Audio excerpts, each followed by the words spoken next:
have been in fine form. What will the second half bring us as we are underway in quarter three? Well, certainly not what they wanted out of the locker room here as they'll start defensively at the 40-yard line. They couldn't ask for much more to this point in the second half. A gorgeous day, one-score game. 1st and 10 here.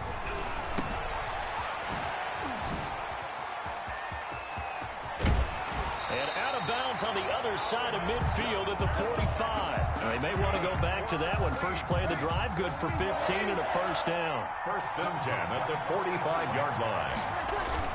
Kamara. This will be stopped about 2 yards shy of the marker. 8-yard gain, 2nd and 2.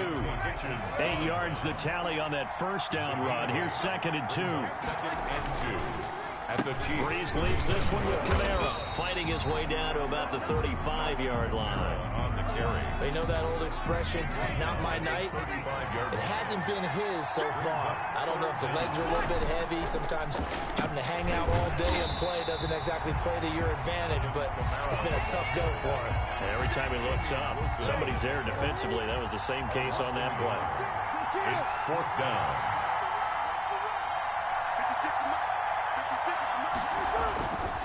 He's going to go on 4th down. Blitz coming, and down he goes. The Saints' decision to go for it backfires. And the Chiefs' defense comes up with a stop. The drive will begin with a run by Edwards-Helaire. Oh, the ball is out. Edwards-Helaire lost it. And this is picked up by the Saints. And his guys are going to get the football at the 37-yard line. Line of scrimmage, the 37 on 1st and 10.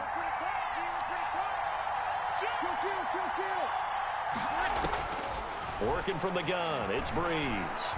Forced out to his left, and that is incomplete.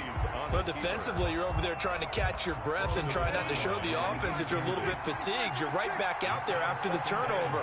Now they've got to work towards getting another couple of stops and forcing them into at least a long field goal situation. And this will be incomplete. Well, so far in this drive, they've done some good work. They force incompletions on 1st and 2nd down, bring up 3rd and 10. That brings up the big question. Do they bring pressure or do they play coverage on this down? And Cook has it left side. And he takes this just a few yards shy of the red zone before going out. 75 yards receiving for him now. It's a first down. The busy night continues for Kamara. 5 yards is the tally on 1st down. That brings up 2nd and 5. And that's exactly what you want on a first down run. Pick up 5 yards, bring up 2nd and 5. The defensive line, though, they've got to figure out a way to out-leverage the guys up front because the offensive line is winning at the point of attack. And he'll take this close to a first down at the Chiefs' 13-yard line. They get 6 on the pickup there as the drive will continue. 1st and 10 at the 13-yard line. Now a first down carry. It's Kamara down to the 6-yard line on a pickup of 6 as he gets halfway to the goal line. 6 yards on that last play. Here's 2nd and 4. Brings up 2nd and 4 at the 6. This is Murray. And he'll be brought down right on the edge of the goal line at about the 1-yard line. Looks to me like maybe there's a little attrition setting in with this drive. Because when you see that type of a run, I get the feeling the defense gets a little bit tired. And that's and he'll take it into the end zone for the Saints touchdown. Latavius Murray, his 2nd touchdown of the night. And the Saints able to stretch that lead out further. And he certainly played a pivotal role with those 2 TDs and why they're up on the scoreboard right now. Well, someone's all about winning, aren't they? Because he's not worried about the number. Sure, it's great to have 2 touchdowns. And the bottom line is what he's doing is contributing to their lead. He wants to continue to do so. Takes this about 5 yards deep. And they'll get him down right around the 25, actually the 26 officially, so a net gain of 1 there. The Chiefs offense about set to begin this drive. And last time, not only the turnover, but that turned into 6 points. They got to make up for that here. We always hear about empty possessions, but some are worse than others. You can have an empty possession, pump the ball away, get yourself set to play defense, but when you turn it over, it changes momentum, and when they take it downfield and punch it in on you, that's a bad possession all the way around. Yeah, but you're hungry to get back out there, aren't you? You better be, because otherwise it's going to be a long day for you. A gain of 5, good enough for the first down. Chiefs. Working from the gun, Mahomes. Middle of the field, it's Robinson. 7 yards to pick up there. One thing you're hoping for when you run drag routes, you're able to hit a receiver in stride, and he can pick up a lot of yardage after the catch. But in this situation, the defense was effective, able to stop him before he could get a good edge scheme going. And he is met at the line of scrimmage, and he goes down right there. He got maybe a half yard at most, but officially they'll be left with a 3rd and 2. Back to the ground, this time with Bell. And he will be very close to a first down, but I see the closed fist of the referee, and that means 4th down. Just a gain of 2 there, and it's going to bring up a 4th down. So in their own territory, but they only need a few inches, so they're going to opt to go for this thing. We'll see. Maybe a surprise pass or run. What will they do? We're about to find out. 4th down. He's got this to the 30 before being taken down. So not only do they convert on 4th, but they pick up 22 yards in the process. So in Saints territory now. Here's 1st and 10 at the 30-yard line. Dancing to his left. And he rifles one incomplete. Well, he certainly did a nice job improvising there, extending the play, hoping someone would come open downfield, but they never did. Now a draw play. This is Bell. Absolutely nobody fooled there. He's going nowhere fast as he stopped behind the line of scrimmage. 2 yards the loss, and now 3rd and 12. 9th play of the drive coming up, and certainly not an easy one on 3rd and long.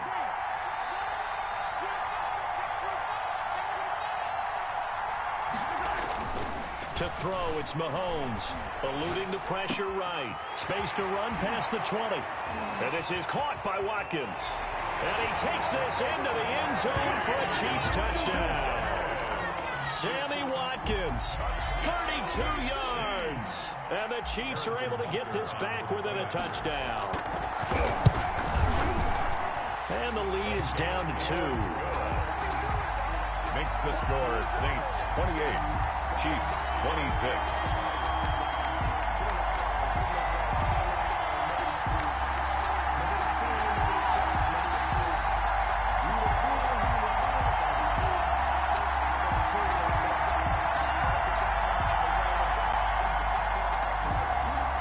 Harrison Butker to kick off for Kansas City.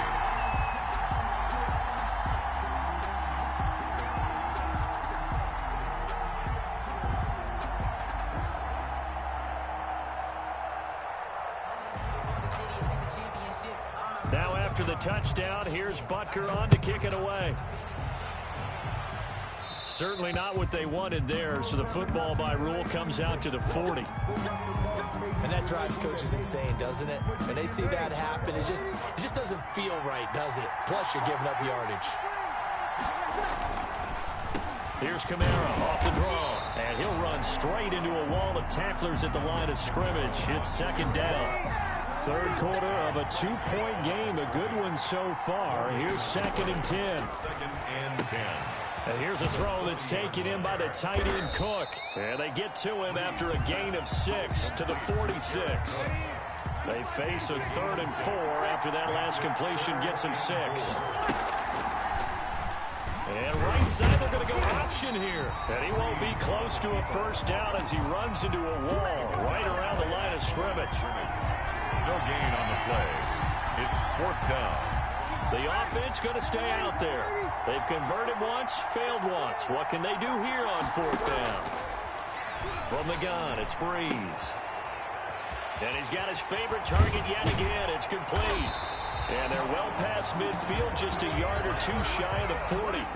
13 yards on the pickup, and on 4th down, they're able to convert and move the sticks. So a moment to catch our collective breath after the 4th down conversion. You're watching the NFL on EA Sports. 26.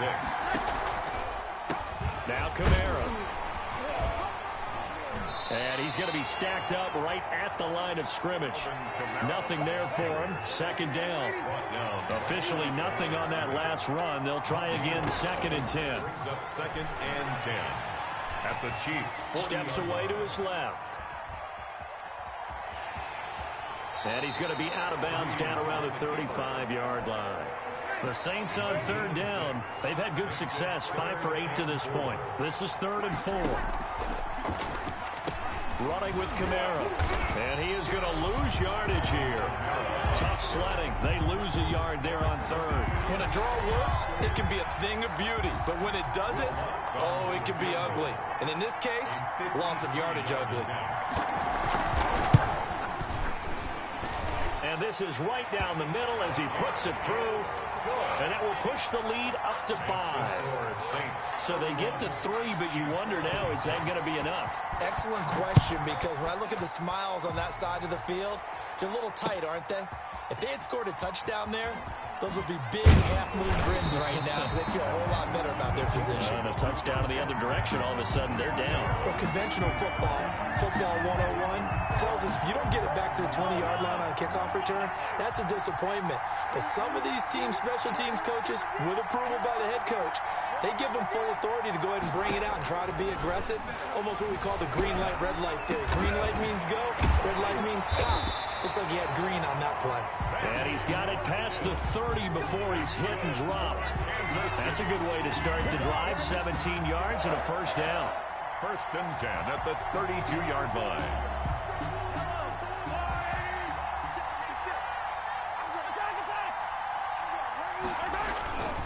Now a carry for Edwards-Helaire. Takes this one across the 35 to the 36. A gain of about 4. Well, the end of all that hitting and hollering, it was a 4-yard run, so the offense is going to go back to huddle and feel pretty good about themselves. Defensively, you have to feel okay because you didn't let it turn into a bigger run, but the goal, shut it down for 2 yards or less. That's when you start to feel good about yourselves. Just not a whole lot of room to operate there on that carry.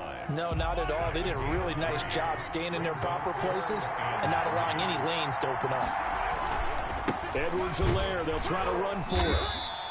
Call it no gain there, and it leads to a 4th down. He's already fumbled once in this game, and I thought the ball started to jostle there a little bit, but they got to him quickly at the line of scrimmage. It sure did, and remember, if you're not a very confident runner and you've already dropped it once, if there's traffic around you, the only thing you think about is protecting the football, not gaining yards.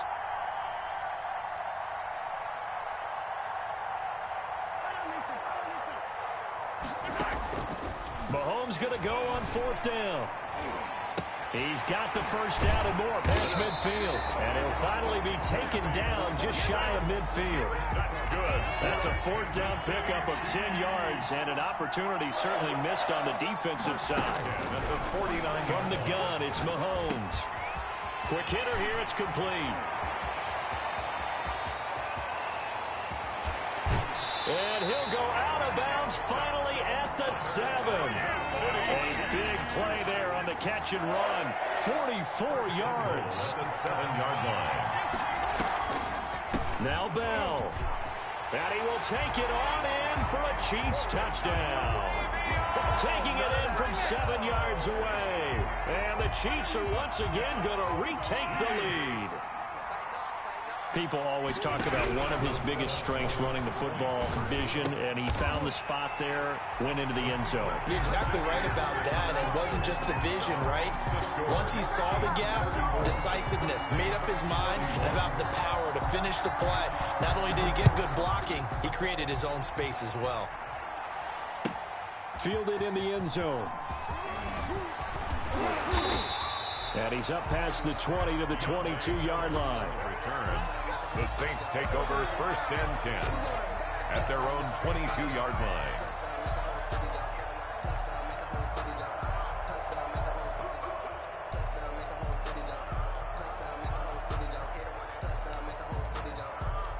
The Saints offense on the field ready to get their drive started. And they will be looking to answer the touchdown their defense just surrendered. Still a good chunk of time remaining here in the 4th quarter and a chance to regain the lead in a tight one.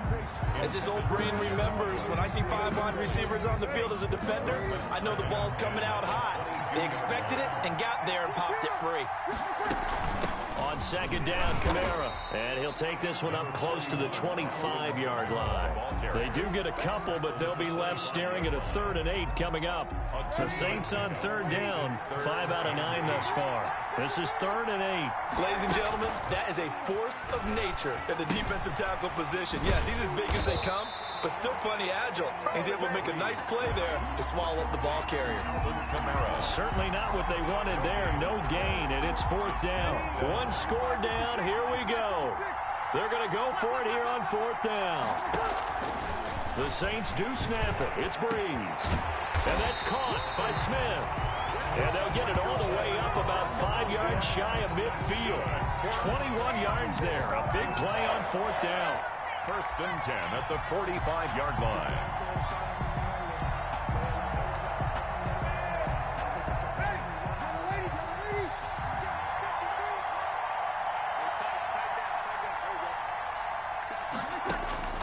On 1st down, Breeze. Left side here to Sanders. And he'll be brought down at the 45-yard line. A good gain again. That's now 31 yards combined on those last 2 plays. 10 yards. They'll run out of the gun with Kamara. And he'll be taken down at the 44-yard line. A gain of just a yard, but it's a 1st down. 3 points separating these two sides with 2 minutes left to go in the 4th. 1st and 10 at the 44. On 1st and 10, here's Breeze. Being chased out left. He'll get 8 on the scramble there. It'll be 2nd and a couple. Partner, he was going through his progressions. Not there, not there. After about the 3rd one, he decided he better pull it down and run for it. And he slides down and avoids the hit for good measure. And this won't be enough to pick up the 1st. A gain of 2, 3rd and 1. I like it. I like the call. Still an opportunity to run the football and chew up a little more time off the clock. This will be the 8th play of the drive, and it's 3rd and inches. And he'll be brought down with a 1st down as the tackle's made at the Chiefs' 25-yard line. Now the offense going to use the first of their timeouts as they get the stoppage with 65 seconds remaining. Now Breeze on the bootleg. And that's going to be incomplete. Too tough to hold on to that one. It's 2nd down. Incomplete. Normally you think the tight end's going to be able to catch the football and handle that contact. But in this case, maybe a little too much target to hit. That one was timed well. Incomplete. Breeze with the handoff. Now we'll get a quick timeout called by New Orleans, number 2. As the clock will stop with 55 seconds remaining in the football game. 3rd and 4. Back to throw, Breeze. That'll be complete to Cook. And they're going to mark him down short, maybe by about a yard, if that. First things first here, they got to pick up the 1st down. And remember, it is 4th down, so they've got to pick up a completion here. Otherwise, this one's over. And no move to get the offense off the field. They'll stay put on 4th and 1. He is going to find Hill here. And stopped a few yards shy of the goal line at the 3. Now the Saints will use their 3rd and final timeout as they get it with just 19 seconds left on the clock. Only way to get the lead here, of course, with a touchdown. And that's what they're gunning for on 1st and goal. They'll run it with Kamara. And he's across for the touchdown. And it's likely the game winner here in the closing stages. How many people watching this one right here who gave up? Because that score, they might want to try to rush back into this stadium. What looks like is going to be the game-deciding score, although a little bit of time left, so you can't count your chickens before they're hatched. Well, they better come back in here and watch this one because you and I, we're not going anywhere. We want to see this one play out. Kick off for New Orleans. After the touchdown, Lutz to kick it off. And a fair catch signaled for and taken successfully. The Chiefs take over 1st and 10 at their own 25-yard line. That's the reason we ball for. Circle round twice for the encore. If you know, The Chiefs offense about set to begin this drive. Critical condition here, obviously. Got to hope to get something quick right and then maybe take that shot deep. And once they do take the big shot, You've got to worry on defense. Of course, no one getting behind the defense and make it an easy throw. But nowadays, it's not just the ball being tipped in the air and people in the end zone in a cluster. It's that guy that's short in the end zone who comes up and ends up making the play because he goes unguarded. So there's a lot to think about if you're playing defense in this situation. We'll see if they can cover all their bases. Looking right side, and that's complete to Watkins. Now they do indeed get the timeout, so all is not lost. They'll have a chance for one final heave to the end zone. Back-to-back good plays have them on the move on first down.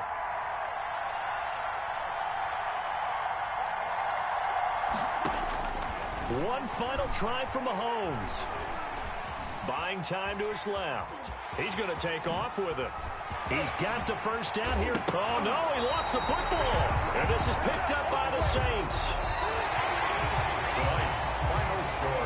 Charles, a pretty exhilarating finish to the end of this ball game. At the end, the Hail Mary prayers, though, they went unanswered. Could have won it, but couldn't get it done.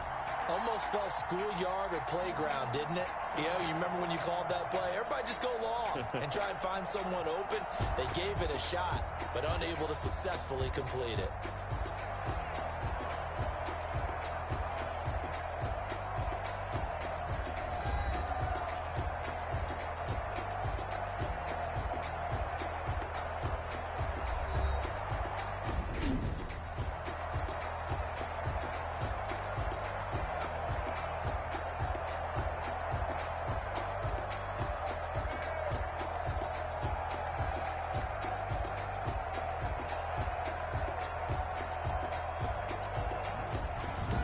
So that'll do it for us. For Charles Davis and all our crew, I'm Brandon Gaudin. You've been watching the NFL on EA Sports.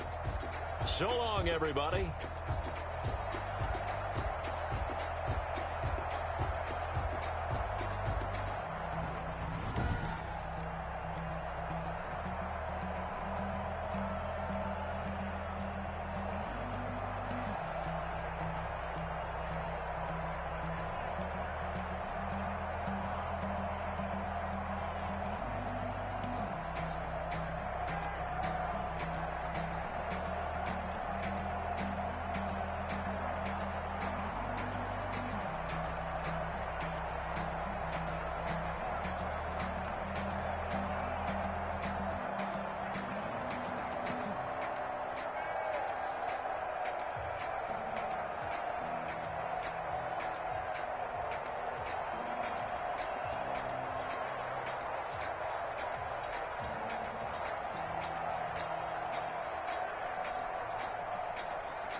We did a lot for the wins. Came in a drop on the 10. Now we on top once again. Yeah. I had to tighten the plan. Yeah. I got it right in the end. Now we on top once again. I don't want it if it ain't love. If it ain't, get it away from me. Who you gon' jack if it ain't us? LABB to the bakery. Some mad that I came up. I know my granny gon' pray for me. It was just us in the vacancy. We had to get it from A to B. Wheels never felt like this. 2 seats in the hills, how I feel righteous. Blue sheets for the mills, but the deal priceless. New keys can't kill what's built private. I might just double it up. Did it? Never enough, I'm with it. 5, 2, 3 on the business. Whole team got wins and the wheels still spinning. I told them what I told them. We did a lot for the wins. Came in a drop on the 10. Now we on top once again. Yeah. Hey, I had to tighten the plan. I got it right in the end. Now we on top. Got a spot and it's locked to the click all in.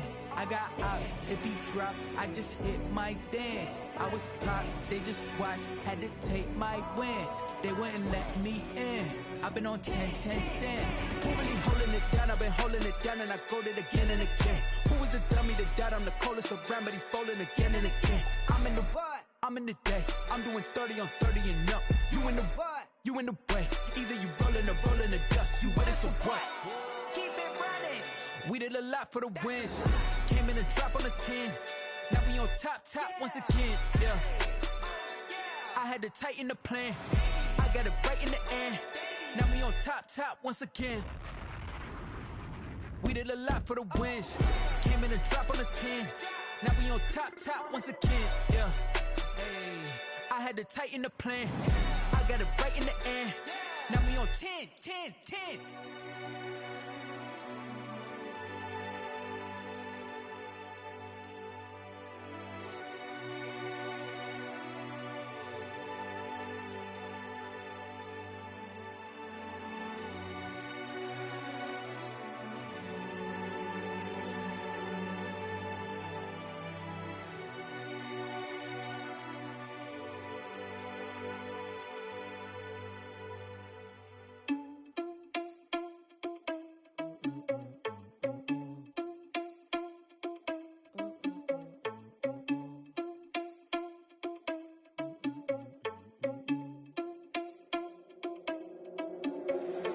Irresponsible without your money or not.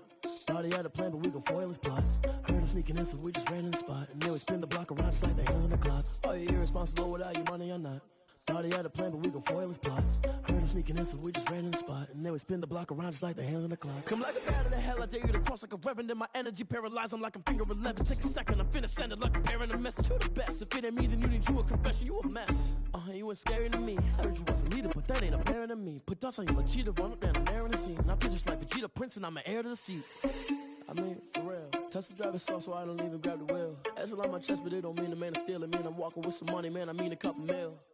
Ew, think you need a meal. You ain't even eating while I'm feasting in the field. That's why I'm always cheesing, cause I feel like Uncle Phil. And all this losers think the freshman ain't half the man as well. Are you irresponsible without your money or not? Thought he had a plan, but we gon' foil his plot. Heard him sneaking in, so we just ran in the spot. And then we spin the block around just like the hands on the clock. Are you irresponsible without your money or not? Thought he had a plan, but we gon' foil his plot. Heard him sneaking in, so we just ran in the spot. And then we spin the block around just like the hands on the clock. Just like the hands on the clock, I go back to back when I'm doing numbers. All the mad that I'm driving the bus, so they threw me under. Heard they mad, they don't wanna bust, so they boo each other. Think that they're the winning team, go losing, then they choose another. And that's okay, cause I'm competing with me, not you. I live with blessings like I can't stop sneezing, not you. I hate to break it, but me and myself top two. I blow away the competition like a bowl of hot soup. And there's no catch. I go and get the bag and I'm not bringing it back. I'm like a down QB, I put the pain in the past. And if you ever had a problem, promise I didn't ask. So it's 444 in the car, my dash. I shake a big, told them all, you went first, you last. Little boy, that's facts. I'ma grow that cash to my money. You know what? Let me stop.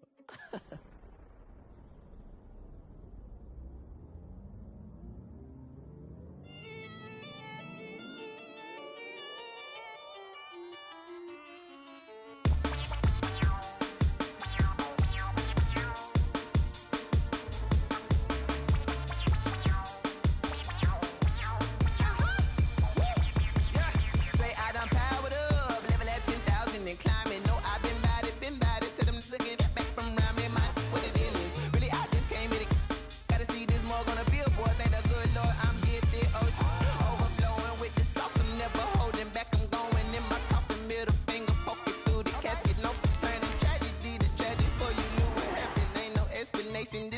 second nature. Alice automatic.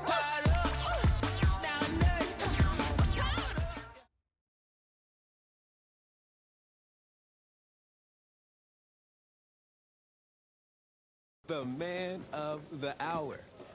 You're the hottest scoop this year. Great, okay. Let me think. Oh, regarding your last game, what would you say is your biggest strength? Biggest strength? Well, I felt like I was able to get away from the rush and then buy enough time to make plays. All right, well, if you're not going to play me, I quit. Well, Reg, I guess there's your exclusive.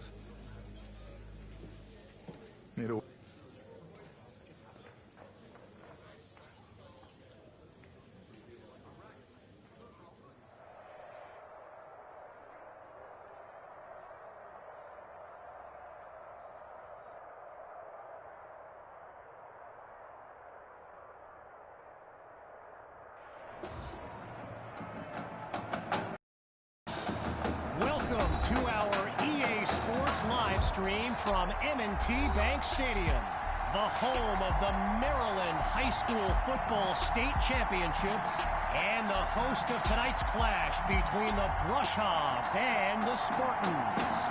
Joining you on this beautiful evening, I'm Kevin Connors. Well, the anticipation is over. A year's worth of blood, sweat, and tears has come down to this. Game time in the state championship. Caught in the end zone, and he'll take a knee for the touchback.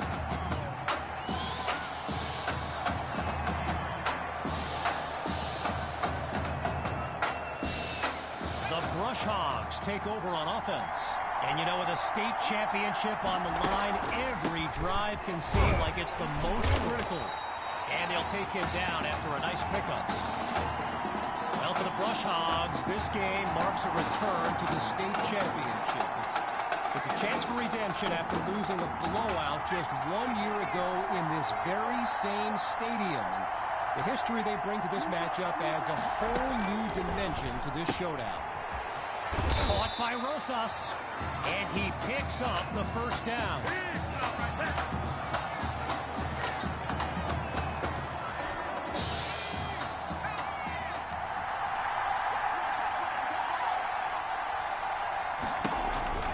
From the shotgun now, inside handoff, and he comes up with a nice gain before he's taken down. So earlier today, while speaking with Brush Hogs coach George Thompson, I asked if their loss in the title game last year came up at all in their preparations this week. And you know what he said? He said they took the game film and they buried it. He insisted they put it behind them. And tough throw, and it's intercepted.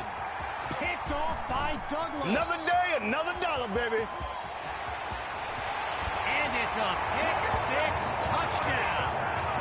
They get this party started on the opening drive.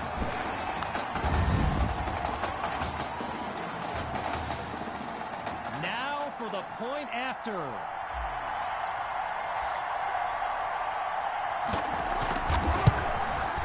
And that'll make our score 7-0.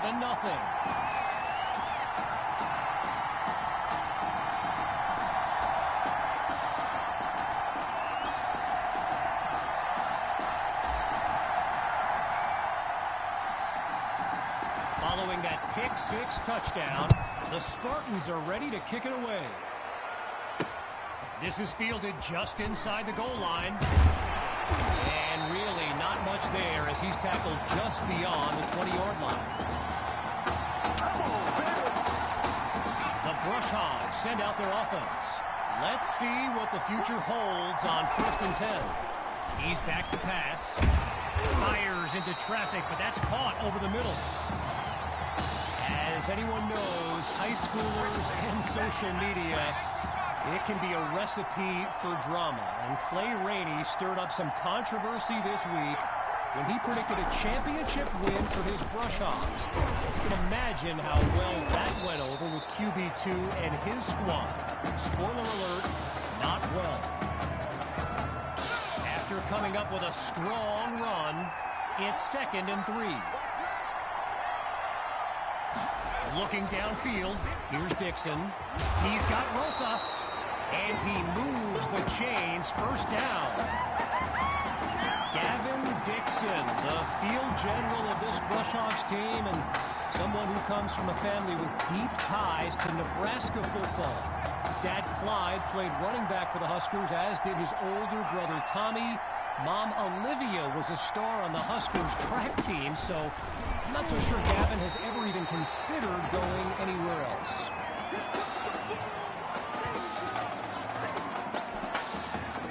Still 10 yards to pick up here on 2nd down after the unsuccessful run. From the gun, looking to throw. Spots Rosas, completes the throw. Now he's finally out of bounds after a huge gain on the play. I mentioned earlier Gavin's ties to Nebraska football. Look, he's obviously been asked about it since, I think, the 8th grade. And to his credit, he's never been shy about saying, yeah, I mean, if given the opportunity, who wouldn't want to be a Husker?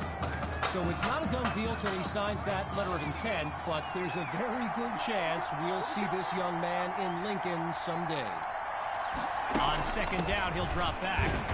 The Brushhawks give it to Rainey, and they'll stop him after a minimal pickup.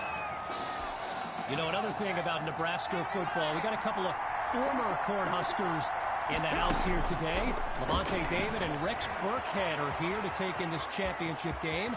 Tip of the cap to my pal Reggie for the heads up on that.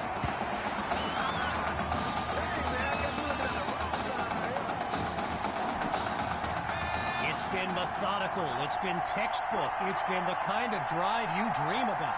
First down after first down. Dixon hands it off to Rainey. And the defense didn't give an inch on the play. It'll be 2nd down.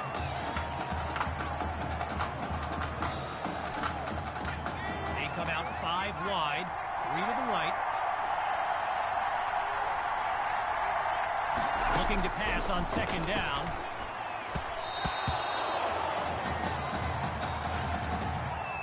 So time expires on the first quarter of play. 3 more to go in this state championship showdown. Back in a moment. Drops back to throw here on 3rd. Well, the ball comes down. He's looking to go. And he's finally taken down after coming up with a big gain. Bring it, baby, bring it. Seeking their first score of the game. Here's 1st and goal. Shotgun snap. Here's Dixon. Sends it to Rainey in the flat. And he's out of bounds at the 10. No closer to the end zone. It's 2nd and goal. Looking to throw. Here's Dixon. Caught by Rosas. And he's into the end zone. Touchdown, Brushhawks. And now they'll have a chance to knot up the score.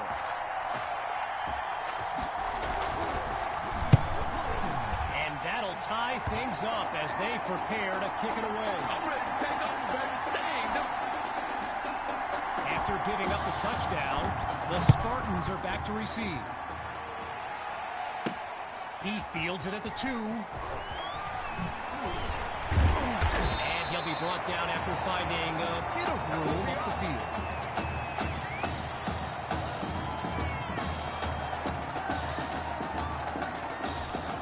The Spartans send out their offense. And it's a tie ball game as they settle in for this play. The drive begins on the ground with Hawk. Not much there as they're able to bring him down. Okay, so you're hitting me up on social media wanting to know exactly what Clay Rainey posted, and it was an invitation to his championship party tomorrow evening. Yes, very bold, and you know what? He was pretty quick to delete it, too. Nice move. Loses Do a what we defender, and this do. could Do be what we big. do. The 40, 30, 20, and he's out of bounds at the 14. A 54-yard gain, and now in striking distance. In the red zone, looking to throw. Batted into the air and intercepted. Picked off by Gulliver. So the Brush Hogs are lined up now. And there's Coach Thompson yelling some instructions for Gavin Dixon from the sideline. Picks up a nice chunk of yards before he's brought down. So the comments keep coming in now on my channel, and yes, I did see Sammy Hawk's reaction to the Clay Rainey party invite. For those who haven't, here's what Hawk said. You can delete the post, but screenshots live forever. There you have it. Everyone from playmakers to politicians, take heed. The new era of bulletin board material is here.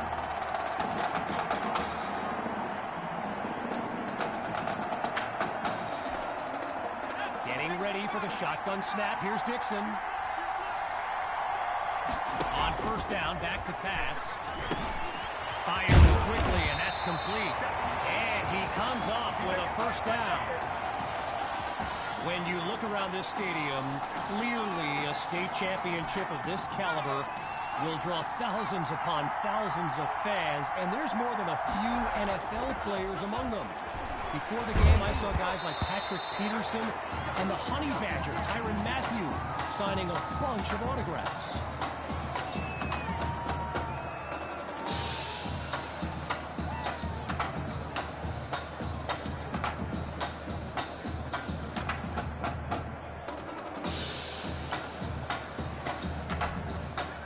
Still 10 yards to go after that incompletion on first. He'll try again as he drops back. They give it to Rainey. Really not able to get much before he's tackled. And I spoke of the NFL players in attendance here today. Earl Thomas and Jarvis Landry happen to be watching from the sidelines tonight. And get this. Adrian Peterson showed up at Coach Fettu's request and surprised his players with a pregame speech. Can you imagine that? On third down, here's Dixon. They run the screen, and that's complete to Rainey. And the play call there successful as they get it across for the first. While I've got a moment here, I'd like to thank my guy Reggie Brown for the well-researched game notes he gave me. Reggie writes for the school newspaper that's covered QB2 since he joined the team, and I got to tell you, that little Sparky has really earned my respect. Might be after my job. So meanwhile, that one play pushes them deeper into enemy territory. Just short of a first down. Here's 3rd and 1. Dixon looks downfield. Complete to Poole for the first down. Timeout called by the Brush Hogs. They're down to a pair in this first half as we unravel the final moments of this opening half. They come out 5 wide, 3 to the right. Out of the gun, it's Dixon. Gets it to Kirkpatrick. And he's got the first down. Now the Brush Hogs call timeout. They're down to just 1 now. And with halftime on the horizon, with play number 10 coming up, it's 1st and 10. Inside the red zone, it's Dixon. Oh, hold on, he's running left. Down goes Dixon. Tried to use his feet, but could not avoid the takedown. With a long way to go, it's 2nd and long. Scans the field. Throws into the flat for Rainey. And he'll be marked out at the 27. Well, the last 2 plays, a trend they don't want to continue. Each of them going backwards. So now it's 3rd and long. They snap the ball. Just a textbook defensive play there to force the incompletion. Here comes 4th down. Outside of the classroom, a different kind of test for this kicker. Dre drills it, and they take the lead. The tally now 10-7. Here comes the kick. It's a fair catch inside the 20. No return here as it'll be a touchback.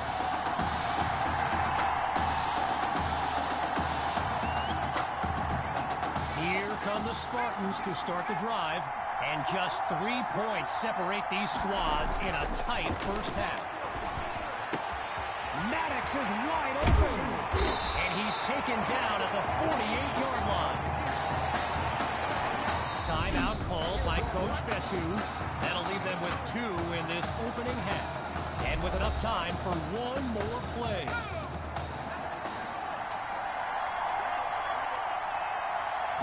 One last try before the break.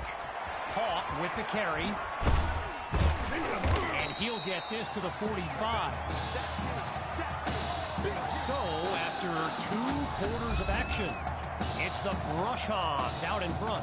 And when we return the second half of this championship showdown, we can only hope the rascals who pulled off that halftime prank are brought to justice. Either way, it's time to get back to the game. Here comes the second half. Woo, yeah!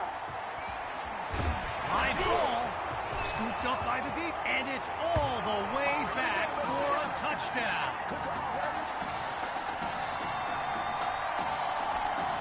Dre is on for the PAT.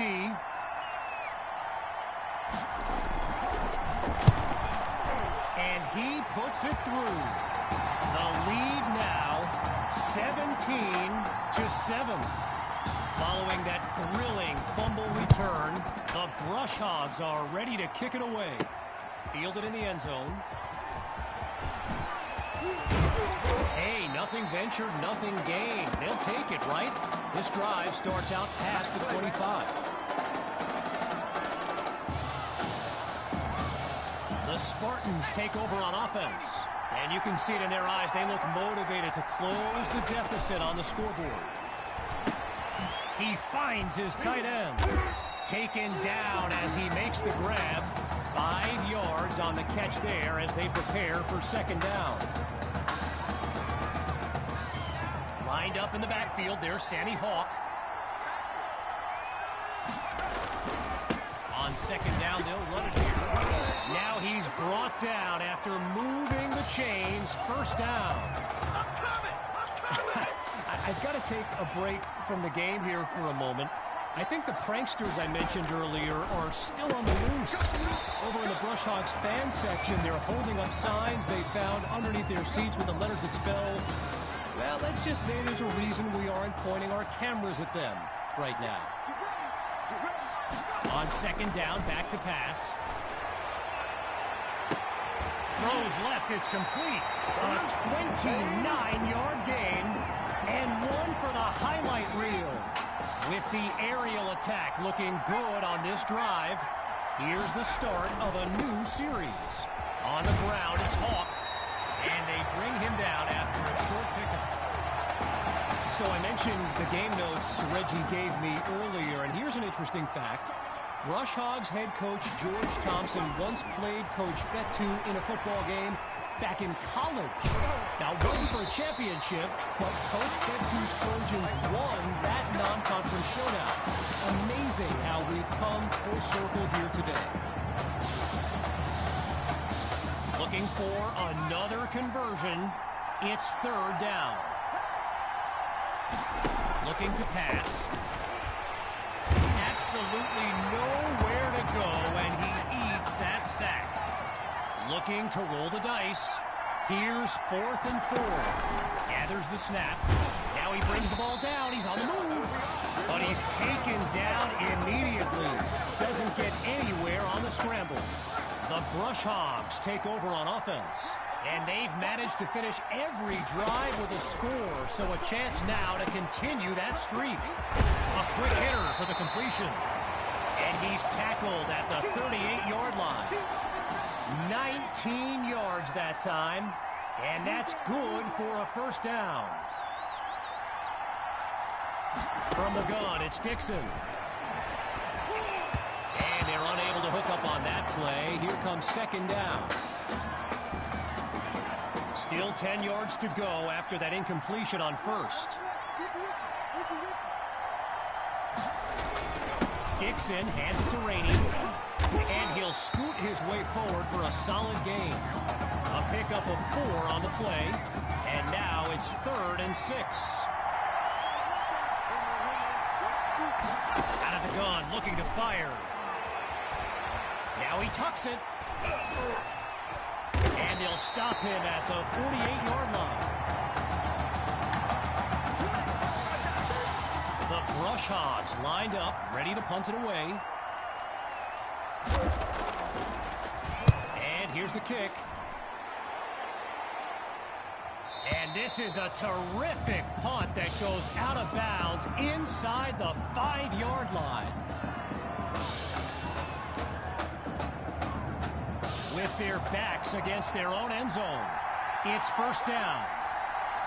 Looking to throw from dangerous territory. Oh, change of plans. He touched the ball. And they'll make the stop after a solid gain on the play. Timeout called by the Spartans. That leaves them with 2 now. And more high school football in a moment.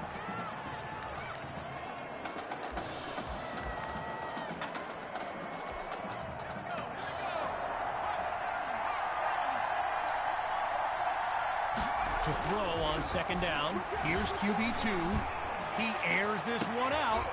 Picked off by Gales. And they'll have it at the 27-yard line.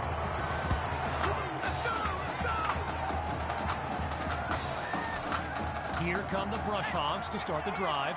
And if they go to the run, you can expect QB2 to be involved. He leads this team in rushing yards. Dixon takes the snap, and he's stopped at the 23-yard line. A gain of 4 on the play, and now it's 2nd and 6. Now they'll throw from the gun. Fires right, it's complete. And that's good for a first down.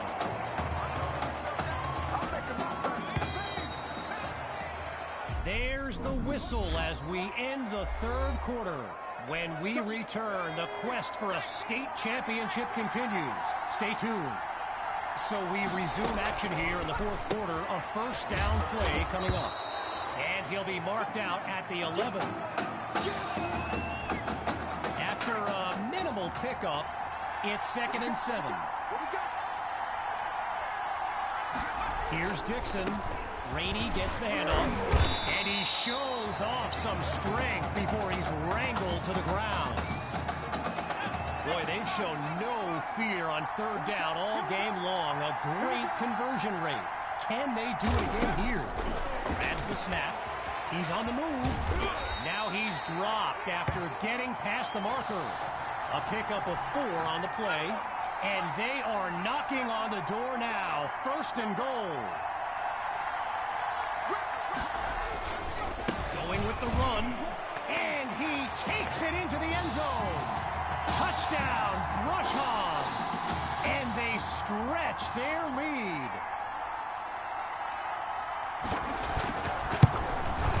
And they add yet another point, one of many in this matchup. They're up big right now.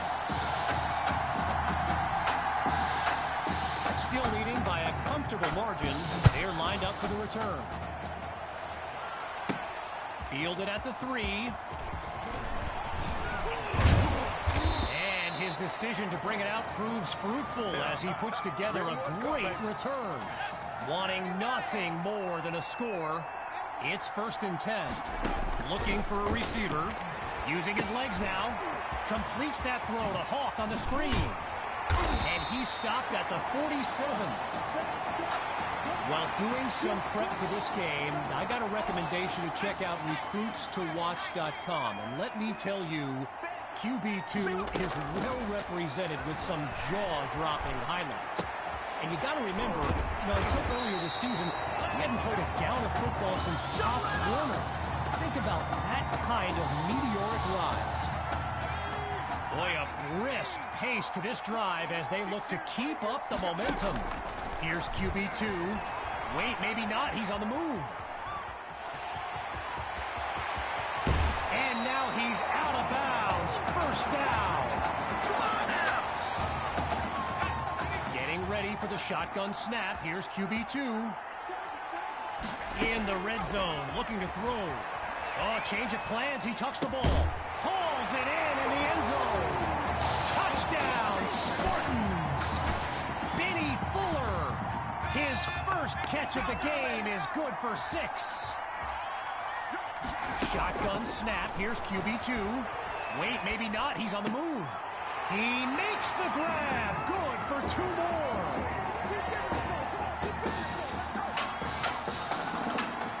Now Coach Fetu calls timeout.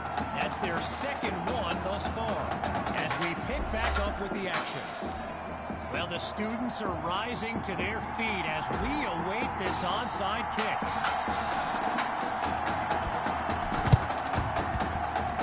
They had the good hands unit out there, and they covered it up perfectly. Worth the shot on the onside kick, but no dice. Here come the Brush Hogs to start the drive. And there's Dixon making some final preparations as we await the snap. They give it to Rainey, and that's a fantastic way to start the drive. Just one play needed to get the first. One last thing on recruits to watch. You can go to the archive and watch videos they have on players that are now in the NFL. I highly recommend you search for DeAndre Hopkins and Le'Veon Bell's highlights. And it's like watching someone play Madden. You know, Madden, the video game. Madden. Clock still running as they work to preserve their lead.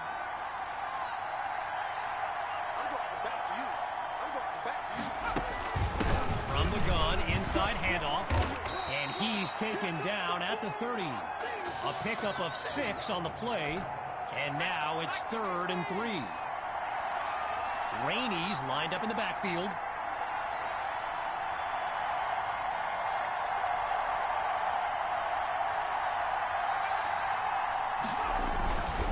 Going with the run on 3rd and short. And I don't think, no, it won't be enough for the first. He winds up about a yard short, and here comes 4th down.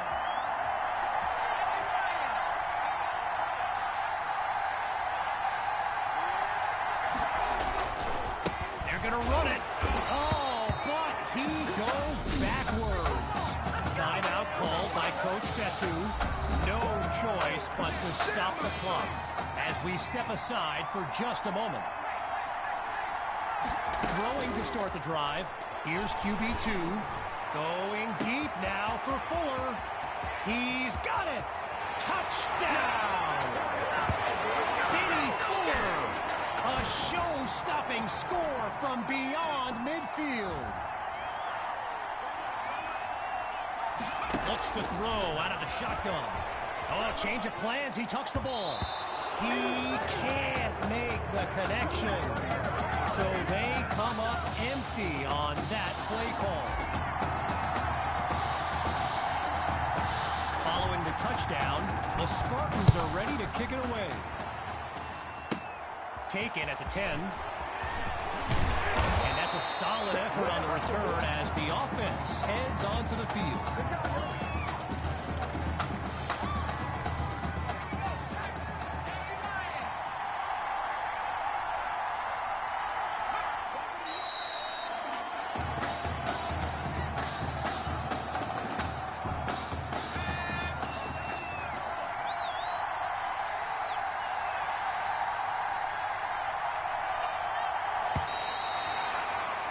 And that will do it. The Brush Hogs are state champions. Signing off now, I'm Kevin Connors as we give way to this euphoric scene.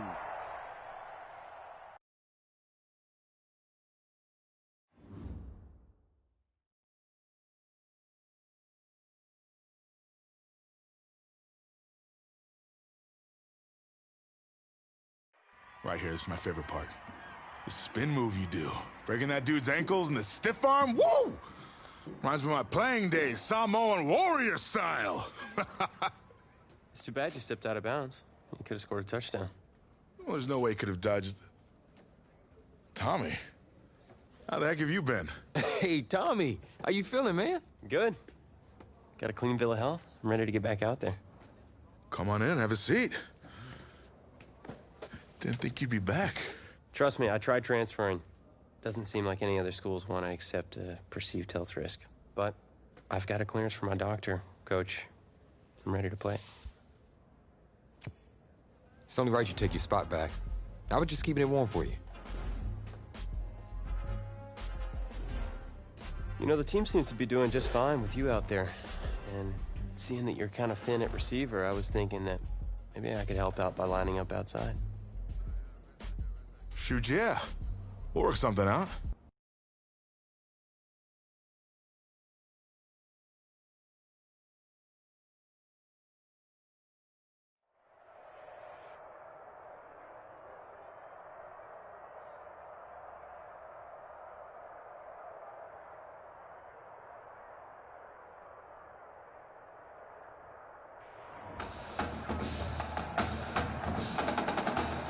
One of the loudest venues in the NFL on Sundays looks to be no different on a Friday night. We've got a packed house for the Midwest Prep Showcase. Soon, two of the best high school football teams in the nation will collide here at Arrowhead Stadium when the Hawks take on the Spartans. Wait, it's your... Yeah, rapper, producer, entrepreneur, Snoop D-O double G. Please believe it, that's me. But hold up. Ain't you one half of them Heartbreak Boys? I'm a huge fan of yours. Nah, man, I'm a fan of yours. Check this out. If the coach and half the stadium knew what I was about to say, they try to run me out of this town, man. But let me tell you this. I've been following y'all story for quite some time. And I'm pulling for y'all tonight. Wow. That's amazing. Thank you so much. For sure, my brother. Now get out there and go do your thing. Snoop, you know Tommy Matthews? Tommy! Hey, man, it's a pleasure to meet you, man. I'm such a fan, man. Hey, likewise. Love your hard work, your dedication, and how you just put the team and put everything on your back, man. That's beautiful.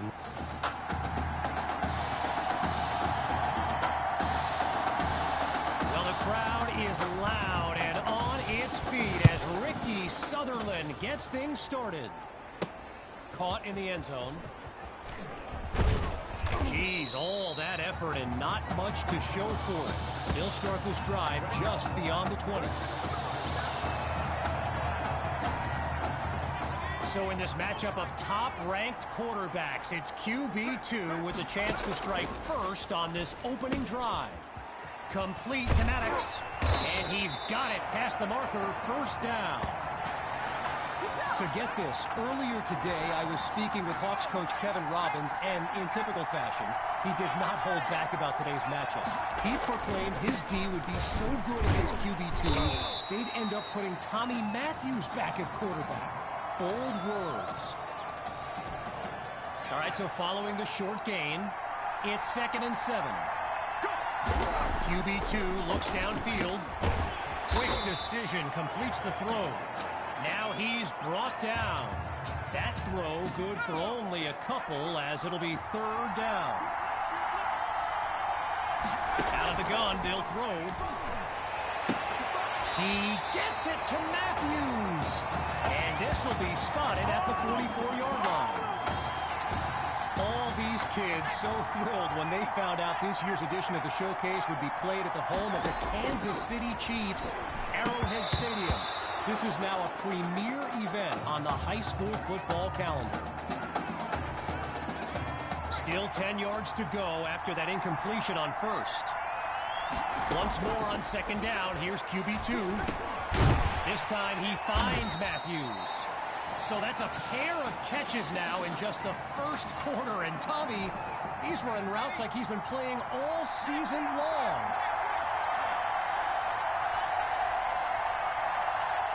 Third down from the gun. And he can't make the catch. Too much contact on the play, so it'll be 4th down.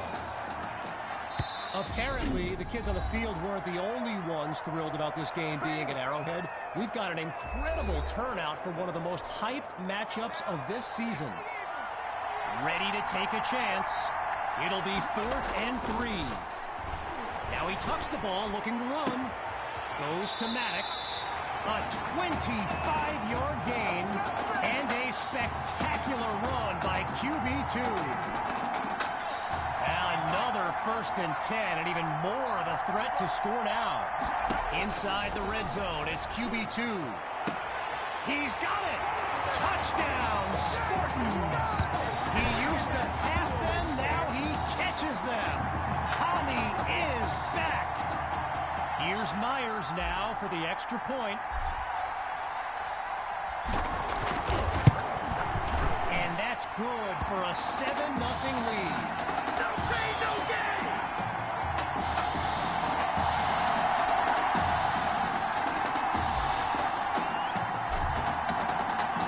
After giving up the touchdown, the Hawks are back to receive. Fielded in the end zone.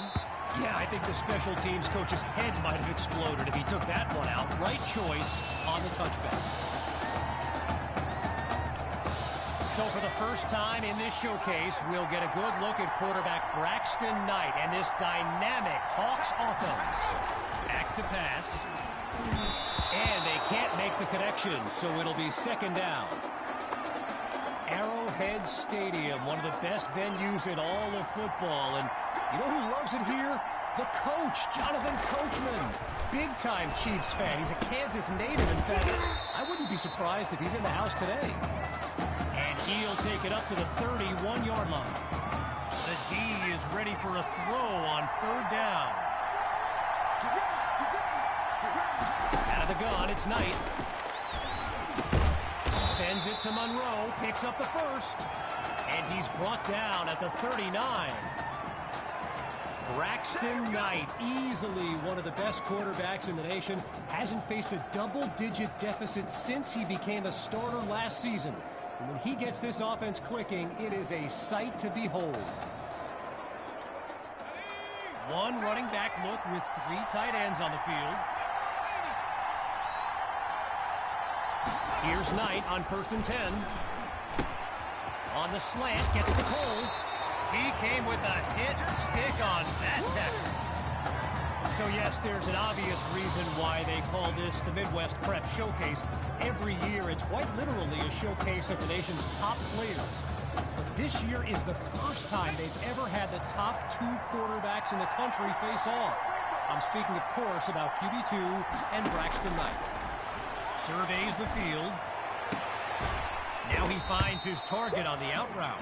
And he'll move them down past the 40. You know, a high-profile game like this can generate the interest of some big-time schools. And this stadium is loaded with coaches from powerhouse programs. LSU, Clemson, Oklahoma. You name it, they're here. Ooh-wee, he gets laid out on that punishing blow.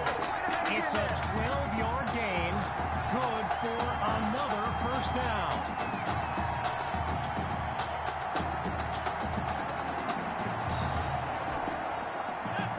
They come out in the eye, A.J. Grove at the back. Back to pass on 1st down. Goes to his left, it's Monroe. And he's out of bounds at the 2.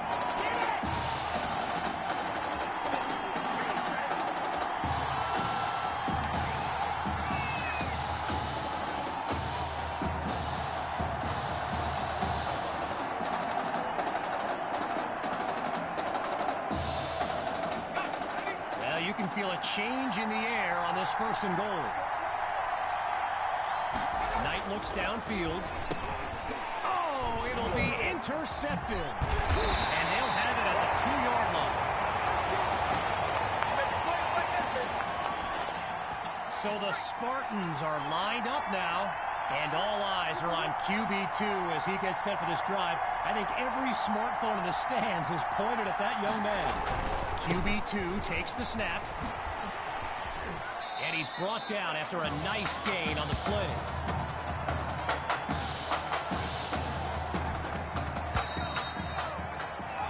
And that'll bring us to the end of the 1st quarter. And coming up shortly, more elite high school football from the Midwest Prep Showcase. Back to pass on 2nd down.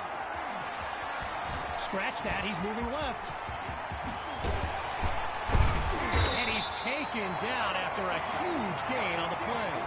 A 20-yard gain, and that's a first down and then some.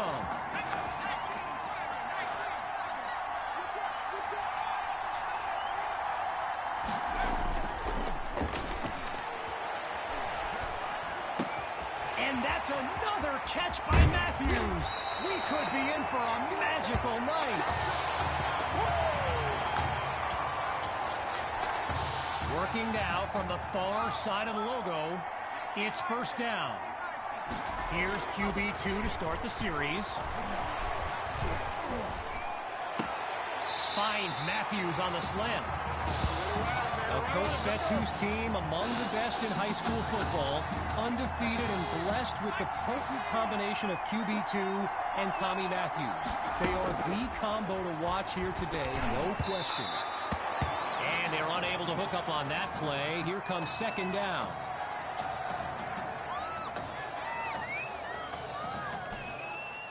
Still 10 yards to go after that incompletion on first. Still looking to throw. It's QB2. And the ball pops free as the defender timed that hit perfectly. Man, how quickly things can change. A pair of incompletions has them facing a 3rd and 10 after a promising start to this drive. Deep throw for Matthews. It's caught.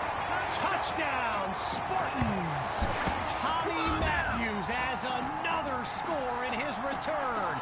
It's a legend in the making. Myers is on now for the PAT. And they extend their lead. 14 points separate these teams.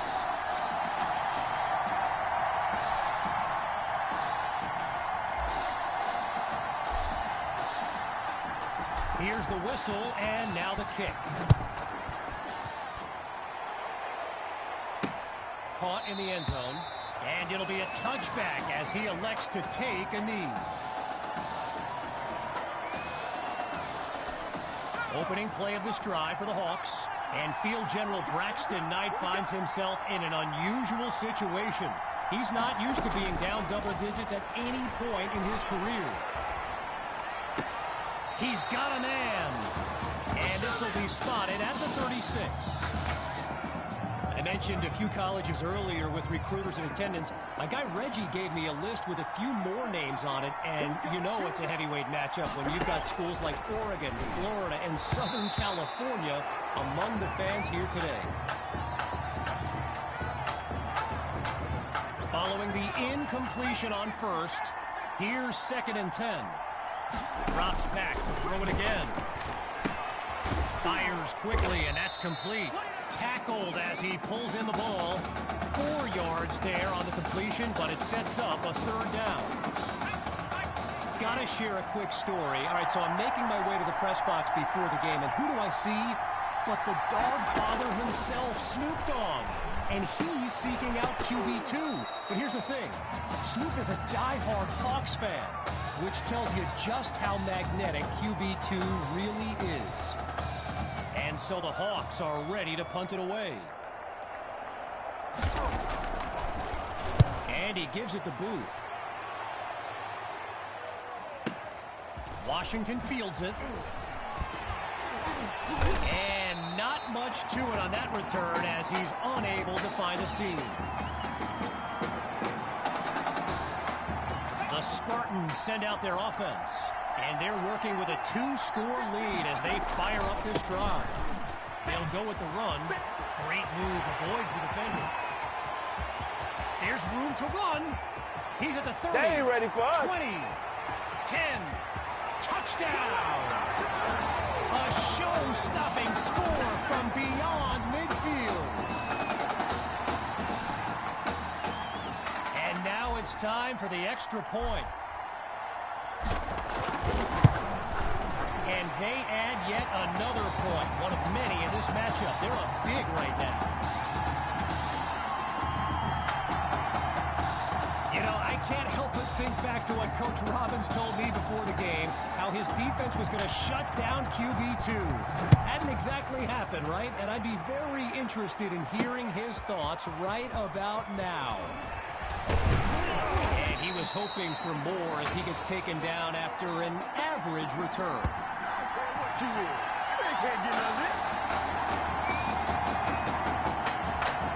Midway through the second quarter, it's first down.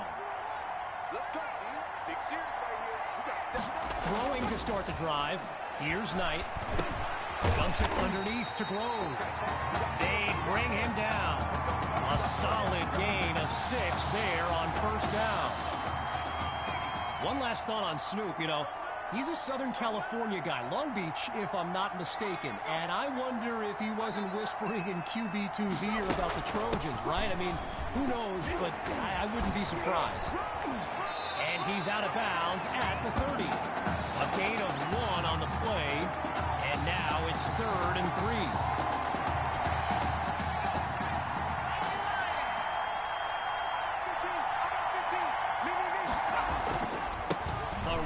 Goes to Grove, and he'll push his way through the line. A strong run to earn the first. So let me just take a moment to say here, when you stand next to some of these young men as I have, they look ready size-wise for the next level. I mean, some of these kids are huge. Still 10 yards to go after that incompletion on first. Once more on second down. Here's Knight. Able to connect this time. It's complete. And he picks up the first down. I mentioned it a little bit earlier, the size of some of these kids. Just take a look at Kelvin Thrash, number 87, the Hawks tight end. He can suit up for a primetime college game tomorrow, no problem, and not get thrown around. Going for a big play downfield. Ooh, that's almost a catch. And now a few people, wondering where the penalty flag is, myself included, I might point out. As we near the end of the half, here's second down. I'm going back to you. Still looking to throw. It's Knight. Over the middle to Cole. And he's past midfield to the 48-yard line. So Coach Fetu, spelled F-E-T-U, for the longest time I was pronouncing it Coach Feta. Like a contested pass, and it's intercepted. Come on now. Meanwhile, here comes the snap on first down. Throwing to start the drive. Here's QB2. Down the middle of the field, it's complete. A 22-yard gain. And a first down and much, much more. Lined up in the shotgun. On first down, he'll drop back. He's going deep for Matthews. He comes down with it. And he's into the end zone. Touchdown, Spartans. Tommy Matthews, 3rd score of the game. And this comeback is now legendary. And he knocks it through. The score now, 28-0.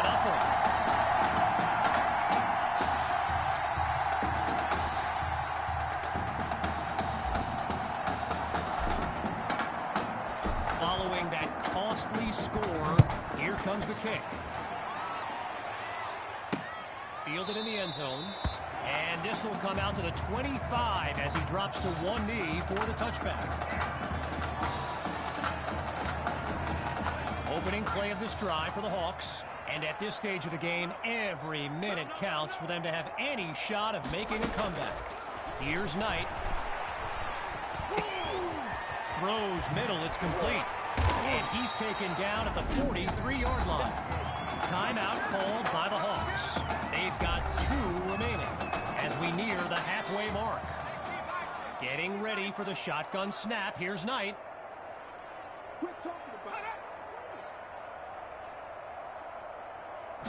Looking to pass on first down.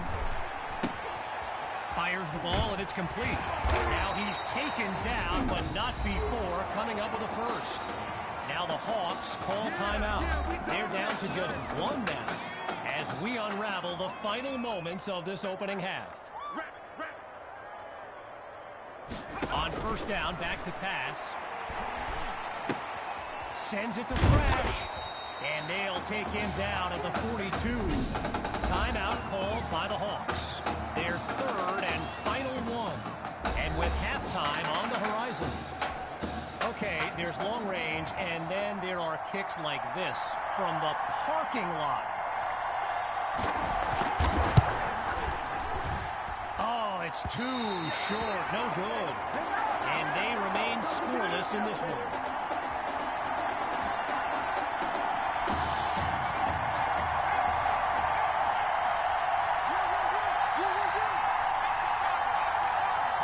One last try before the break. Going deep now for Matthews. But they can't make the connection. Took a shot on first down, but couldn't finish it off. So, after one half of this exclusive event, it's the Spartans in control. And when we return, the second half of the Midwest Prep Showcase. Still ahead by a wide margin. They're lined up for the return. Caught in the end zone. Really no need to risk it. He's just going to take a knee for a touchback. Opening play of this drive for the Hawks. And they really need Braxton Knight to flip a switch and march this offense down the field for points.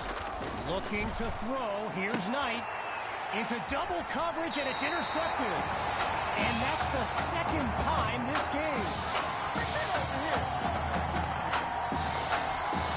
Here come the Spartans to start the drive. And this is excellent field position as they begin this drive. Now he'll tuck and run. Shows off the arc, popped up into the air, and he picked it off. Intercepted by Butte. And they'll have it at the 28-yard line. Opening play of this drive for the Hawks. Let's see what the future holds on 1st and 10. And this drive will begin on the ground. And they'll stop him after a minimal pickup. Now going back to Coach Fetu, someone who is universally beloved by players old and new. But he's certainly got his quirks. If I gave you a dime for every time he said Samoan warrior style in a film study, I think you'd be a very rich person.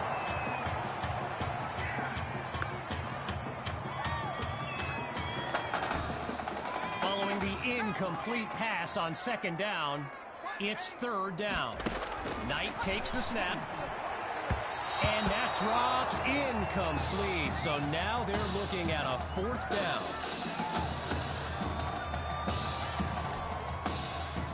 With the Hawks lined up to punt and down big, I can't help but think of that stat I highlighted earlier. The one about Braxton Knight and how he hasn't faced a double-digit deficit since the middle of last season. Woof. Talk about chasing a kick. This has been tough to watch.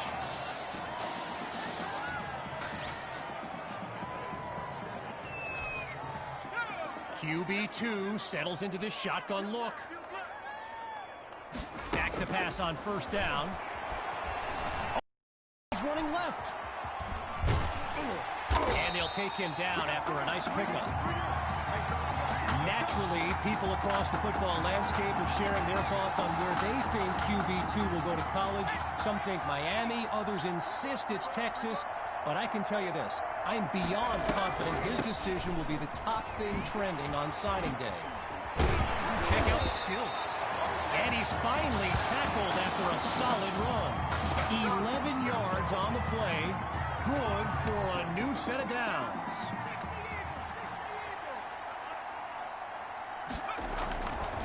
The Spartans will run it. And he doesn't waste any time picking up the first. He opens that series with an excellent run. You know, going back to signing day, I got to say, despite the crazy number of people who came out to see QB2 in person here today, there are so many more following him on social media, waiting on any kind of announcement. Truly, the level of interest is like nothing I've ever seen.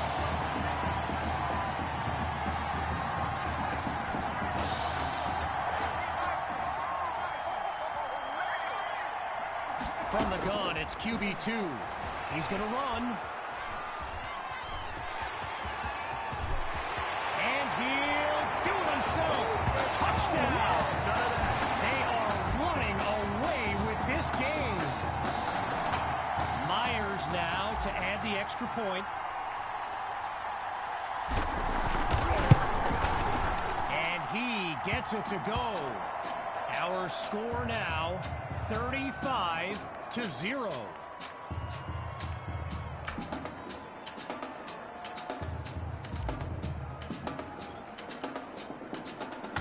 Following the touchdown, the Spartans are ready to kick it away. Fielded in the end zone, and he'll kneel down for the touchback.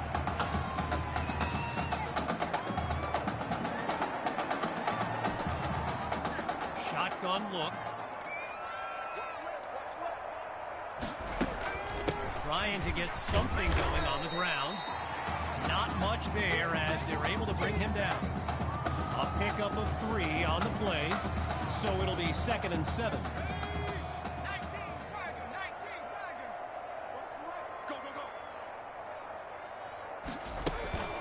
From the shotgun now, inside handoff.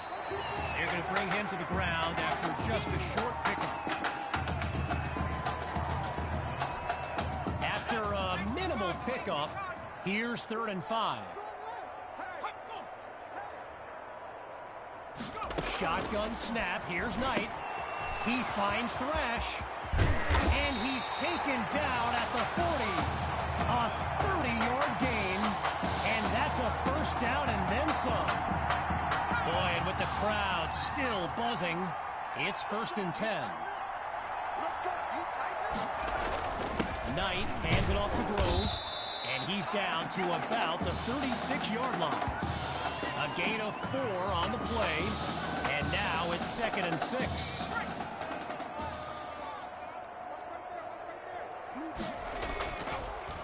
Draw play, here's Grove. And he's taken down at the 30.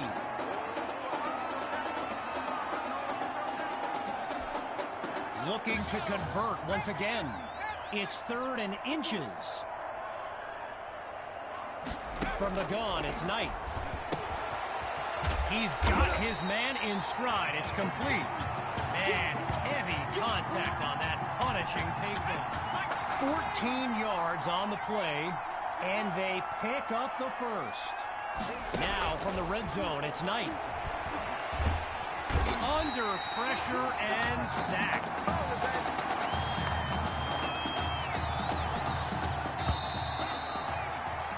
Triple zeros on the clock as we reach the end of the 3rd quarter. We'll be back shortly with the final stanza of the Midwest Prep Showcase. On 2nd down, he'll drop back. And he can't make the connection. It's incomplete. Needing this drive to finish in the end zone. Here's 3rd and long. From the gun, looking to throw. Knight's pass is intercepted. Bring it! He's in the clear. He's at the 40. He's at the 30. 10. Ain't doing nothing. And it's a pick-6 touchdown. Oh, they are running up the score.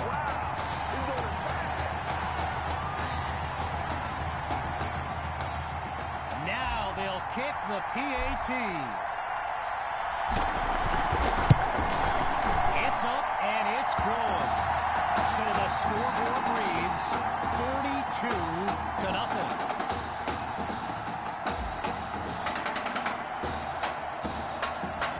Following that pick-6 touchdown, the Spartans are ready to kick it away.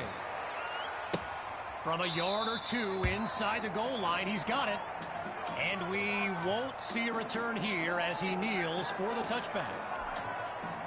Getting ready for the shotgun snap. Here's Knight.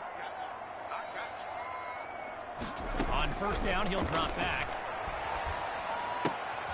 The ball comes out. The D's got it. They're on the move. Oh, boy, you ain't got no feet. And it's all the way back for a touchdown.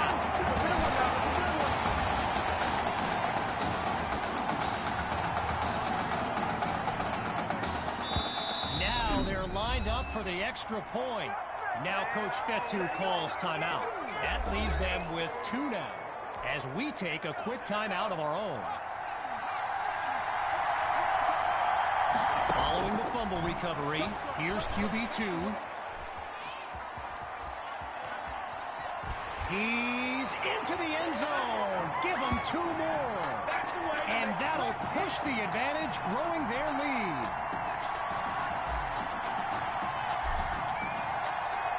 Following that thrilling fumble return, the Spartans are ready to kick it away.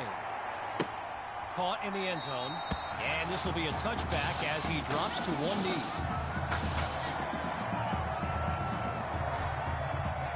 Lined up in the shotgun.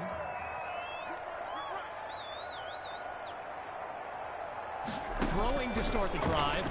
Here's Knight. And they can't make the connection, so it'll be 2nd down. Still 10 yards to go after that incompletion on 1st. Again, they'll pass it. Times it to Monroe on the slant. And he moves the chains. 1st down.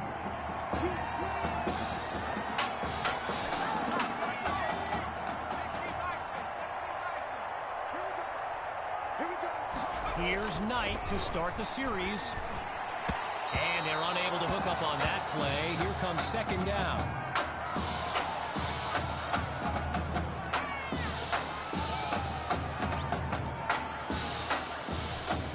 Following the incomplete pass on 1st down, here's 2nd and 10. Drops back, and he'll throw it again. Into heavy traffic, and is picked off. And they'll have it at the 43-yard line.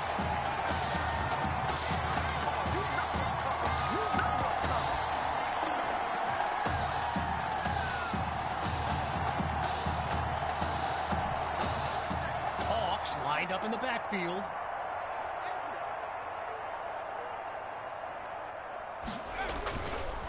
The Spartans will run it. And that's a tremendous run to lead off the drive. From 1st down to 1st down. From the back of the eye, Hawk scans the field. The Spartans will run it. And all it takes is one play to move the sticks. A great run there. 10 yards on the play, and they move the chains. Hawk gets the rock. Really not able to get much before he's tackled. A pickup of 1 on the play, and now it's 2nd and 9.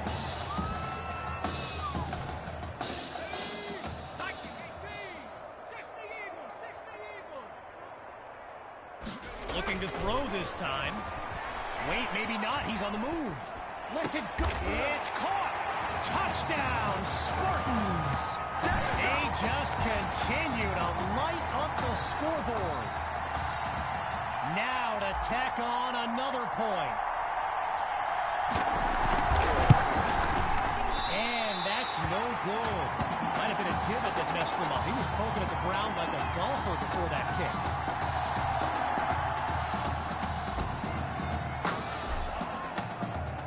After giving up the touchdown, the Hawks are back to receive. Fielded in the end zone, and he'll take a knee for the touchback.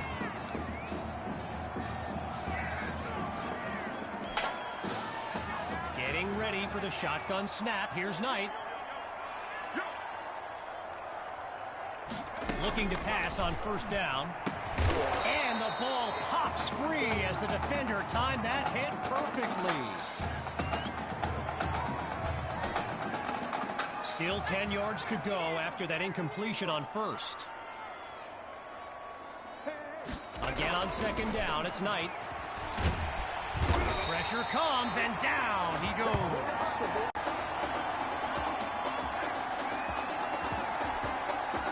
With just a mile to go, here's 3rd and long. Out of the gun, looking to fire.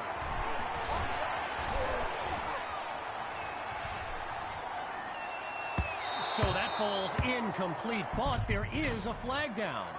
Here's our referee with the call. So the verdict's been delivered, and the penalty accepted as we pick back up with the action. And so the Hawks are ready to punt it away. And here's the kick.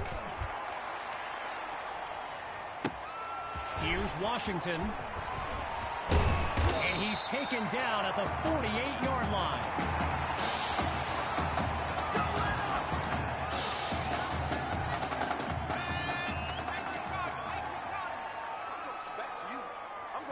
Throwing to start the drive. Here's QB2. And he's brought down at the 43. A pickup of 9 on the play. So it'll be 2nd and 1.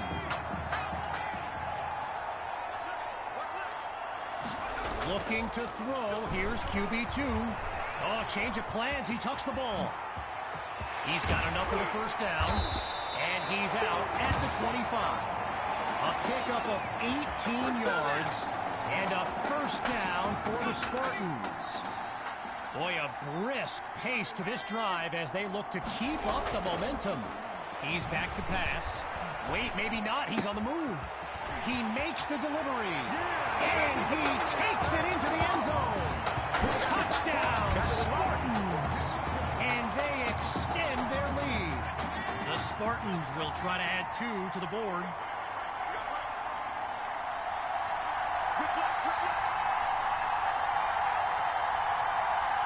Scans the field. Oh, change of plans. He tucks the ball. That's incomplete. They do not convert. So they come up empty on that play call.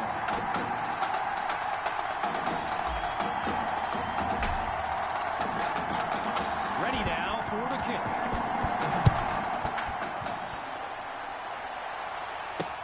Caught in the end zone.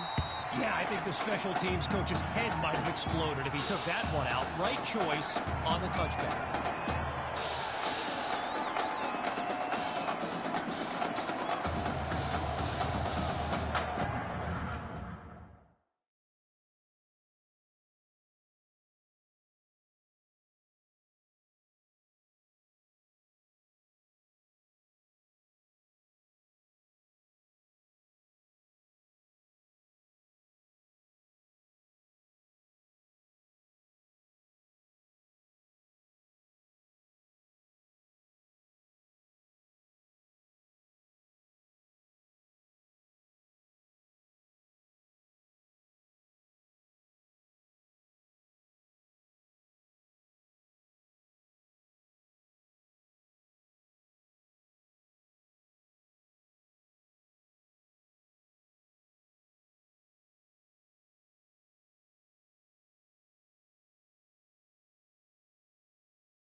opening play of this drive for the Hawks. And we'll see if they've come up with anything to prevent this drive from ending with yet another punt. Forces that throw, and it's intercepted.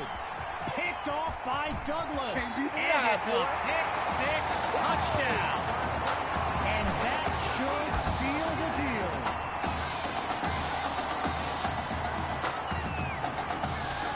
Here's the Spartans looking for 2.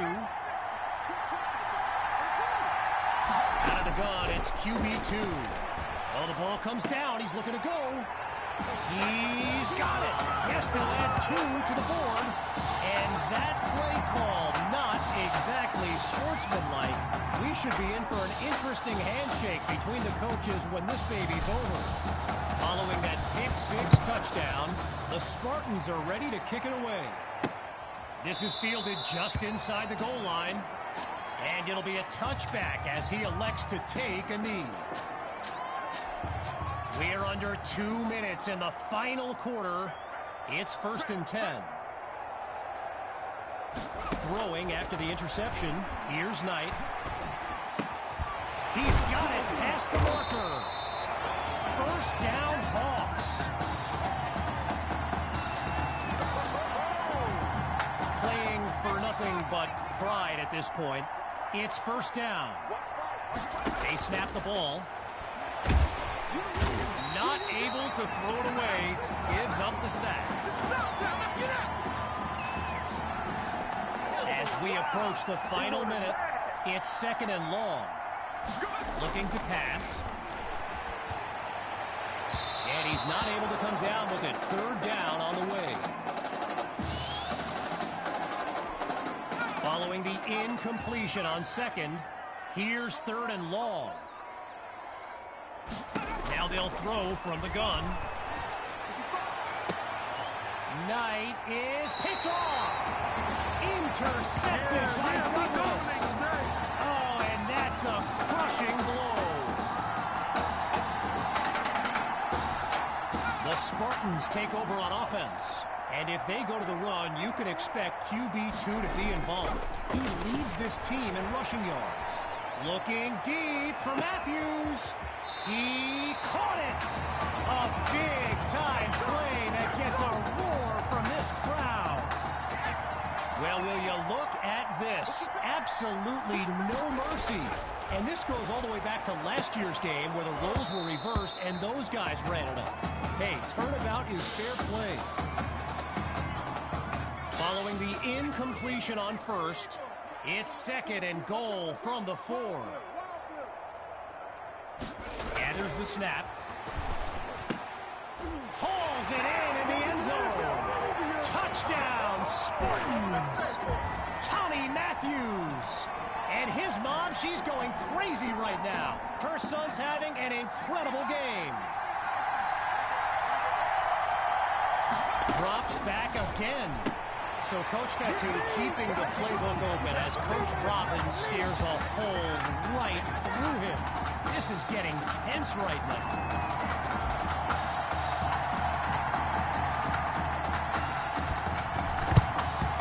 And they're unable to recover the ball, and so now their defense heads onto the field.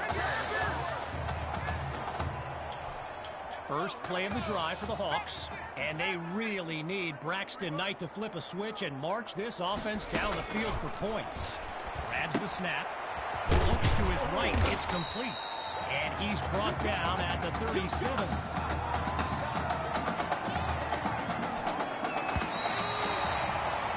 And that will do it.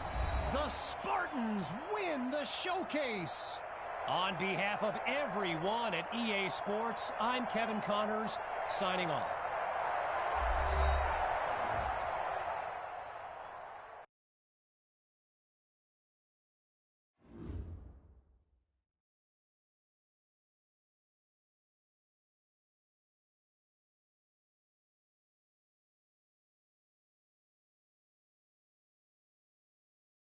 This question is for both of you. What trait do you think will give you the edge at the next level?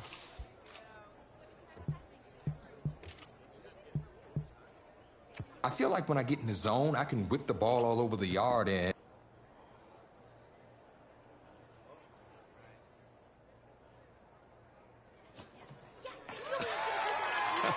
Wow, man.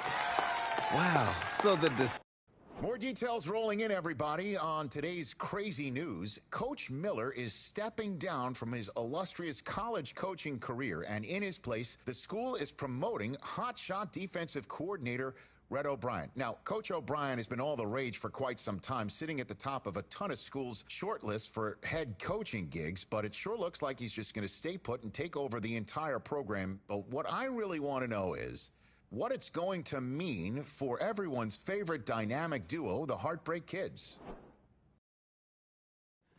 I know you've both been sitting patiently for the past 2 years, waiting for your shot, so I made a decision. Neither one of you will be starting. Come on, Coach. Give us a shot.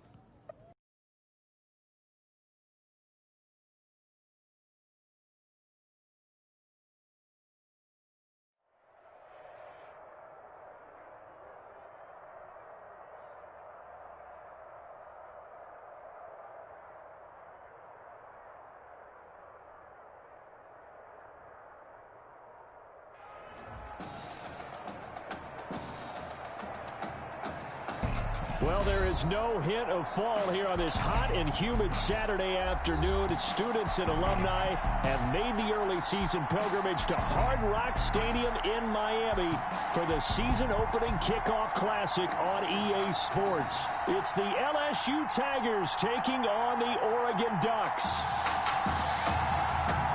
It is time for the kickoff classic and a new season of college football underway on EA Sports.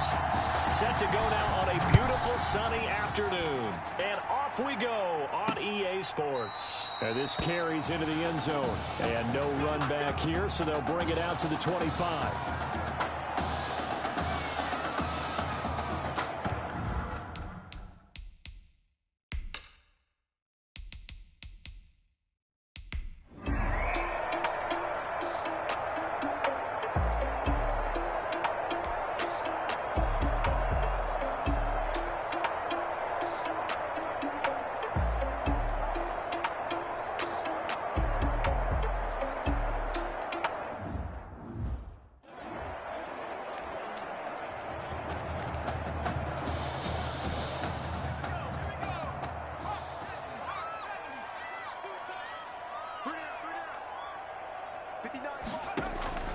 Off play action. Mitchell out to his left. And this one is incomplete. That was an interesting look there because as soon as he got outside the pocket, I thought he was going to take off and run for yardage. But what often happens now with these quarterbacks who can move, defenses want to try and keep bodies in front of them, and I think that discouraged him from taking off. Got a man, it's caught at the 6-yard line. And he will take this in. Touchdown LSU. A big play there. 68 yards. And LSU has jumped out in front. What a special moment for him. The first passing touchdown of his college career, and certainly a moment that he will never forget. And it always helps to get that first one out of the way, doesn't it? I know right now that he just wants to go and jump to the top of the stadium and throw his hands up and exult a little bit. But he's had a chance to prove that he can do it now. He got it done. It's been a long time in the making. Now he's just got to harness that emotion and continue to play. So they will accept the penalty and move forward.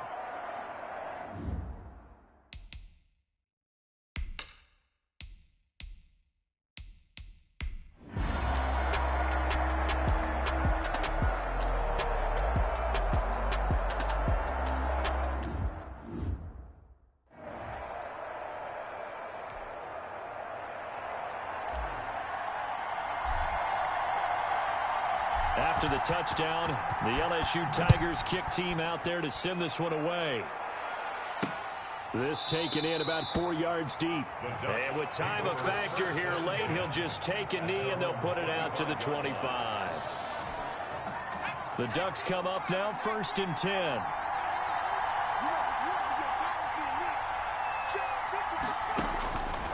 One final shot. They'll look to throw. And, oh, a crusher there as it's intercepted. Picked off at the 47.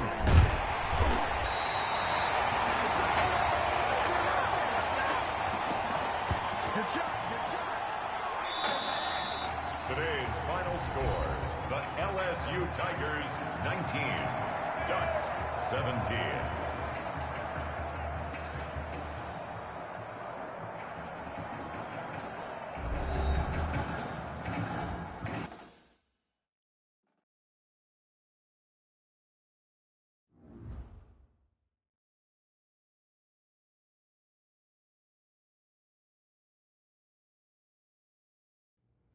So things got off to a solid start. But after several weeks... Some huge Wake up. news to get to, and none more intriguing. What are these dishes doing at my feet? Because it's time for you to start cleaning up your crap. These dishes have been lying in the sink for almost 2 weeks. I mean, look at this place. It's a disaster. You're leaving everything laying around. It's ridiculous. Who crawled up your butt and died? You. Gross. Hey, get up, man. I want to watch some TV. You've been laying out here all morning. What's got you two all riled up? Just turn up the volume, would you? The Heartbreak Kids have gone from sensational dynamic duo to a sudden two-headed monster. And boy, this is an ugly one. Hey, I thought I played pretty good out there. This team still has not found its identity. And I know that Coach O'Brien claims that his two-quarterback system is... But I got to tell you, it sure looks like he still doesn't have a clue what's going on.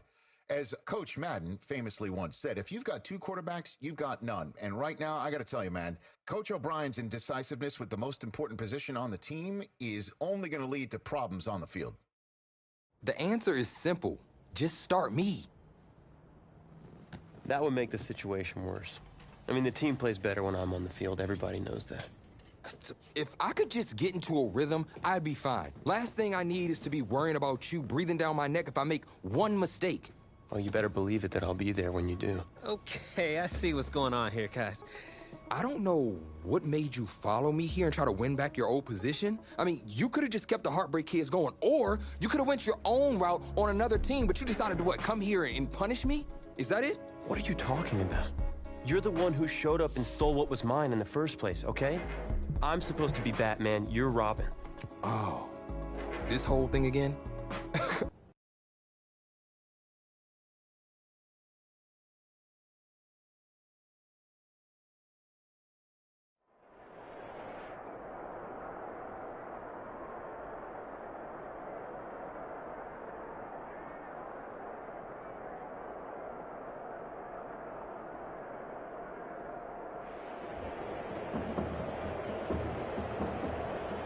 This college football season has been a fun and wild one, and we are now down to 4 as EA Sports is proud to welcome you to AT&T Stadium in Arlington, Texas.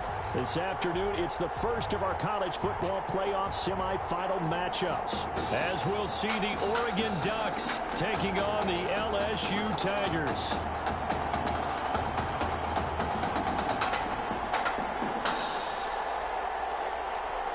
For the right to play for a national championship next Monday night in Santa Clara, we are underway from Arlington in the national playoff semifinal. And a nice return sets them up pretty good here right at the 30-yard line. First and 10 at their own 30-yard line.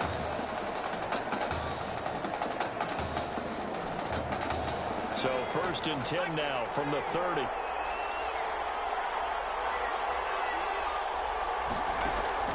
They will let him throw here on the very first play. On the right side here, and that's complete.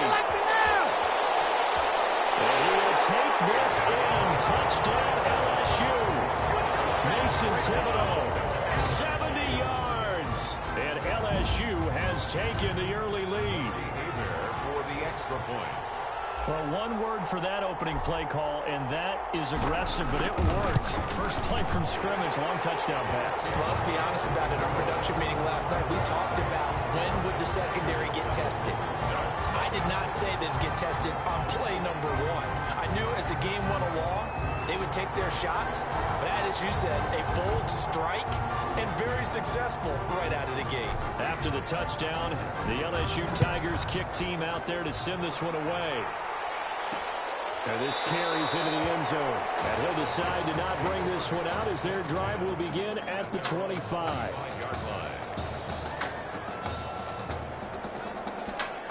Here's a 1st and 10, Oregon.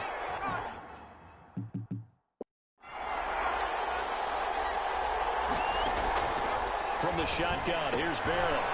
It's a short one here, complete to the top. Now up to the 35 before they're able to knock him down. 10 yards there to start the drive, and just enough by about the length of the football for a 1st down. 1st and 10 at the 35-yard line. Back to throw, Barrett. That'll be taken in by Anderson. There he goes left side. And he will score. Touchdown Ducks. Quintez Anderson, 65 yards. And his guys are an extra point away from tying this thing up. That's a great response. You give up the first score of the game, but you go right down yourselves and get the equalizer. I just had a flashback there. I remember playing in a game like that in college where one of my teammates had said in the media that week, the opposite team would be lucky to cross our goal line. They crossed it in the first minute of the game. On our first offensive play, we scored to answer back. Something similar to what we just saw there. Very similar to what we just saw. And they will wrangle it down a couple yards shy of the 30. At their own 28-yard line. The Tiger offense ready to get after it one more time. And last time the formula was pretty simple. One play drive, long pass. That maybe they just want to do that again, right? And that's exactly how you want to draw things up. Whether it's on your grease board, right, in your playbook, one play drive's exactly what you want on offense. What they have to be careful of is not having a letdown. It was fairly easy last time. They can't expect that going forward. Yeah, we'll see if it's that easy here.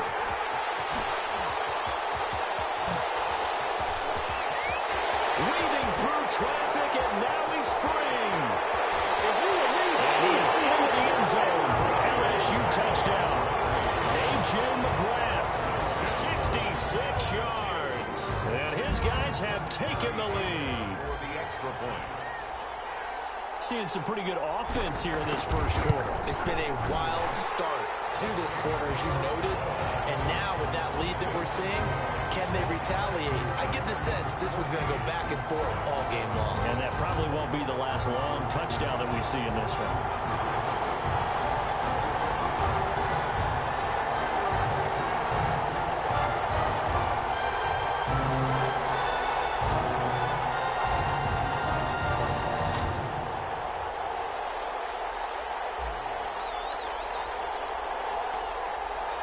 After the touchdown, the LSU Tigers kick team out there to send this one away.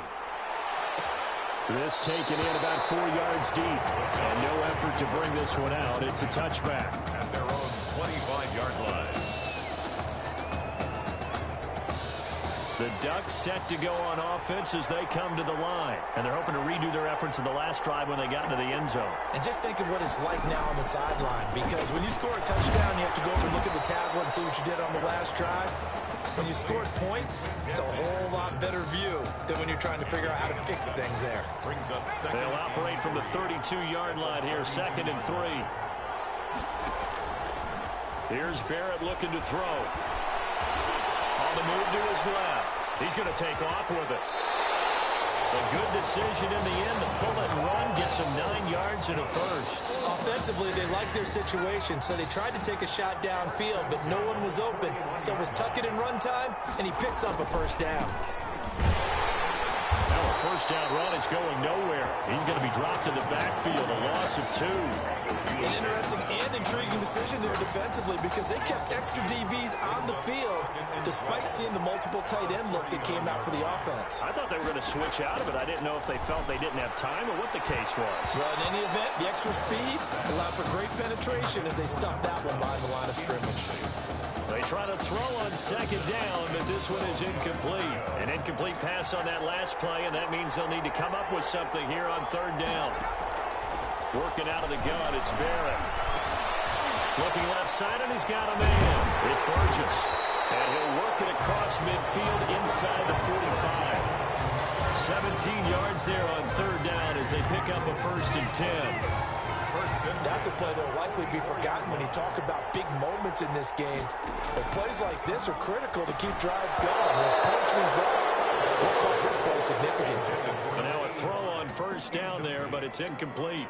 Oh, man, for him to be that wide open and drop it. Sometimes you have just too much time on your hands, right? You end up thinking way too much, and your hands get shaky. And yes, he's a tight end, but that's a catch he should have made. And once again, not much running room, if any at all. Taken down. No gain on that one as it brings up a 3rd and 10. It's 3rd and 10. From the gun, Barrett. That will be incomplete. Barrett's pass. And this is too far behind his man. He missed him. It's incomplete. Oregon's punter out on the field, as he should be able to pin him back deep here with his first punt. And this is going to be ruled out, I think, just inside the 20. Yes, it will. Side judge calls it at the 19-yard line. The Tiger offense ready to get after it one more time. And right now they're saying, hey, let's keep this going. 2 drives, 2 touchdowns. Yeah, can't ask for a better start than that, can you? I mean, this is the way you practice it. This is the way you rehearse it. Now, the play calling, they're locked in really well. And he'll get this one way up just shy of the 45-yard line. 25 yards there on the catch and run. Well, that student section wasn't alive. They are alive and well now. That chunk play woke them up. It is starting to get really, really loud in here as this offense is on the move here in the first quarter. And he'll only get a yard, maybe 2, up to the 46. He was tackled. Oh, that's a real nice job there by the defensive front. They just engaged and held their ground. But how about the guy who made the play? We often talk about whether they take a good first step or not. Many times you just don't take any step. Just get your feet moving, get your body going, and then once he made the read, he was able to make the play. Escaping the pressure right. And he's got his man in stride, complete. And taking it across midfield and inside the 45. A gain of 13, it's a first down. A nice throw there. Coach O'Brien, when you look at this quarterback position, he's got 2 great options, but opting to go with a hot hand, leaving Tommy Matthews on the sideline to start this semifinal. And throughout this, and he will take this in. Touchdown, LSU. A great effort there. 42 yards. And LSU adds on to their advantage. So simple math here in the first half. They've had 3 drives offensively, and they have scored every time, and they've got the lead. Well, whenever we talk about adjustments, we usually talk about an offense making adjustments, right? This is all about the defense. They've got to figure out some way, somehow to slow them down. Do they blitz a little bit more? Do they play more zone coverage? Right now, they don't know where to go because they're hitting them in every direction. Fields it in the middle of the end zone, and this will not be brought out. It's a touchback. At their own 25-yard line. The Oregon offense on the field, ready for their next possession. And down on the scoreboard, certainly needing to avoid what happened on the last drive, punting the football. Sense of urgency has to take over for them here. They know the score. They know the situation. And by the way, the punter no longer exists for their offense. That's how they have to treat this drive. They need points. Big time. So on the other side of the field now, it's 1st and 10 as they've got things rolling on this drive. And he'll air this one deep for Anderson. The ball popped in the air and intercepted. Picked off inside the 10.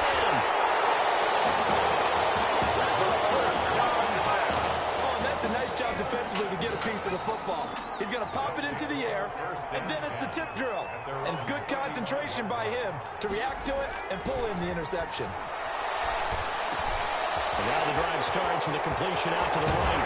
They'll get this well past midfield before being stopped just before the 35. 28 yards the gain there on the catch and run. Line of scrimmage, the 37 on 1st and 10. 7-yard line. Operating from the gun, Mitchell. Flushed out right. Oh, that was dangerous. Threw it into coverage, almost picked. But instead, they'll keep it on 2nd down. You're down 2 touchdowns. You just know defensively you absolutely have to come up with a big play. That nearly was one right there. Looked over at the sideline immediately after the... Time, baby. Field, a breakaway. Touchdown, LSU. Mason Thibodeau. 2 catches, 2 touchdowns here so far. And LSU adds on to their advantage. He knocks it through. It's 28-7. Makes the score. Tigers 28, Ducks 7.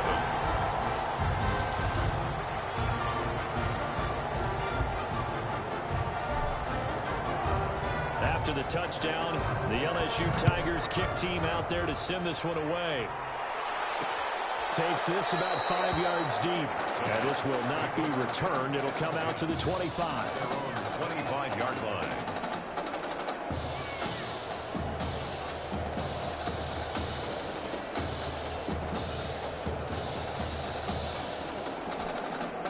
The Ducks set to go on offense as they come to the line. They're down 3 touchdowns to this point, needing to put something together as they have it 1st and 10. Into the hands of his receiver, Anderson. And from the 25, they work this to the 29, a gain of 4. They'll contain him to just 4, 2nd down. At the 29-yard line. From the gun, Barrett, complete to Myers, the tight end. Complete to Bradley Myers. Well, they were unable to make anything really big out of that, but it's not a bad idea to find your tight end and give him an easy completion and keep moving things forward. Almost his bread and butter is a good running back dive play. And Cameron has it over the middle. And brought down, but not before reaching the 45-yard line. His first catch, good for 14 there and a 1st down.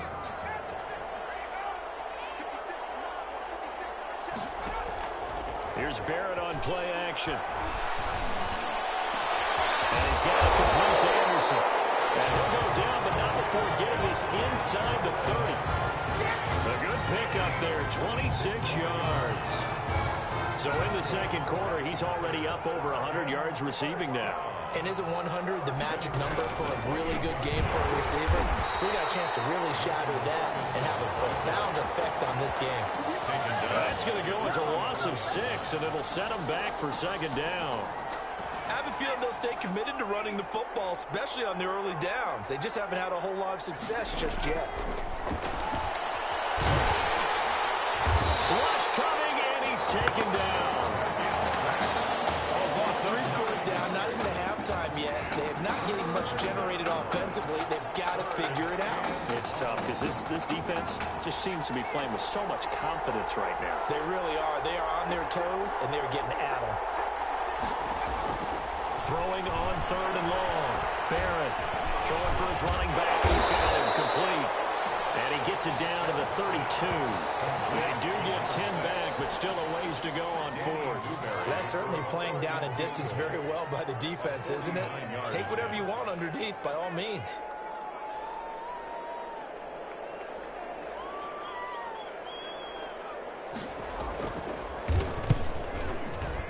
And he missed it.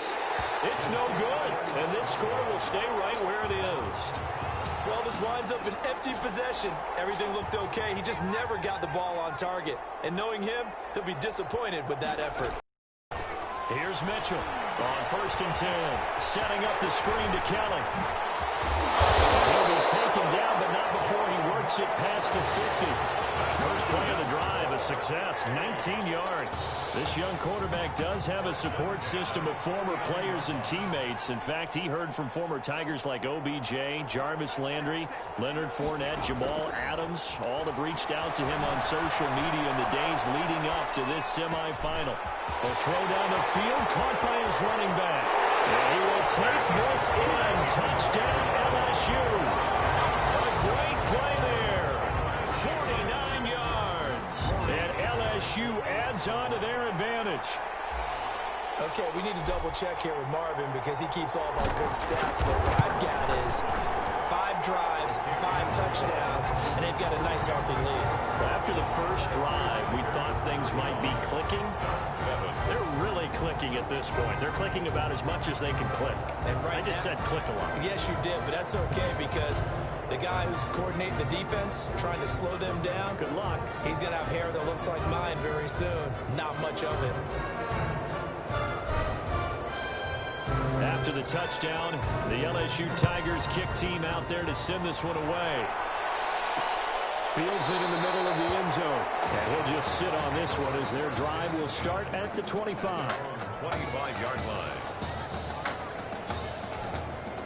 The Oregon offense on the field, ready for their next possession. And they had compiled a pretty long drive last time. Unfortunately, though, it ended with no points after the missed field goal. And that can hurt the psyche of the team because as they drove downfield, you know you're never supposed to count points in your mind until they go up on the board. But let's face it, we've been there. We've seen teams before. They were counting on those points. They didn't get them. Can they come back now? Oh, a heavy rush, and down he goes. Now another timeout called for by the offense as the stoppage will come with a little under a minute to go in this first half. On third down, Barrett. With a double coverage, and it's intercepted. He's picked off near his own 48. You're trailing, you're trying to get points late in the half. I absolutely understand that. But remember, it's all about the ball. And without the ball, you can't get those points. They just turned it over. Now you got to be careful because that deficit can get a little bigger on the other side with that good field position they just took over here. And now off to the races. Down the side. And he will take this in. Touchdown LSU. A big play there. 49 yards. As his guys continue to put this one out of reach. What a game that he has had throwing the football. Now 4 touchdown passes. This offense playing at a very high level. I'll tell you what, he's going to be filling up your social media timeline tonight.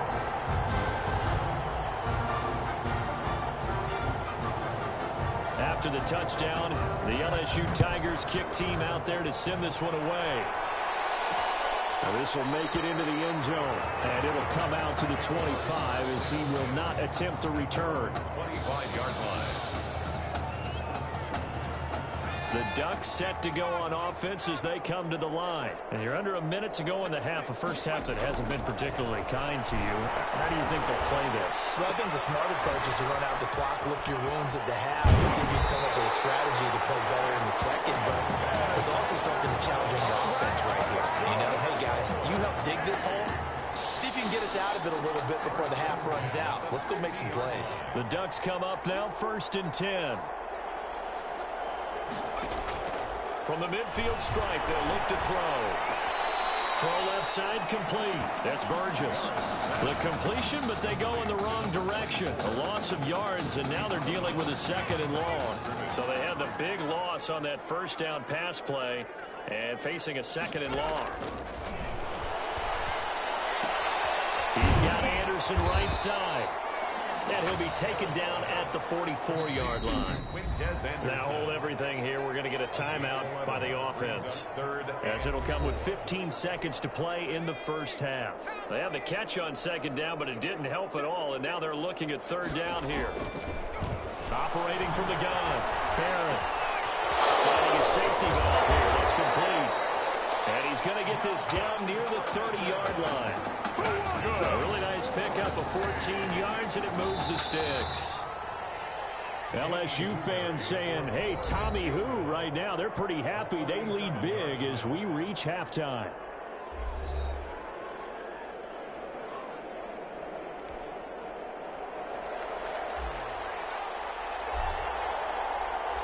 The winner goes on, the loser goes home as we start the second half of this semifinal matchup. Takes this about 5 yards deep. And no fireworks to start the half. This will be a touchback.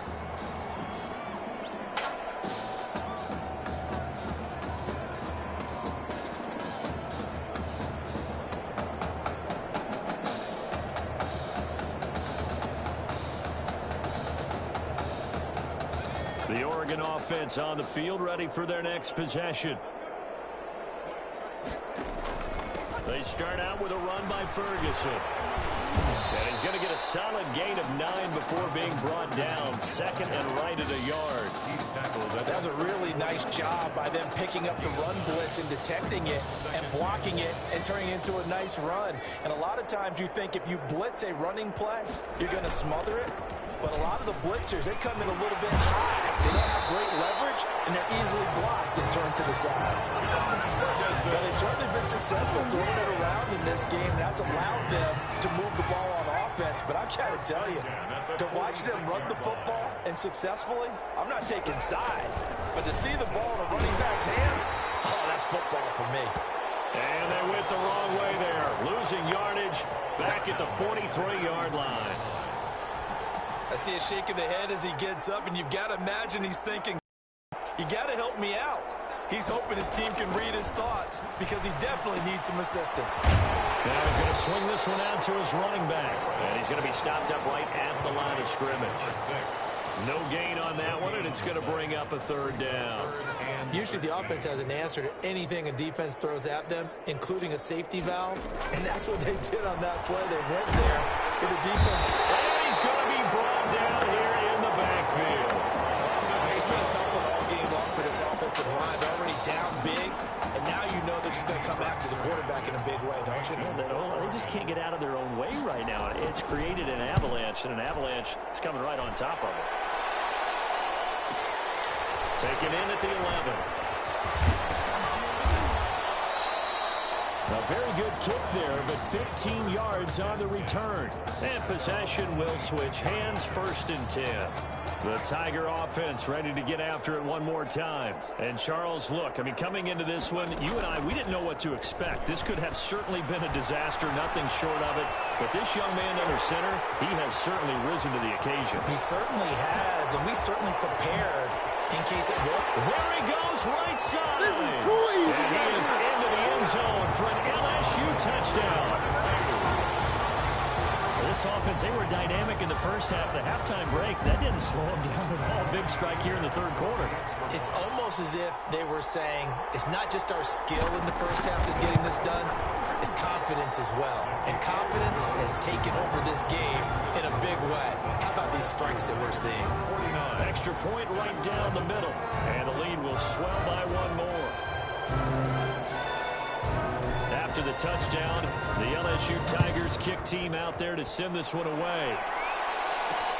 This will make it into the end zone. And he'll just take a seat, and the drive will begin at the 25-yard line. 25-yard line. The Ducks set to go on offense as they come to the line. They are right now just ice cold. I mean, they have struggled big time in this game, and they're getting blown out. How do they adjust? It's so tough because we always talk about it being a team game, and you need all 11 working well together. But every now and then, partner, you need that one guy who can make a play against all odds that maybe can ignite things. And I think that's what they're looking for. Can't get away, and he's taken down. Great job defensively. I think he was trying to go through his progressions, find someone to get rid of the football. Before he knew it, he was on his back. So that just brings us right back to what you said in the beginning. A great job defensively. Nowhere to go with the football. That led to the sack. Now throwing on third down there, but he cannot connect. It certainly didn't appear that that's where he wanted to go with the ball initially, so he tried to get something out of it by dumping it off to his running back unsuccessfully. Oregon's punter out on the field as the drive goes backwards, so he's on to punt it away.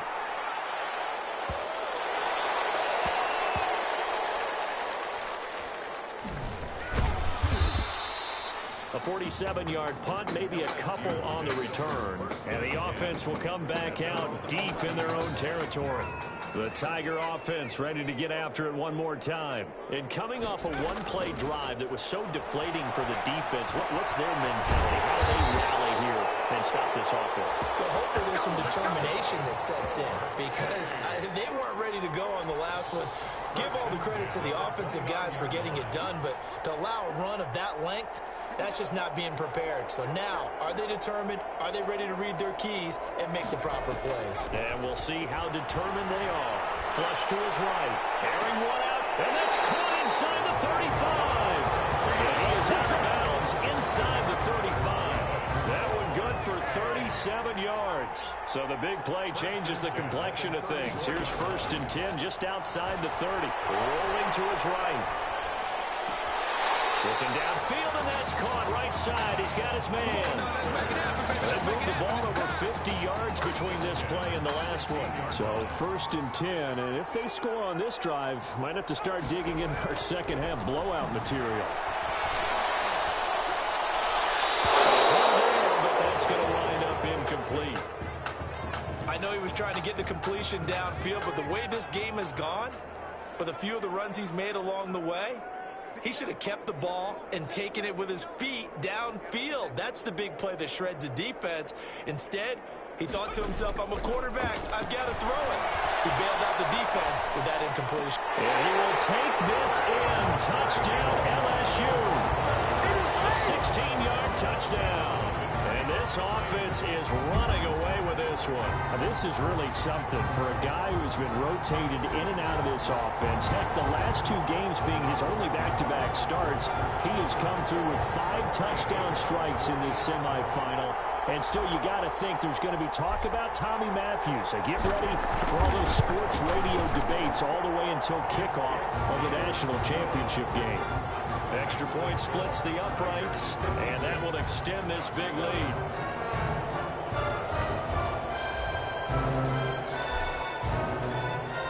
After the touchdown, the LSU Tigers kick team out there to send this one away. Fields it in the middle of the end zone. And he'll decide to not bring this one out as their drive will begin at the 25.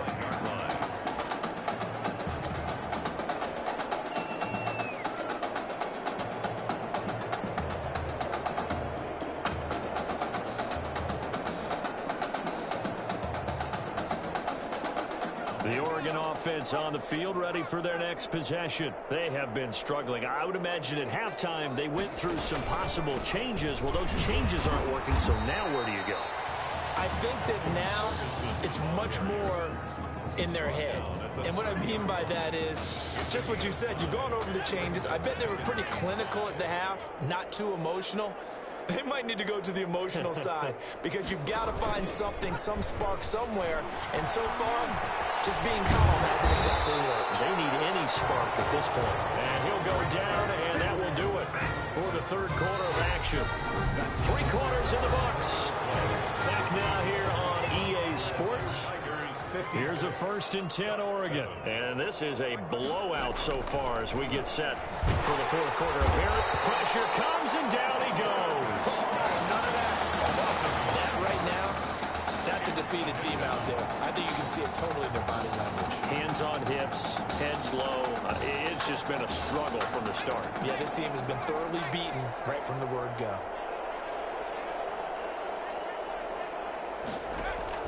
To try again after the sack. Barrett, this is Anderson over the middle. And they'll get to him after a gain of 7 to the 47. The reception good for 7. It's 3rd down.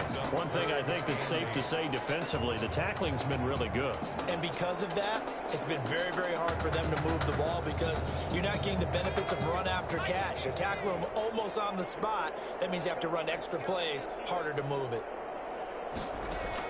To throw on 3rd down, Barrett. He's got Gibbons. And they'll work this down to the 40-yard line. Tackled there. That's good. A good gain of 14 there, and it moves the chains. Well, this game is certainly pretty well over. They can go ahead and mark it in the win column. But as a defense, they don't want to get so soft now that everybody just throws the ball all over the place against them, gets big yardage, and puts points on the board. They have pride, too, on that side of the ball.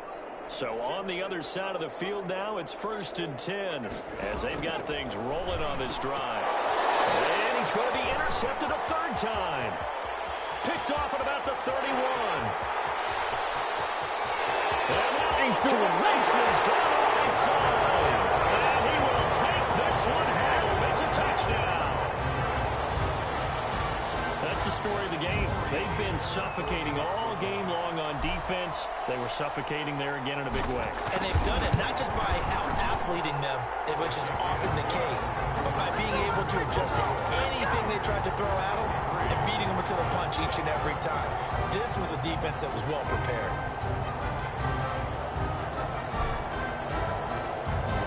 So they throw the pick 6. They'll get another shot at it now as this one's in the air. Takes this about 5 yards deep. And no effort to bring this one out. It's a touchback. At their own 25-yard line. The Ducks set to go on offense as they come to the line. And you can sort of sense their dejection. That last pick six put the icing on the cake, so to speak, in what has been a rough go for them. There's a pass swung out left to his running back. And this one goes nowhere. Losing yardage back at the 22. But despite the completion, they're going to wind up losing 3 there. Second down. From the gun. Barrett. Oh, there's that man again. It's complete. Broke a tackle, but not much room there ultimately. Just up past the 25 and no further. 4 yards on the completion, and it sets up a third down. And 9. Never make the mistake that the slot receivers, especially the little guys like we're watching here, are just quicker than fast. A lot of them combine quickness and speed, and they catch a lot of footballs, as we just saw there.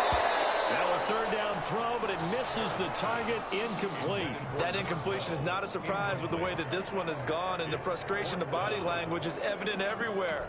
This team, they've really been put through the ringer in this one. Oregon's punter out on the field. He's been one of their few bright spots so far.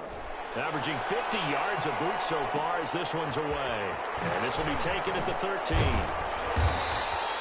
A very good punt, but a 16-yard return. And out will come the offense as they take over. The Tiger offense ready to get after it one more time. And Charles, in a very one-sided affair, I think we've reached the point in the broadcast where you and I, we may have some filling to do, right? Yeah, I think you're right about that because we got to try and keep people around. We don't want them to change the channel. Stay with us in this game. Is that Ben Ramsau? Are you hearing from Ben on the headset here? Tell us, stretch this thing out a little bit. Get some talking points. Dig them all out. That's what you get. A big-time producer. Keep them here. On second down, it's Drake. And he'll be out of bounds after getting this one across the 40. 4 yards the pickup, first down. Second and 2 is prime time for a little bit of a gamble, isn't it? Open up the playbook, go play action, toss that bad boy deep. But in this situation, go ahead and give it to your back. Let him pick up a first down. Keep the sticks moving. Oh, that's just not fair, and now room to run. And he is into the end zone for an LSU touchdown. Their mobile quarterback. His second touchdown of the afternoon as his guys continue to pour it on. LSU lining up here to go for 2. Well, Charles, he's already proven that he's not afraid to tuck that football down on the option, and he's into the end zone for the second time in the game. That's exactly what you need from your quarterback, the ability to run the ball fearlessly. And, in fact, many quarterbacks will tell you running the football doesn't scare them. Standing in the pocket and taking blindside hits, that's what terrifies them. Fields it in the middle of the end zone, and this will not be brought out. It's a touchback. At their own 25-yard line.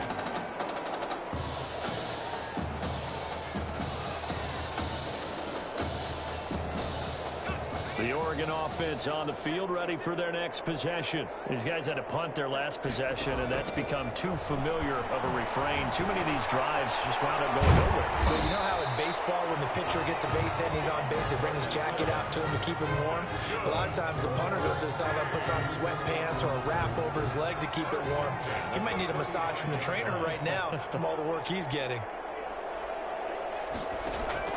Barrett looks to throw on first. He's going to flip one out here to his running back. And he slips up past the 45 before being tackled. 13 yards as they've got the connection working. His second catch in a row, first down. First and 10 at the 48-yard line. Operating from the gun, Barrett. That's caught right side by Anderson. That one good for 10 yards. And that'll make it second and a foot or so. 4 yards. And that last reception puts him over 150 yards now on the game, Charles. And now it's not just execution. It's not just performance. It's a mental aspect that's going on. Because right now, he's kept the defense so much on their heels, got them looking at each other. Who's going to cover this guy, and what type of coverage can we put out there to try and slow him down? First down, but this this one winds up to be incomplete. This has been a rough one, to put it mildly, for him. And after this one's done, you just feel like at the post-game press conference, this team's going to have a lot of questions and definitely not a lot of answers. To throw again, Barrett. Forced out to his left. All in all, no gain on the play, and it'll bring up third. They're going to need to get up and set in a hurry. On third down, Barrett. Oh, had his hands on it, couldn't bring it in. Pretty symptomatic of how this game's been going. Sometimes it's just not your day. There's another failure right there on third down. For the Oregon field goal. A 52-yard attempt. And this won't get there. Won't be online either. It's no good. Off to the right. And this score will stay right where it is. Now listen, now no kick from 50-plus is a gimme, but here you're indoors in a dome. You'd think ideal conditions. Yeah, and it's one that he would expect himself to make, not just us expecting him to make it. Over the years, my theory is very simple. The athletic ability. There he goes, right side. And he is into the end zone for an LSU touchdown. How about that? Their quarterback, 65 yards. And this offense continues to pour it on. LSU lining up here to go for two.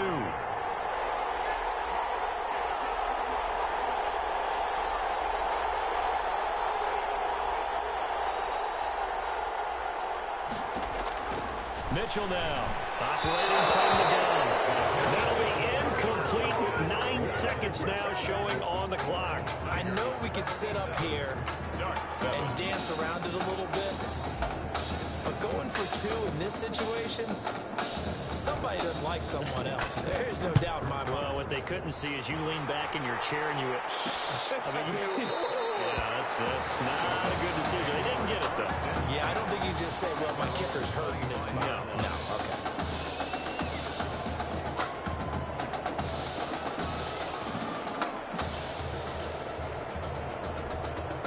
The Ducks set to go on offense as they come to the line. This is just an exercise in futility. Do you even bother running a play here offensively? I wouldn't, because blitz coming and down he goes. A loss of 7 yards. And following the sack, they'll look to make amends on a 2nd down and 17. So on the strength of 5 touchdown passes from their junior quarterback, the LSU Tigers are moving on to play for a national championship.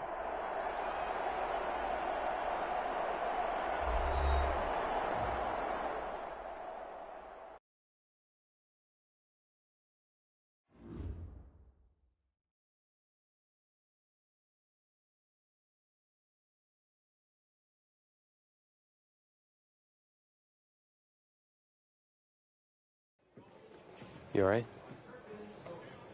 I'll be fine. I was you last week. I know exactly what you're going through. You didn't have to sit through this championship game, though. No, but I did sit out our first state title game. That wasn't easy to do. For all I know, this could be my only shot at it. Then I guess we'll just have to do this all over again next season, huh? Good luck out there tonight. Thanks.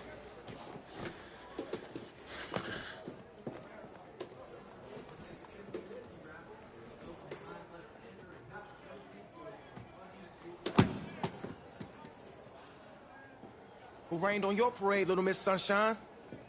I am not in the mood for this right now. Just because you're not playing, I take it.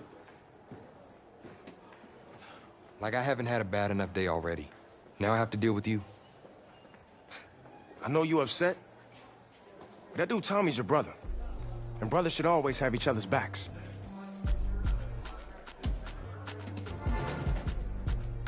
And wipe that sourpuss look off your face. It's game time.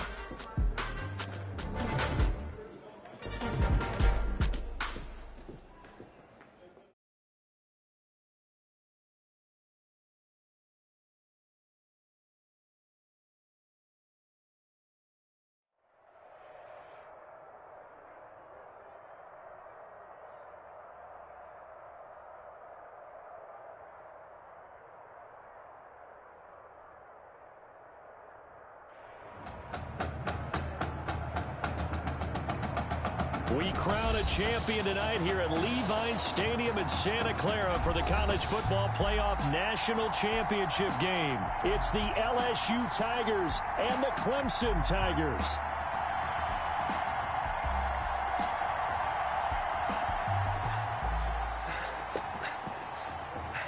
You okay, son? Yeah, Coach, I just...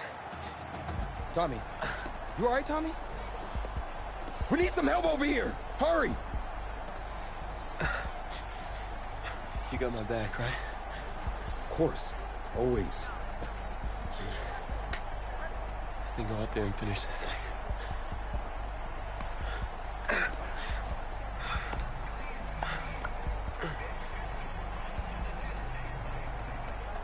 One shot. That's all any of us ever really gets. Waited my whole life for my one shot at being a head coach.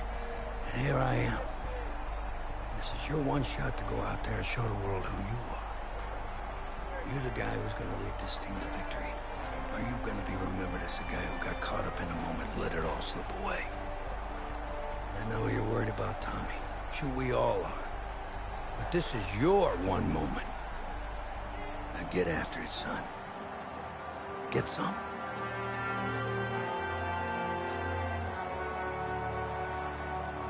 The pressure perhaps getting to this young quarterback as LSU trails at the break. Just one half remains in the college football season as we begin the second half of this national championship game. And a nice return sets him up pretty good here right at the 30-yard line. First and 10 at their own 30-yard line. The Bengal Tiger offense, if we differentiate them, they are set for their next drive. Mitchell throwing on first down. Looking left side, and he's got a man. That's Holmes. And he takes it down deep into enemy territory.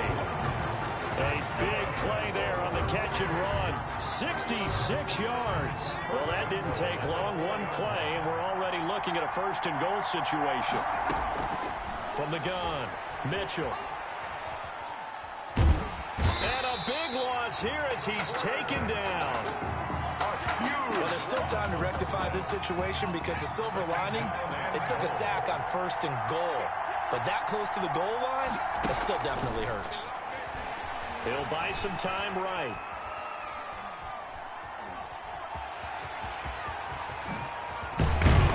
And he's going to be brought down just shy of the 5 at the 6. A big chunk of real estate covered on the scramble, but it will be third and goal. The ball mere inches from the white line on third and goal. Operating from the gun, Mitchell. Looking end zone, but it's incomplete.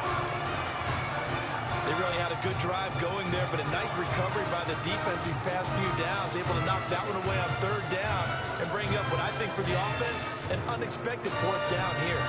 And for the second time tonight, this field goal unit comes out here. From the right hash, and this one just a chippy. And his kick is good. And that will tie things up at 6-6. Well, despite not having Tommy Matthews on the field, they were still able to move the ball and tack on 3. And the score, Charles, now all tied here in the championship game. And remember, only 3 points scored in the first half, and after a switch at quarterback, they're right back into this thing. And now if the defense can just up their level, this championship is far from over. This is a big-time second half coming up. At their own 25-yard line. The Clemson Tiger offense have to specify that. They're set for their next drive. Their defense has done the job. Now it's the offense's turn as they've got it first and 10. A pass there over the middle to start things out. And they get him down, but not before he takes it across the 40-yard line. The catch and run there, good for 16 and a first. First and 10 at the 41-yard line. Going to hand to Jewell. And he'll be brought down, losing yardage back at the 40. He'll lose a yard there, and it's 2nd and 11. This defense is just flat getting after it. They have not given up much of anything in the run game. Case in point right there. And he can't escape, and down he goes. We are seeing two really confident defenses imposing their will on these offenses in this game. Yeah, absolutely, going toe for toe. Just curious if one of these offenses can wake up a little bit. Is there any way they can find some? Under pressure again, and down he goes again. They were trying to set up that screen, trying to get that screen to formulate. Took too long. Ends up taking a sack, and that leads you to a couple of other questions. Number one, why don't you just get rid of the football near the screen guy so that you don't take an interception? But really, the big one, they just took everything away, and he was really kind of flummoxed on that play and ended up taking the sack. Dances by him.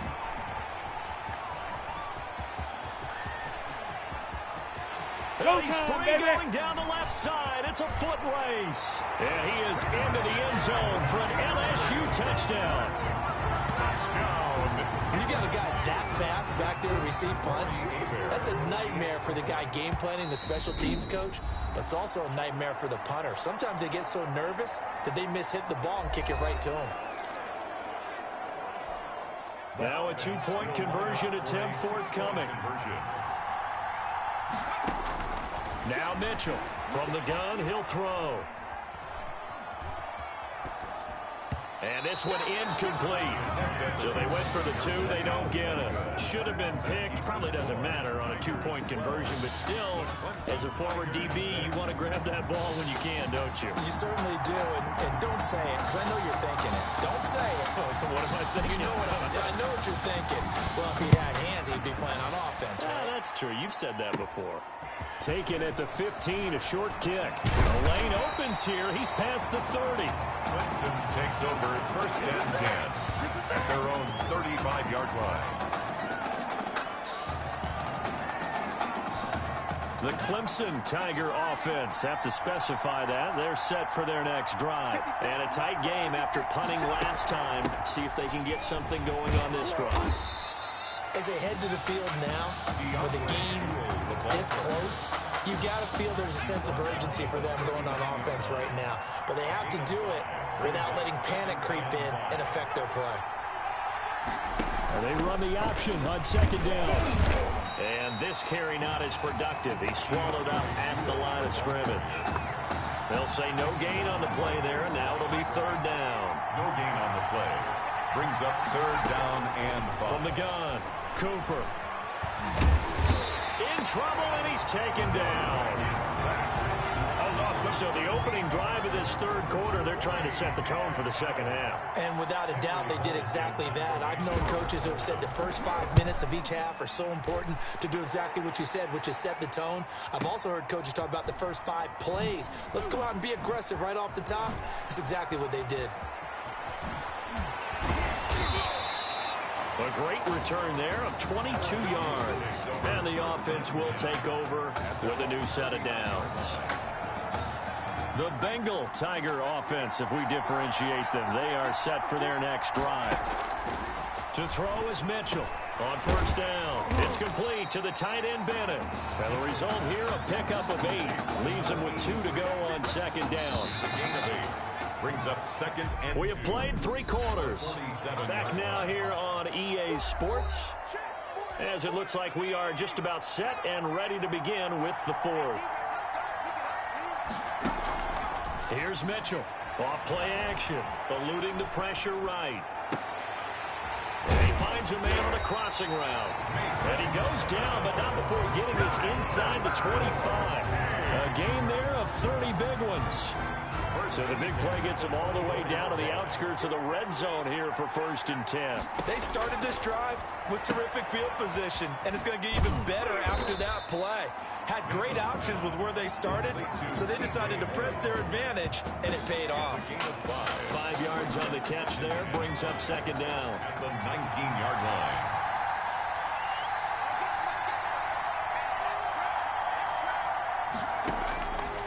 Operating from the gun.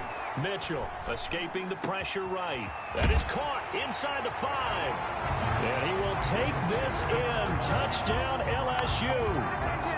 From 19 yards away. And LSU adds on to their advantage. And if you blinked, you probably missed that touchdown drive. It happened in a hurry. I was just putting mustard on my hot dog, and all of a sudden he's in the end zone. I've got to do a better job of paying attention for this quick strike offense. I thought you weren't going to tell your wife about the hot dogs in the booth thing.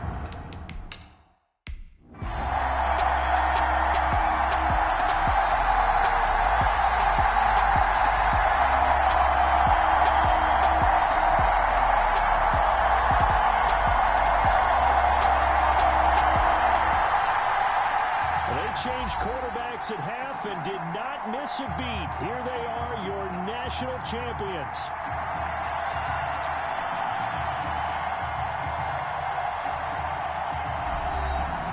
And celebration time on that sideline. It took a change at quarterback. His thoughts will turn to the condition of Tommy Matthews. But for now, jubilation as they are the national champions.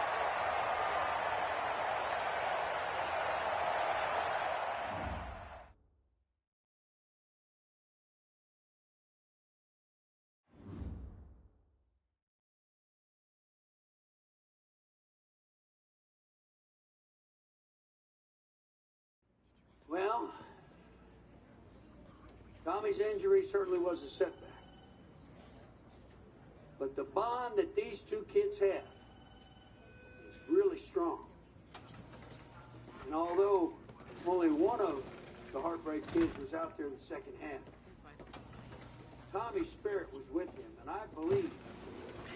You here for Mr. Matthews? The hoodie gave it away. He's stable.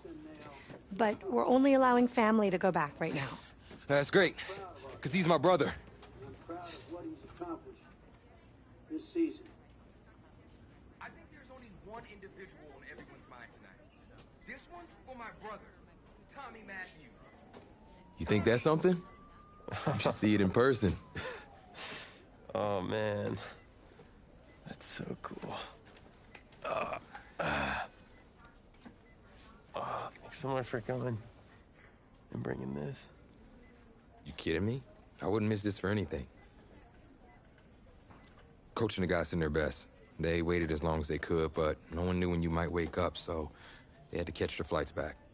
I told Coach I wasn't about to split up the Heartbreak Kid, so I stay behind, make sure you were all right. Thanks, man. I'm just glad you're here. Hey, man. Promise me one thing. Anything. That you'll come back next year and make it win the championship. Together. Next year? You know I will, brother. Together.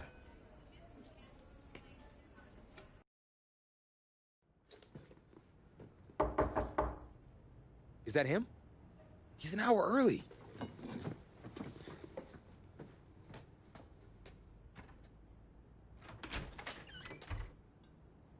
Coach? Don't look too disappointed. No, I was just expecting Tommy. Come in. Care for a cupcake? No, thanks. So, you here for the party?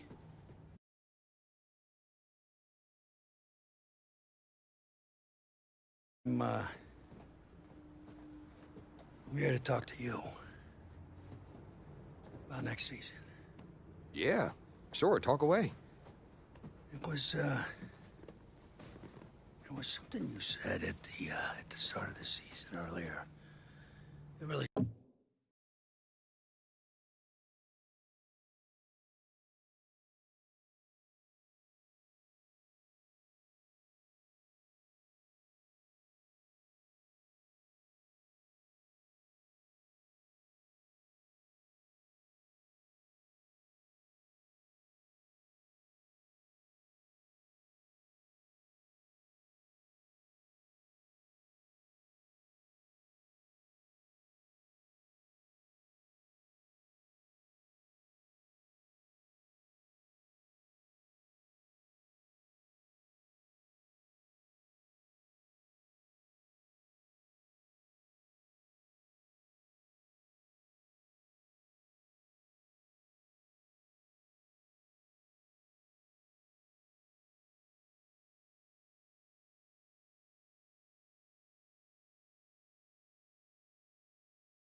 Stuck with me.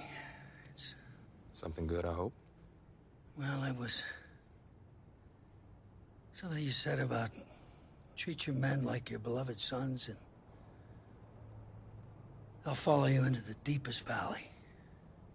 And that really got me. It got me thinking about the way I treat you boys, and I wasn't being fair to you, and Tommy for that matter, or the team. Wow, Coach, how could you possibly make that decision after the title game? Is Tommy even going to be able to play? Yeah, I spoke with his doctor. Valve replacement surgery was great. He's going to be right as rain.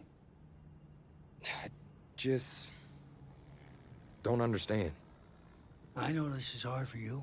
It's hard for you to process, and I hope you believe me when I say that I take no joy in making this decision, but I stand firmly behind it because, frankly, Tommy's a better fit for the offense. Well, what does this mean for me? Well, it means that you are at a monumental crossroads in your life, and you've got two choices. You can enter the draft, and based on what you did last year, I'd say you'd be lucky to get picked in the 3rd round. But realistically, you're looking at a late-round selection, if at all. Jeez, don't sugarcoat it for me. Well, I'm trying to be open and honest with you from this moment forward. I'm giving it to you as I would my own beloved son. And my other choice? Well, the way I see it, you got too much raw athleticism to waste sitting on the bench. Your talent is a true gift. And it's one that I'm going to give you the opportunity to show it to the world. And how's that? You get to pick a new position on offense and get your Heartbreak Kids thing going back again. Heartbreak Kids. Well, Tommy's already tried recruiting me to come back so we can win the title together. Does that mean you're in?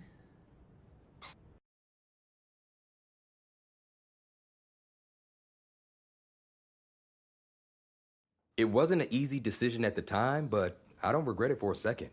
Of course, everyone's first thought was, where am I going to play?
Pretty drastic turn of events for Coach O'Brien's program. I mean, the defensive pantry has been pretty much left dry with most of that elite unit having bolted for the NFL. But today, Coach O'Brien revealed a new strategy, and I think it's kind of brilliant. Get both Heartbreak Kids on the field at the same time. I mean, it's really a brilliant move. Here's the deal. You got to get all of your talented players on the field at once, certainly if they're going to rely on the offense for a change to be the strength of this team if they're planning on making another run at it.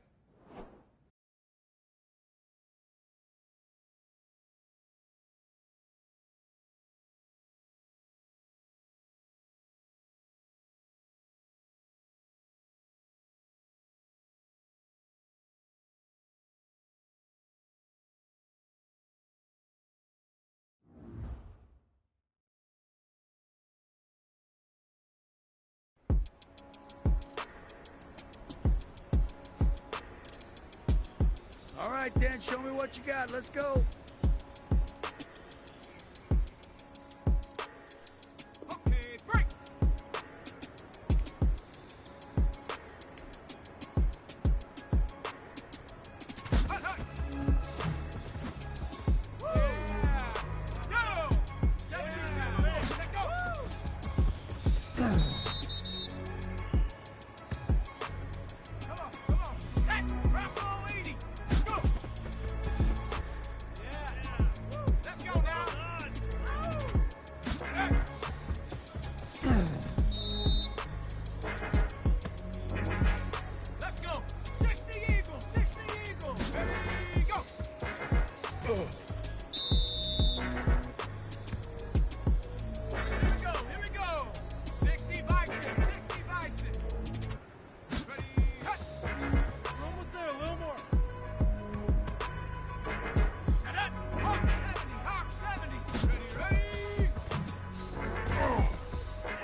We might be in for a long season.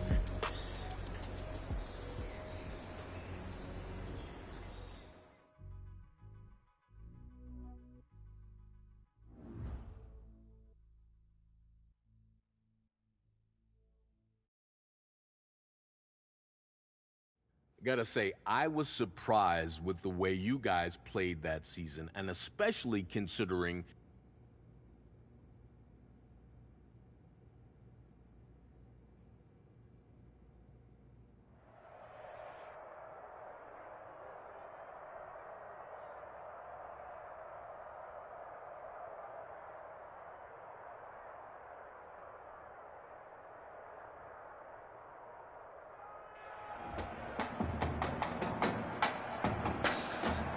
Well, no doubt the best college game this Saturday is here in Miami Gardens, Florida. The place, Hard Rock Stadium, as two of the top 5 teams in the nation will face off. It's the LSU Tigers and the Miami Hurricanes.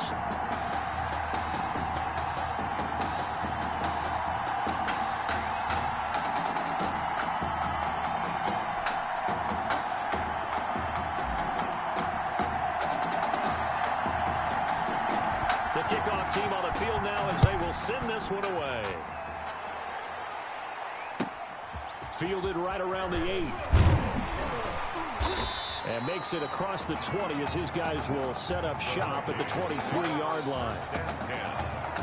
At their own 20. The Hurricanes now 1st and 10. From the gun, here's Daniel. And his first look is incomplete. Intended for number 8. A lot of times it's that first read that you have. Maybe you get it in pre-snap.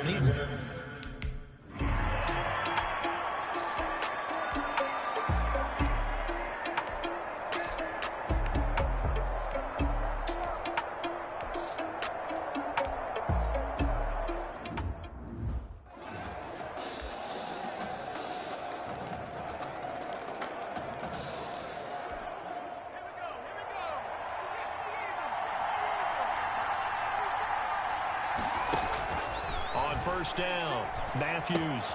He'll try and set up the screen. It's complete. And he's going to lose yardage and be backed up to the 25. But despite the completion, they're going to wind up losing 3 there. 2nd down.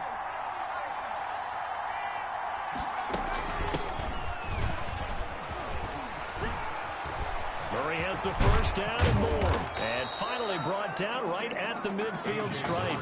It'll go as a gain of 25 on a play that started back at the 25. It's a gain of 25 yards. Got to give a nod of appreciation to some of those guys up front over on that left side. Several key blocks sprung him. No appreciation for the guys from the backside that didn't allow any leakage, anybody could run him down from the backside. They're at the kids' table. Okay, so front side guys, good. Backside guys, man, that's what you're supposed to do. I've had better. Okay, either way, worked out quite well, didn't it? A nice sizable game. The chain gang hustling to catch up. Here's 1st and goal from just inside the 10. From the shotgun now, here's an inside give. And from the 9, they get this to the 5-yard line. Give him 4 on the carry there at 2nd and goal. Well, Charles, it still is kind of strange to look down there and think about Tommy Matthews handing the ball to his high school teammate who's now behind him at the running back position. And he is into the end zone for an LSU touchdown. A 5-yard touchdown run. And his guys are an extra point away from tying this thing up. Well, for a kid that started his career as a quarterback, he's certainly showing a lot of conviction carrying the football. Yeah, he is running with some power, and I think he's running some frustration out of his system, don't you think, partner? Because you know he wants to still be a quarterback. But Coach Red O'Brien made the switch. He has gone along.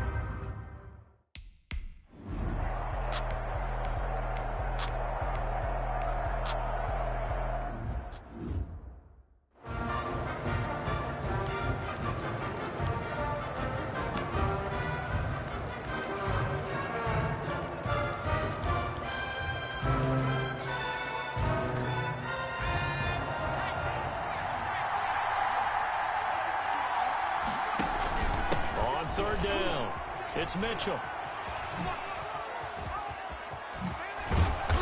And they'll get it all the way up about 5 yards shy of midfield. 25 yards to pick up there, and also a first down. Well, from our vantage point up here in the booth, and look, we have the luxury of kind of seeing the entire play from a bird's-eye view, but his knowledge of blocking schemes seems pretty impressive. Oh, I would agree with that totally, and I think it's similar to wide receivers that flip over to become defensive backs. Okay, you know it. And he is into the end zone for an LSU touchdown. A great effort there with his second touchdown in this opening quarter. And his guys are going to take the lead. And a pair of rushing touchdowns now for him in the first quarter. And I'm liking what I'm seeing from his big guys up front because they're winning the leverage game. How many times we talk about low man wins, right? Move the defensive front aside, create those gaps and holes. He's found his way through them for 2 touchdowns. And after both of those touchdowns, he went right up to that O-line and hit each of them on the helmet. He recognized it. That's a smart man. You know what else he should do? If this continues, take them all to dinner. Takes this about 5 yards deep. And this will not be returned. It'll come out to the 25. At their own 25-yard line. Here's the University of Miami, their offense ready to get the drive started. And they're coming off a 3-and-out, my friend. I think they've got to look at that play sheet and go to a spot that they haven't gone before. Time to shake things up a little bit to try and get this offense moving. Okay, so how do you do?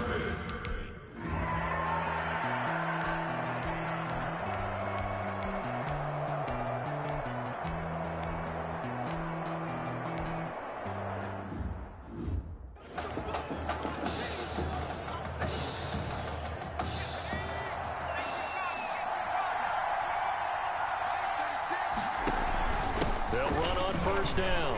It's Mitchell. And from the 25, they work this to the 29, a gain of 4. He's tackled at the 29. Brandon, all things considered, they have to feel pretty good about getting that type of a gain, considering the blitz that they just had against them. Dancing to his left. And now he'll tuck it and run. Space to maneuver at the 40. And he'll get this all the way up to the 42-yard line. Good coverage downfield led to him taking off, picking up the first down on a 13-yard run. First down, LSU.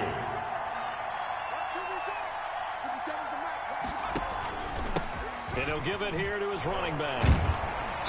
And for one of the first times tonight, he's going to be held up at the line of scrimmage. Taken down. Call it no gain on the play, and it'll be second down. On the play. So after the run for no gain, here's 2nd and 10. 2-yard line.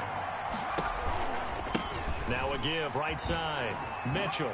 And able to work about 5 yards out of this as he's taken down up near the 47. At the 47-yard. I think we can safely say that those types of plays are the backbone of this offense. We know not every run's going to be a big hitter, but you know they'll take that type of result on each and every attempt. He's got a first down and then some inside the 40. And finally marked down at the 23. Just about every coach we talk to says the crowd shouldn't affect us. That shouldn't be an issue. And in the next breath, they talk about taking the crowd and taking them out of the game by picking up first downs and keeping them at bay. I think we just saw an example of that there, didn't we? Important to do, especially early in the game like they have. Another carry for them. They give him 4 yards there. It'll be 2nd and 6. 18-yard line. 4 yards on the pickup. 2nd and 6. Now a handoff here to his running back. It's a 6-yard run, leaves him with about a foot or so here still to go to hit the marker with 3rd down coming up. Now we're seeing Matthews handing the ball off to his running back a lot more in this one. It kind of seems like Coach O'Brien has changed up his offensive strategy a bit for the national championship. I feel like he's going back to his defensive coordinator roots here, Brandon, because Coach Red O'Brien, as a DC before he became a head coach, he saw the game one way. Now he's seeing it a little bit differently. I think he took a step back and said, he lost most of his own defense last year. They were dominant at times. Now he's trying to slow the tempo a little bit, establish the run, and take charge of the game and take charge of the tempo this way. And a big loss here as he's taken down.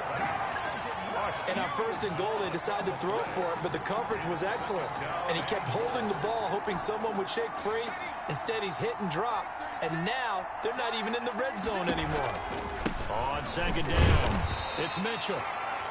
Only a yard there, and that'll bring us to 3rd and goal. Well, that's not a run that's going to make any of the highlight tapes, but they've been moving it well all game on the ground. This is another one that keeps them moving forward. Oh, he breaks a tackle, and he's got an alley. Bring it! And he is into the end zone for an LSU touchdown.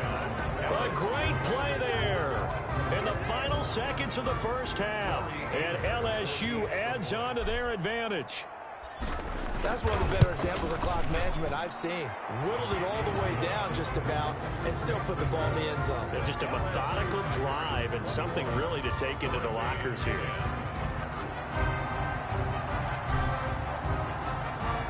So barring a touchback, this likely the final act of the half as the kick is away. Taken about 7 yards deep. And not wanting to risk anything here late in the half, he'll just take a knee and they'll bring the football out to the 25. Well, the white flag coming out as they line up to kneel on it. The final second ticks by, and that's going to do it for the first half of play. That's the end of the first half. With the score, Tigers 21, Hurricanes 10.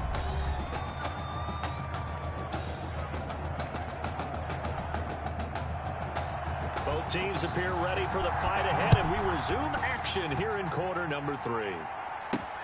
This will make it into the end zone. And he'll be brought down at the 28-yard line, so the decision to bring it out of the end zone gets him 3 more. At their own 28-yard line.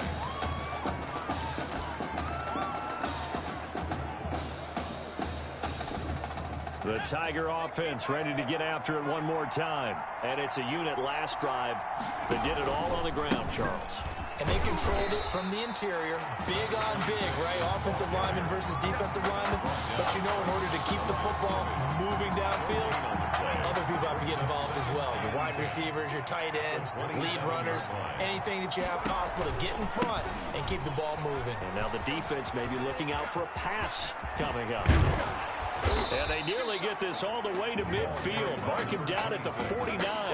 Last play they got stuffed at the line. Different story here, over 20 yards.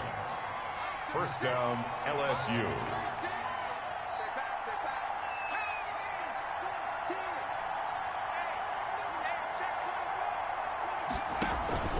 On first down, Mitchell.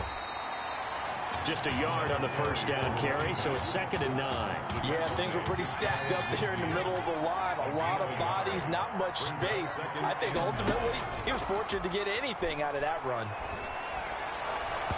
Now, meanwhile, a pass that should have been intercepted, but it winds up falling incomplete. You could tell they wanted to get that ball downfield. They had nothing working in the secondary, so he dropped it off to the running back. That one ended up incomplete. On third down, it's Mitchell. And they do get this across midfield to the 49, but a small consolation prize as he's well short of the first. 2 yards on the pickup there. It's 4th down. So here we go. The offense is going to stay out there. They're going for it on 4th and 8. Now, meanwhile, they go for it on 4th down, and my goodness, incomplete. Boy, it looked like he had it and dropped it.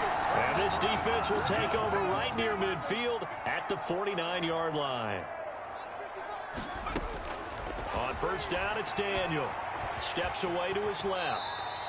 He'll get 8 on the scramble there. It'll be 2nd and a couple. Now, that was not a bad scramble there on first down. He didn't force it, nor did he throw it away. He was able to take off, and now he made it a very manageable 2nd and short.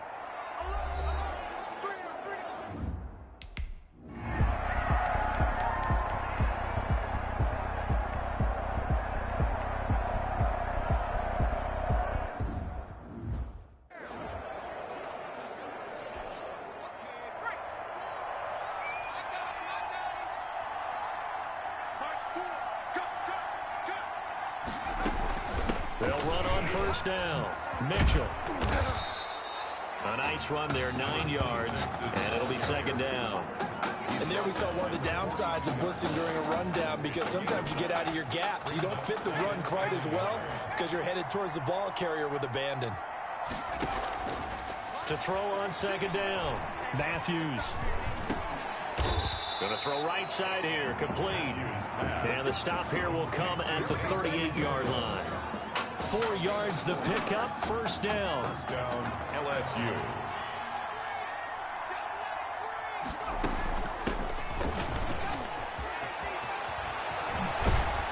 And they'll have it in the red zone before he crosses over out of bounds. That good for 22 and a first down. They're making it look easy out there. Another first down. So far on this drive, let me do this little bit of math here. 4 plays, 3 first downs. That's a pretty good recipe for success. He will push his way down to about the 14. 2 yards on the carry there. It'll be second down. In the first half, he was held in check on the ground, but despite that lack of production, they still have the lead. And they've got to feel fortunate about that. If they could actually get production from their lead horse, that would help open up this offense and widen this margin, too.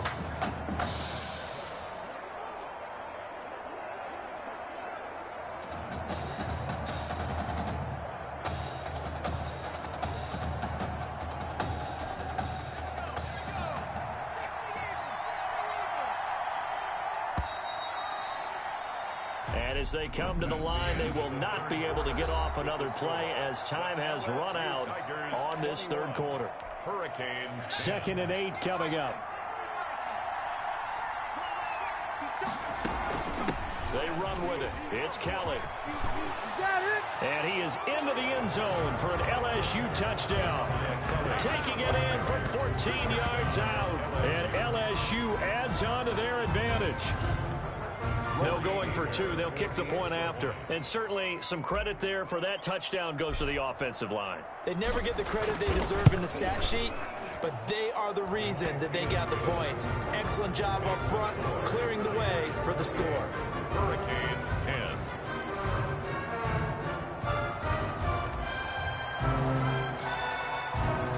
After the touchdown, the LSU Tigers kick team out there to send this one away. This will make it into the end zone, and he'll just sit on this one as their drive will start at the 25. They're on 25-yard line. Back out there for their next offensive drive. The Hurricanes get set. 56. Daniel on first down. Flushed out right. The improv on the scramble there gets him 6, and it'll be second down. And we have to give credit to him for buying time and extending the play. But you know, there's some really upset defenders on that one. They thought that they had him. Instead, he was coated in Teflon and got away. Throwing again on second down. Daniel. Throwing middle, but it's incomplete. Daniel's pass. At this point in the game, they've got to continue to try.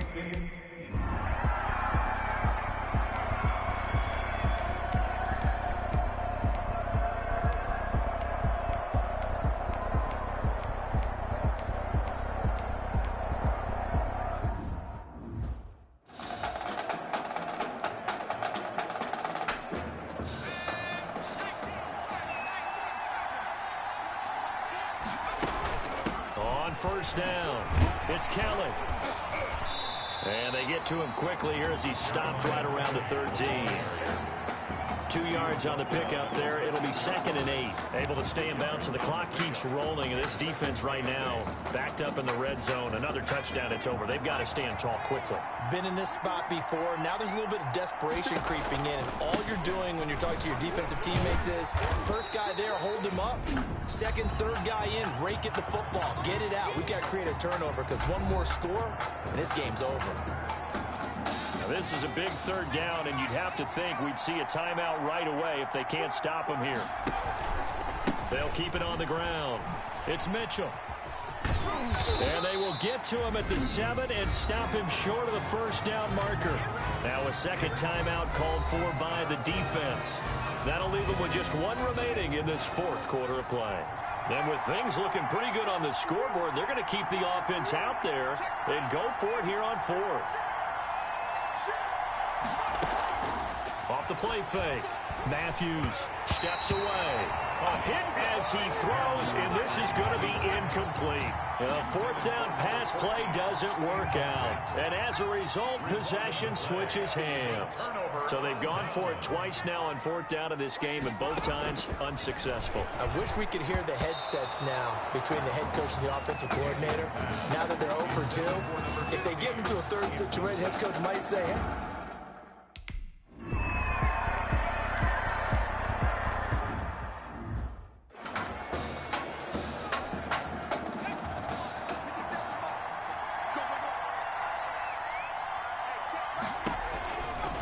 On second down now, it's Mitchell. And he'll fight his way down right around the 12. 2 runs in a row, but only 2 yards to show for it. I think if we put together a job description for a middle linebacker, we would start with being able to hold down things in the middle of the line of scrimmage and be able to take on blockers. But how about the guys who can go sideline to sideline and make plays? Love a guy that can do that. We saw a perfect example of it right there.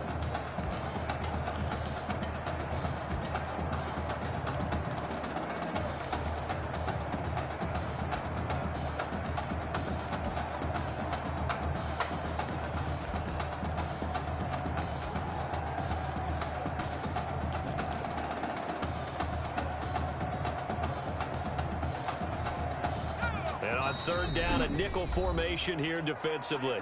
Now a whistle, and I think a penalty here for a delay. No, they're going to say timeout. They did get the timeout in time. That'll leave them with just 1 remaining in this 4th quarter of play. To throw on third down, Matthews. And that is caught. It's an LSU touchdown. A 12-yard touchdown grab. And LSU adds on to their advantage. Well, there's just about a minute left in this game, and they're still taking it into the end zone. And you know they could have taken a knee there, but they decided to play this one all the way out. And I think their philosophy is, we're going to give you everything we've got. If we just go ahead and take a knee now, we're actually showing you disrespect that way, like taking pity on you. They're not about to do that to their opponent.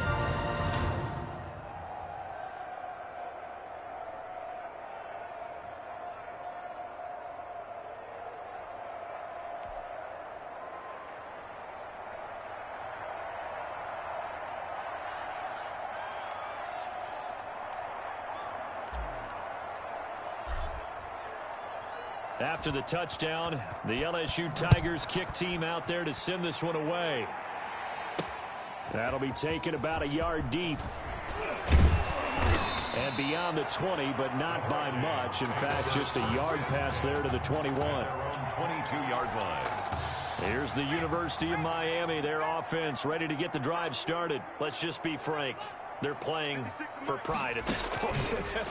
That's all that's left, because victory, not a chance now. And I can't wait to see how they actually go about doing it, because there are a lot of people watching the body language of the guys on the field now, and if they call plays they want executed, they need to do that and do it really well. Otherwise, there could be repercussions. We'll see how they handle the waning moments of this one. Throwing there, but this pass is going to wind up incomplete.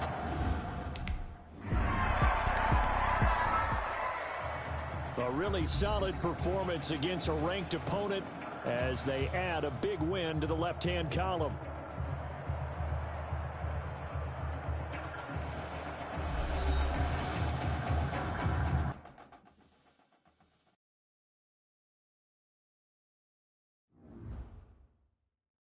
Want to talk about a story that's making the rounds, and that's the Heartbreak Kids and their indelible bond.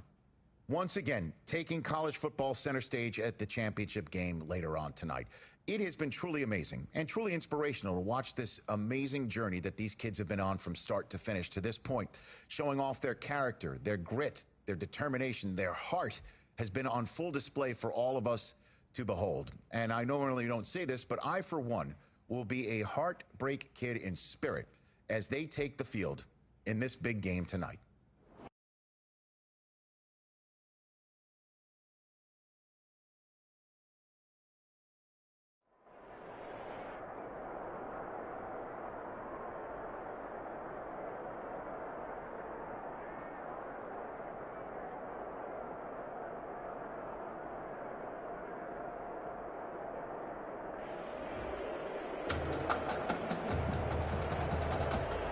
Just one game remains in the college football season, and it promises, folks, to be one for the ages. The 2 top teams and the final collegiate appearance of the Heartbreak Kids as well here in the Big Easy for the College Football Playoff National Championship.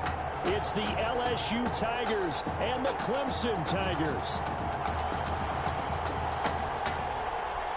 Here we go, the matchup we've been waiting for. Buckle in as we are off for the College Football Playoff National Championship from New Orleans.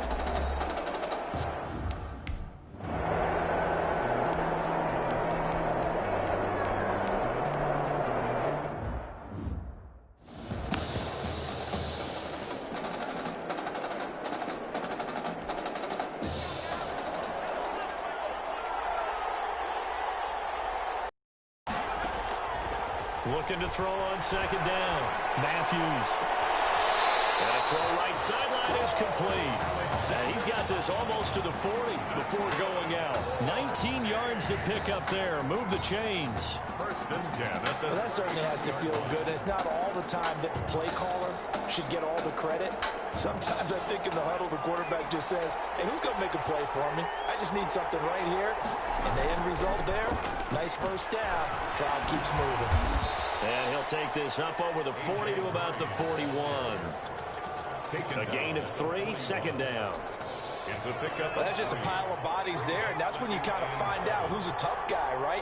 Who can stand up and make a play. It was only a 3-yard run, but for both sides, they had to walk away from that feeling like, okay, I can stand up when the going gets tough in here.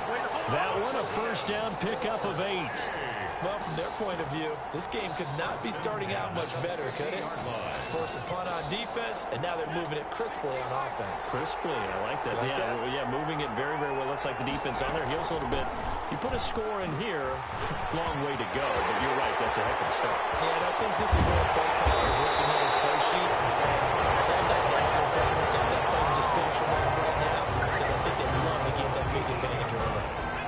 The chain gang hustling to catch up. Here's first and goal from just inside the 10. Throwing is Matthews. Complete to Kelly. And he will take this in. Touchdown LSU. From 8 yards out. And LSU has taken.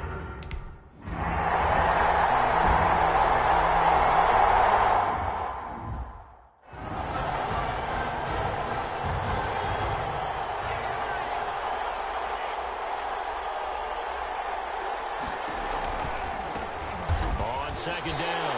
It's Mitchell. That's going to go down as a loss of 5, and it brings up third down. I like the strategy.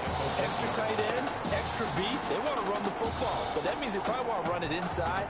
If you get strung out on the perimeter, you're in peril. Yeah, we saw the result. Negative yardage. On third down, Murray. And he'll take this one up to about the 6-yard line. It's a gain of 5 on the play, and it'll bring up a fourth down. A quick burst there, and he nicely bit off a pretty decent gain. They'll break the huddle here and go for it. This is fourth down. Being chased out left. Oh, and this ball's tipped and intercepted. Picked off at the 17. And he will take this one home. It's a touchdown. Well, you don't want to coach him, Charles, to stay in the pocket on every play, but I guess that's the danger of getting outside of the pocket, extending a play, and making a bad throw. Turns into 6 points the other way. Yeah, sometimes when you get outside the pocket, your vision actually gets obscured a little bit, or you narrow it down too much, and you don't see all the defenders in the area. So all even at 7 now as they kick it away. This will be fielded inside the 5. Solid return, pretty good field position. They'll start at the 32. At their own 32-yard line. The Bengal Tiger offense, if we differentiate them, they are set for their next drive. Throwing after the interception, Matthews. And a diving grab. I think he got that, yes. A drive starting with a first down, 11 yards on that pickup. First and 10 at the 42-yard line. These two teams all tied after one. With the score tied 7-7. First and 10, LSU.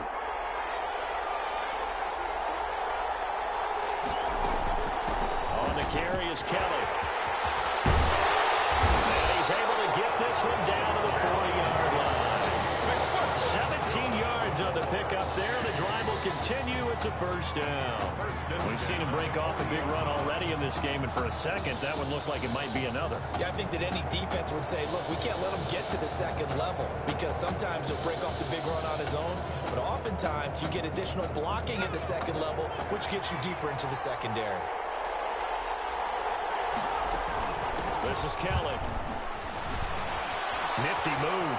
Oh, he shifts past him. They'll wind up getting 4 down to the 36. Kelly, the ball carrier. I feel like I could see what he was thinking on that carry. He wanted to follow that big tackle through the hole. Ended up only getting 4 yards on the carry. I think he had designs on that one being bigger. On second down now, it's Kelly, and he works it to the 30-yard line here, right at the 30. Yeah, once more, strong running, excellent blocking at the point of attack. They've got a nice little drive brewing right here. So 1st and 10 now from the 30. They'll run with Kelly. It's a pickup of 4, and it'll bring up 2nd down. Well, on every play call, you realize it's not going to go for a touchdown, so a lot of your calls are setting things up for maybe later in the game, trying to establish the inside run with toughness now, hopefully get to the perimeter later, and let's face it, you could do worse than a 4-yard run on 1st down. They get into the ground right on the cusp of the red zone after a pickup of 5 or 6. He's brought down at the 20-yard line. Frustrating for a defense, energizing for an offense. Finding a way to create that type of yardage in your running game, that'll make the guys carrying the ball very, very happy. And he gets the 1st down yardage before he's brought down just outside the 10 at the 11. We've talked about his transition to running back and how impressive it's been. Gosh, I seem to be more impressed as he goes with his vision, Charles. He seems to see the lanes much better than most running backs. Oh, and let me continue that with you because I like what you spotted there. That vision to see where the hole's going to be or where it won't be and make a move and a cut. To anticipate what the blocking's going to be downfield, read that and cut off of it. But how about his vision and understanding that once he made the move to running back, it was time to get away from him a little bit more, get stronger, get more physical. And he's breaking some tackles as well. And speaking of that strength, it was the strength coach before the last game that told us he improved his squat by 100 pounds just in 3 months alone. That goes to show that lower body strength that he has. They'll try to run for it with Kelly. And he is into the end zone for an LSU touchdown. A great effort there with his 2nd touchdown here in this 1st half. And his guys have taken the lead. A solid blocking up front from the guys on the offensive line allowed him to get in for the touchdown. Yeah, something I say that the guys on the offensive line were in concert. I used to...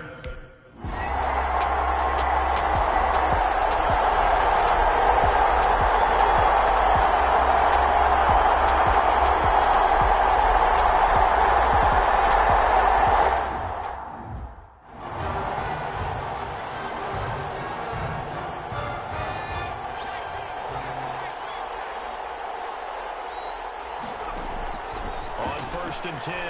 Matthews. Looking left side, and it's complete.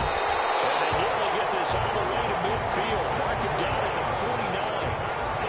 A well-executed 22-yard gain. But one of the ways the quarterbacks keep all the receivers alive in a play, never lock in on any one guy. Make sure you keep your eyes moving, scan the field. And here he finds the open guy for a nice pickup. They'll run on 1st down. Mitchell. Officially, it's a 1-yard loss. That's going to bring up 2nd and 11. He's taken out of bounds behind the line of scrimmage.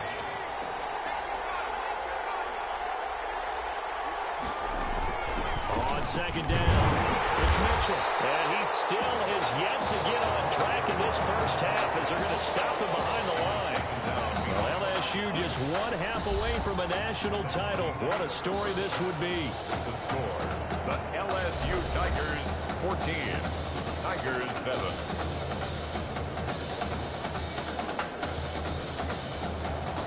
Who's going to celebrate as national champions? 2 quarters to find out as we get set for the final half of the college football season. Now a crease here as he's past the 30. And he nearly broke that for more, but as it is, still a good return. They'll start the drive right around the 37. The Bengal Tiger offense, if we differentiate them, they are set for their next drive. They have the lead. Now they'll be looking for some separation here as we begin the 3rd quarter. I like the way you term that because now I think they go a little bit deeper into their playbook. They like what they did in the 1st half. That worked okay. But in order to get the separation that you just talked about, change things up a little bit.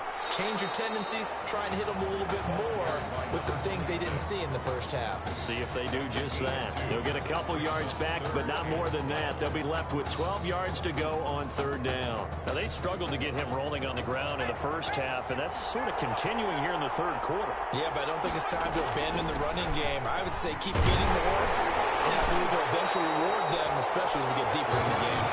And he'll get this only up to about the 35. Just a yard on the run there. That's going to bring us to a fourth down.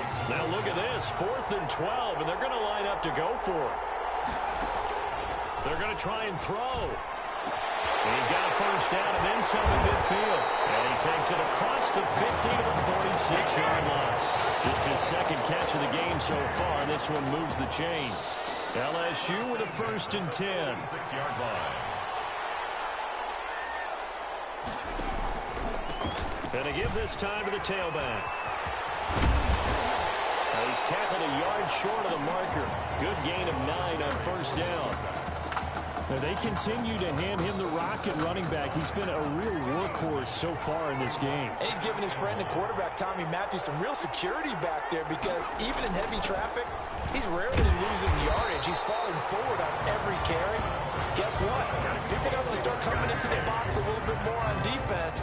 That should open up the passing lanes for Tommy Matthews downfield. From the 34 now, here's 1st and 10. From the shotgun now, here's an inside give. And he'll get a little over 2, maybe a full 3 down to the 32-yard line. Tackled at the 32-yard line. Sometimes with the running game, you've just got to stick with it. Look, it's the third quarter, no time to panic. But that also doesn't mean you just do it the same way you've been doing it the entire ball game. Maybe change up some blocking assignments or run a few different plays and stay with the overall essence of the running game. And they do get him down, but not before he's able to slip it inside the 5-yard line. And broke off a pretty nice run there. And as he has runs like that, Charles, keep in mind, he's doing it against one of the best defenses in the entire country. And I remain impressed with how he's made the transition from quarterback to running back. Knowledge of the blocking scheme. You know he studies every game plan just like a quarterback, so he sees the defenses like he would under center.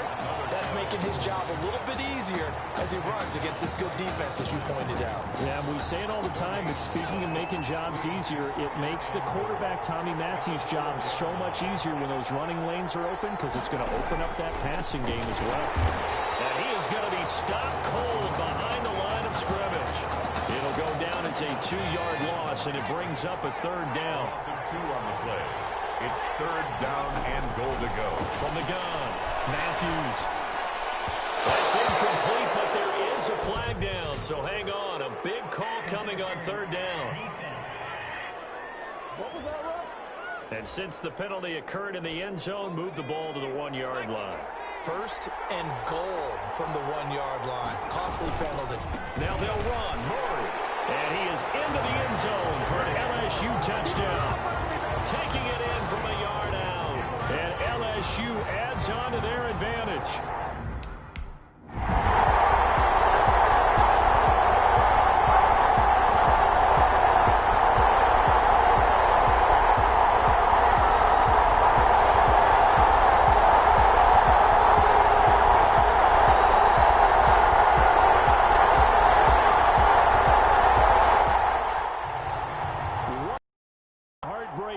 And it all culminates here in the Big Easy. They are the national champions.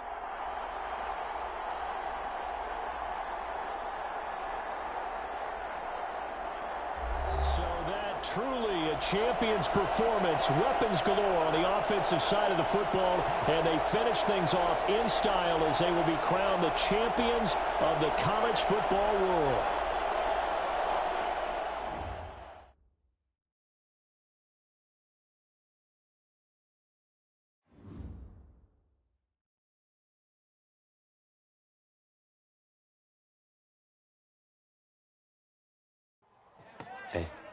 You know, it was really great what you did. What do you mean? I know you could have gone to the draft last year, but instead you risked everything to come back here and help us. It means a lot to me, man. Hey, we've been through it all together, man. You know I love you like a brother.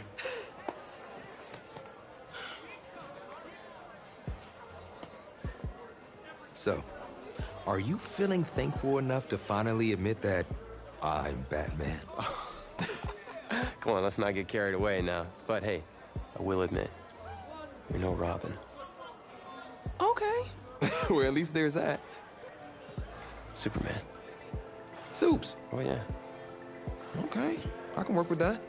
Yeah, you know he's Batman's equal, his biggest rival. And even though they battle it out from time to time, they always wind up back as close friends. I can definitely work with that. But hey, just in case you ever go stepping out of line, you should know that I always keep an extra thing of kryptonite on me at all times. You might need that in the NFL. Against me. No cap.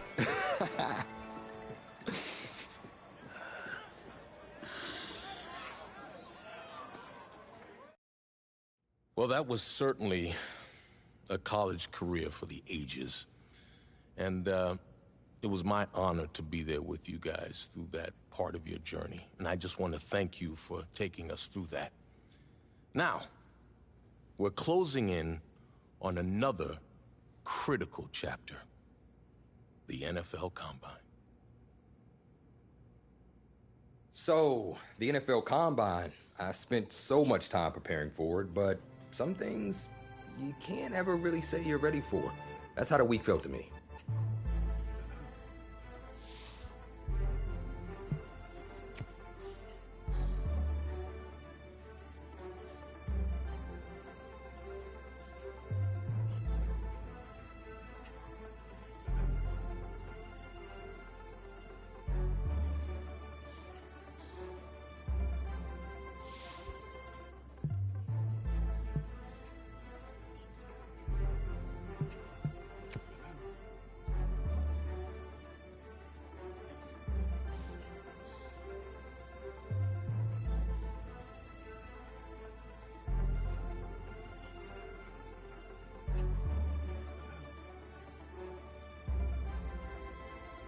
I walked away from the press conference feeling a buzz. I said a lot of things, but will my performance back it up?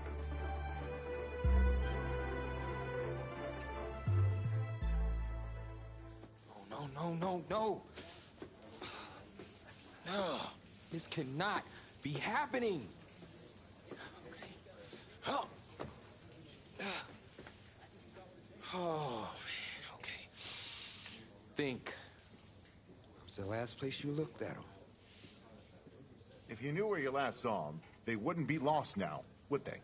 Yeah, thanks. A lot of help you are. Oh, you're rich. Say it with me now. Eisen. Right, Eisen. You're Rich Eisen, big fan. I'm gonna be the laughing stock of your next broadcast, aren't I? Depends. You gonna run the 40 barefoot? I may have a little fun with you, but don't worry. I won't make you a running joke, huh? Come on. I thought it was pretty good. Maybe not your best, but I'll tell you what. You let me wear your cleats, I'll laugh at any joke you have. I mean, seriously, I'm desperate. Try 'em on. See if they fit.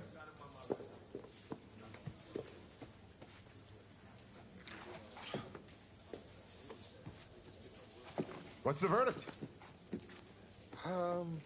Perfect fit, but honestly, and I don't mean to sound ungrateful, but they're a little damp.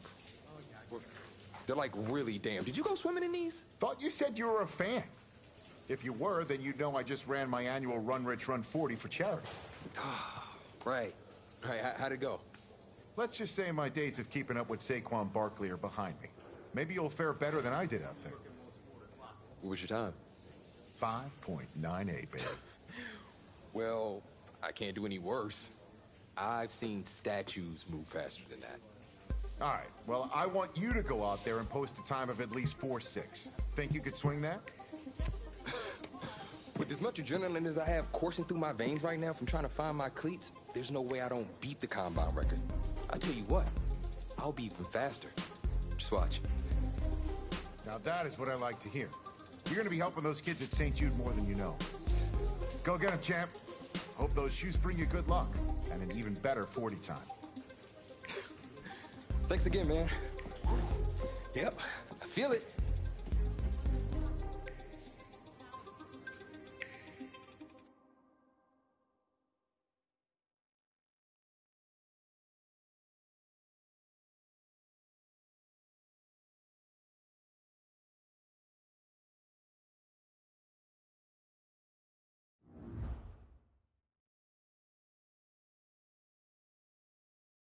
Welcome to another exciting edition of the NFL Scouting Combine. I'm Rich Eisen, and I'll be your tour guide as we meet the next crop of elite NFL talent. We're going to start things off with my personal favorite, the event that can break the spirit of any man, the 40-yard dash. First up, we've got one half of America's darlings, the Heartbreak Kids, an intriguing draft prospect to say the least.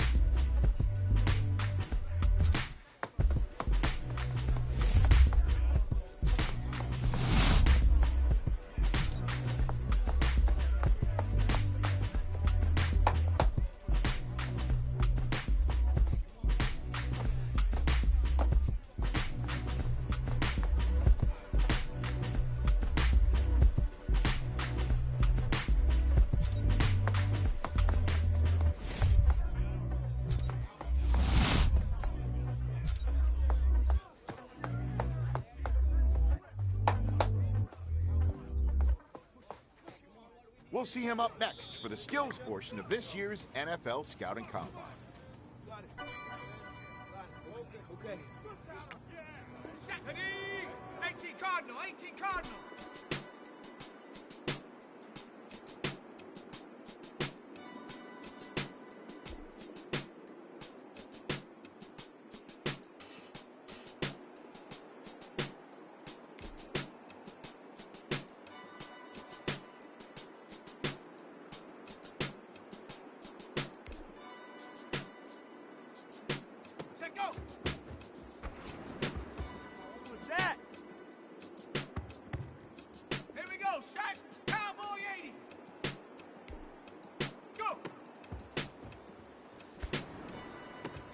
Better than this.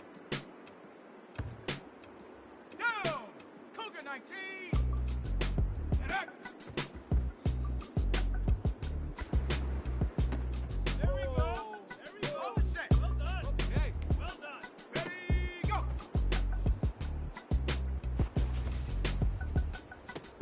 Take your time, focus. Well, today, had a little bit of it all. Select few guys who may have just cemented their place as one of the top picks in the upcoming NFL Draft. Until next time, I'm Rich Eisen.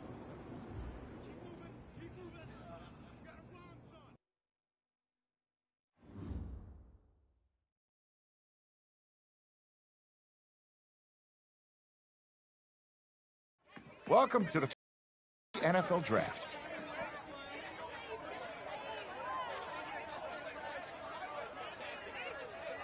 Welcome back to the first round of the 2020 NFL Draft. Hey, this is the offensive coordinator of the Baltimore Ravens.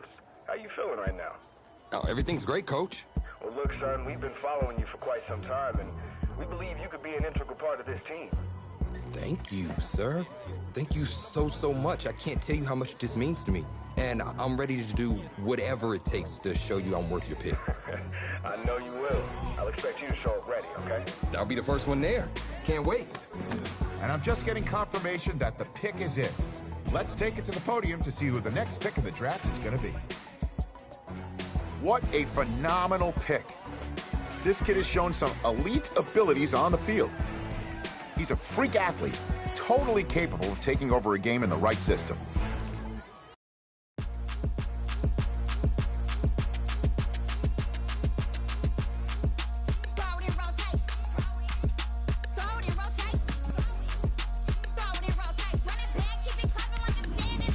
This is the player card. Here you can see your strengths and weaknesses by looking at your archetype ratings. This is your development trait, Superstar and Superstar X Factor.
me, that's a lot of it. 4 coops, 4 seasons, drop the top of it. Bust down, but my wrist, time to talk a lot of. I got both my girls head to toe designer. Drip, little bit. Let me feel myself a little bit. Little bit. You ain't talking big. Get out my way, little bit. I can't hear the hate, got a lot of it. Take these bands to the bank, let them rot in it. So much ice on me, I wish I had 2 necks. I got homies that can sleep without 2. I got homies that can sleep without Gucci and Chanel, I got a lot of it. Walk up in the spot like, hey, what poppin' in? Come pop it for me, cause I'm rich and poppin' in. Yeah, drip, little bit. Let me feel myself a little bit. Little bit. You ain't talking big. Get out my way, little bit. She gon' put it on me, that's a lot of it. 4 coops, 4 seasons, drop the top of it. Bust down, but my wrist, time to talk a lot of. I got both my girls head to toe designer. Drip, little bit. Let me feel myself a little bit.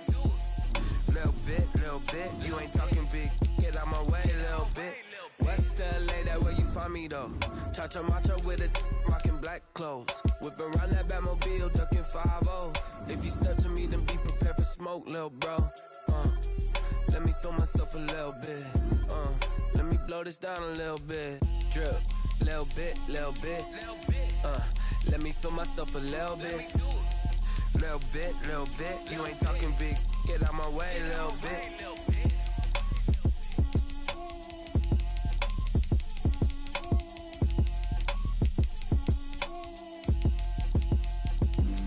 Flag on the play. Yeah. That's a flag on the play. Yeah. Flag on the play. Hold up. That's a flag on the play. Let's go. Touchdown, I just scored a whole bucket. I just dropped the bag on the tag, ain't nothing. Make 'em throw a flag when I pass, come through stunning. Call me tired, girl, and hit the hole, then I'm running. Get money, you ain't tryna get that second flag on the play. Hating from the sideline, a flag on the play. Like Julio with them Falcons, I just made a play. In the red zone, going strong, watch me shake and bake. Let's go. I just took off with that rock, just like Tyreek Hill. I just count 100 racks, that's a whole field. He don't want no championship, get him out of here. I just got a set like I run up in the backfield. I just got a set like I ran up on a quarterback. Shake and bake, make a play just like a quarterback. We ain't worrying about no formers, we ain't staying there. Running off the block, yeah, I'm something like a linebacker. I got juice like a Fanta, how you like it? Deep. This rookie class is very deep, and perhaps no one is more hyped from this class than Tommy Matthews' old partner in crime, who was just selected in the top 10. My level of excitement for the start of the season is perhaps only rivaled by my excitement to see just what that kid's capable of doing on an NFL field. There hasn't been this kind of hype and intrigue since Tesla's Cybertruck release. So the big question I have for this year is, will this rookie sensation succumb to the hype, or will he rise to the top? Guess we'll find out soon enough after the Week 1 games get underway.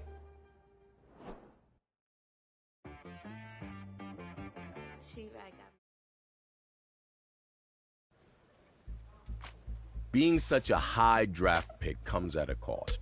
Mainly, everyone expecting you to resurrect the franchise. What helped you adjust to NFL life? I took every rep in practice seriously. Each one could be the difference in me getting on the field or not.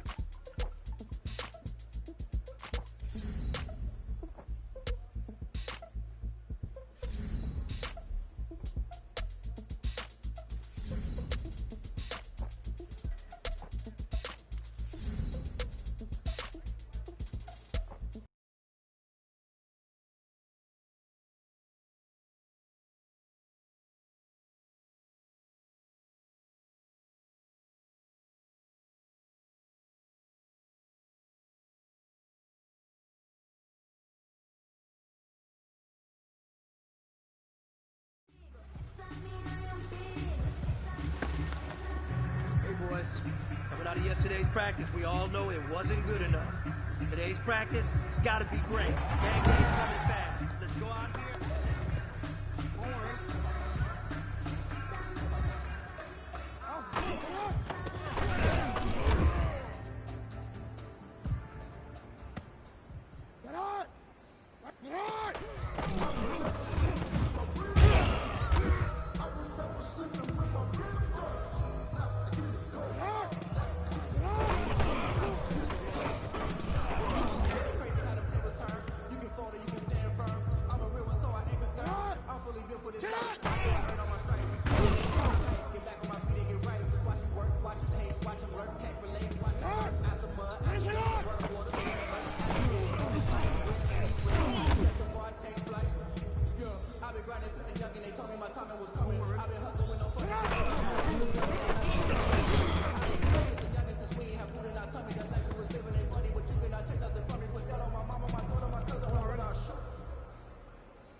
Listen up, fellas. I think we all know what today was.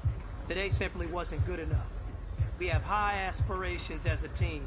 If we want to get there, we got to raise our game. Today was not good enough. Next practice, I want it better.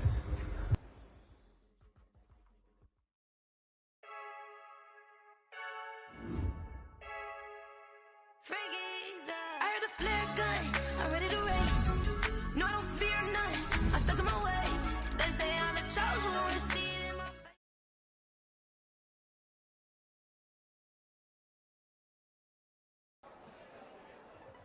It's not easy being a rookie. The excitement, the pressure, the fanfare, the interviews, the draft process. Plus, there's a lot of players banking on you to make them successful too.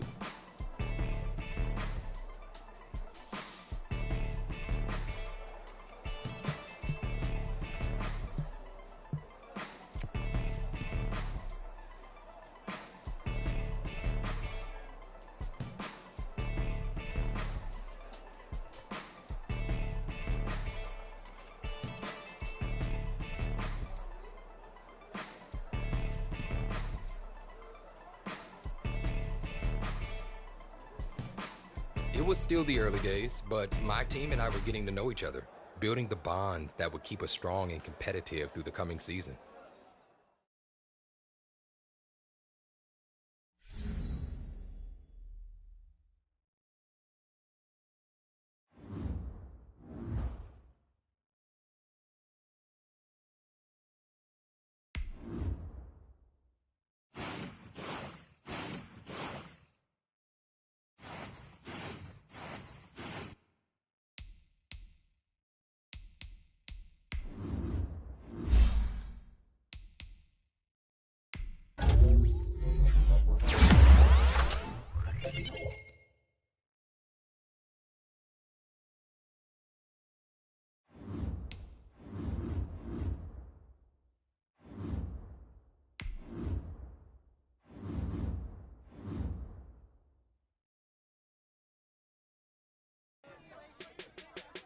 It was a press conference before our first game of my rookie season, but the reporters didn't waste any time filling me in on what the world was saying.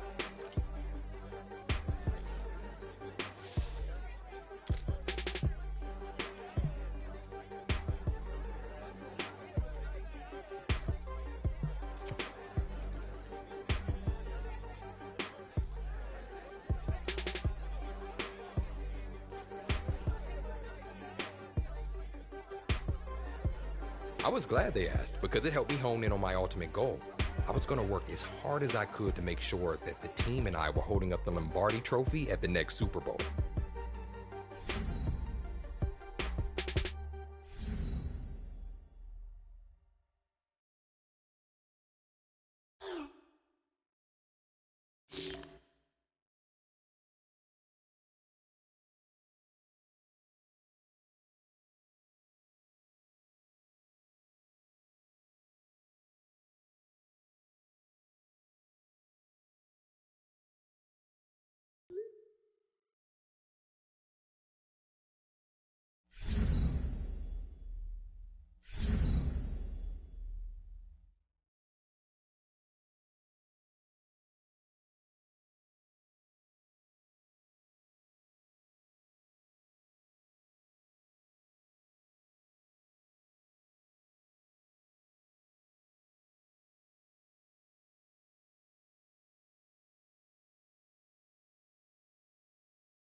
today. From M&T Bank Stadium in Baltimore, Maryland, it's Week 1 of the NFL on EA Sports. Time for a much-needed and much-welcome diversion. The NFL is back. Here we go, Week 1. And they'll start this drive just across the 30. Pretty nice work on the return. The Ravens take over 1st and 10 at their own 31-yard line. Line of scrimmage, the 31 now on 1st and 10.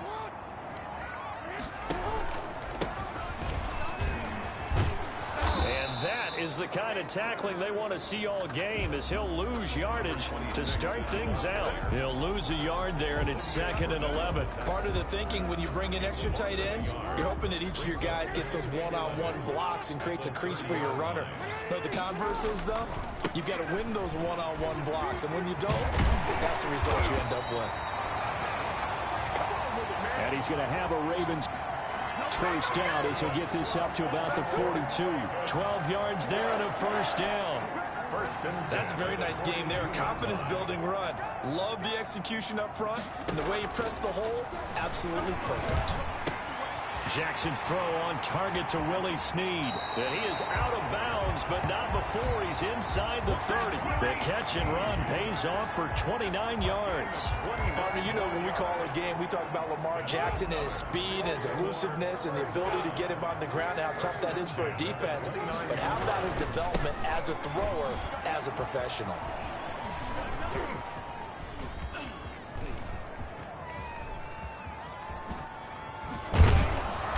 And he will lose yardage and be backed up to the 24. A huge loss on the play, and that's going to bring up a 2nd and forever.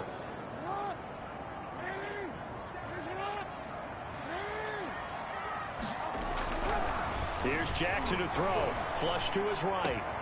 Got a man, and he hits him in stride. And finally out of bounds just inside the 10. A big play there in the catch and run. 67 yards. 1st and goal, a good chance for our first touchdown of the new season. They'll run here with Ingram. And the Ravens are going to have it 1st and goal as he'll take this down to about the 3. So the ball position now at the 3. Here's 2nd and goal. When you look at the geography we're staring at, this part of the field, don't you always think of big backs carrying the football, bruisers trying to pound it in? Instead, look at a little more of a scat back type, and he's trying to make it happen. Yeah, they went with the elusive, slippery guy. Couldn't get in there, though. That's a really alert defense there because they saw the heavy look come in from the offense, countered it with extra linebackers who brought a little bit of speed and heft, and able to really make a big-time play for their defense.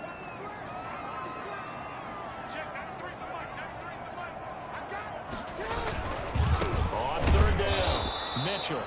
And he is going to lose yardage here. That'll make it 4th down after a loss of 1. That was well played there defensively. 2 tight ends in the formation, which essentially gave them 7 blockers up front. Hard to imagine with all that size and beef that they could let a tackler through. But that's exactly what happened. A loss resulted. Well, all offseason, probably a lot of thought goes into that first drive of Week 1. They didn't get the touchdown, but at least they got something. And what I like about it is that they didn't overthink it, because you're exactly right. A lot goes into the offseason, the preseason to get to that first drive of the regular season. They went right downfield, mission accomplished, points on the board. The Browns offense getting ready for their first drive as they will do so behind their quarterback in his 3rd year now from Oklahoma, Baker Mayfield. First carry for Nick Chubb. And he is met quickly in the backfield. Down he goes, folded like a lawn chair. 2 yards the loss, 2nd and 12. At the 23-yard line.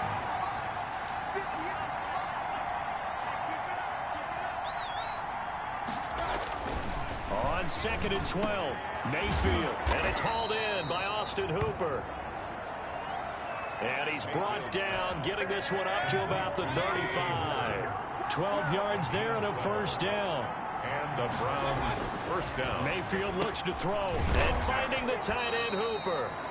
Mayfield's 5 yards on the catch there, brings up second down. A gain of 5. I think defensively you're okay with that. And here in the first quarter, he's going to get some catches, but they rallied to him quickly. And that's what you count on, and I like what you just said. First quarter, can you do it all game long? They catch it, you tackle them, they go down on the spot. Because when you're able to do that, you don't give up big chunks of yardage after the catch. Now you put the offense in a position where every series they have to work hard to pick up first downs, and you tend to stall them out when you do that. 3-0 after 1 on EA Sports. Ravens 3, Browns nothing.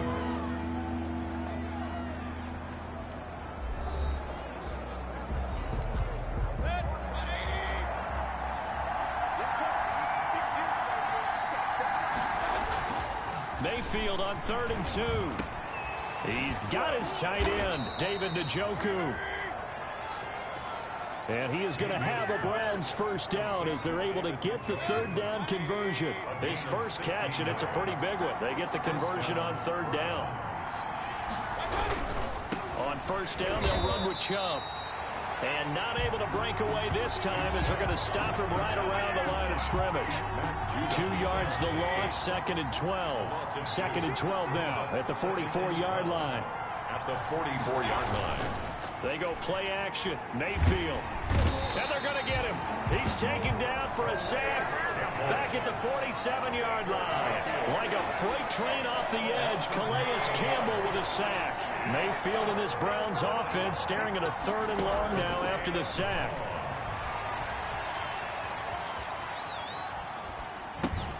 Got a man, that's Rashard Higgins. And he'll go down, but not before getting this inside the 30. A real letdown defensively. That was 3rd and a bundle, but they allow the conversion. So in Raven territory now, here's a 1st and 10 as they're down to the 29-yard line. That's complete to Taywan Taylor.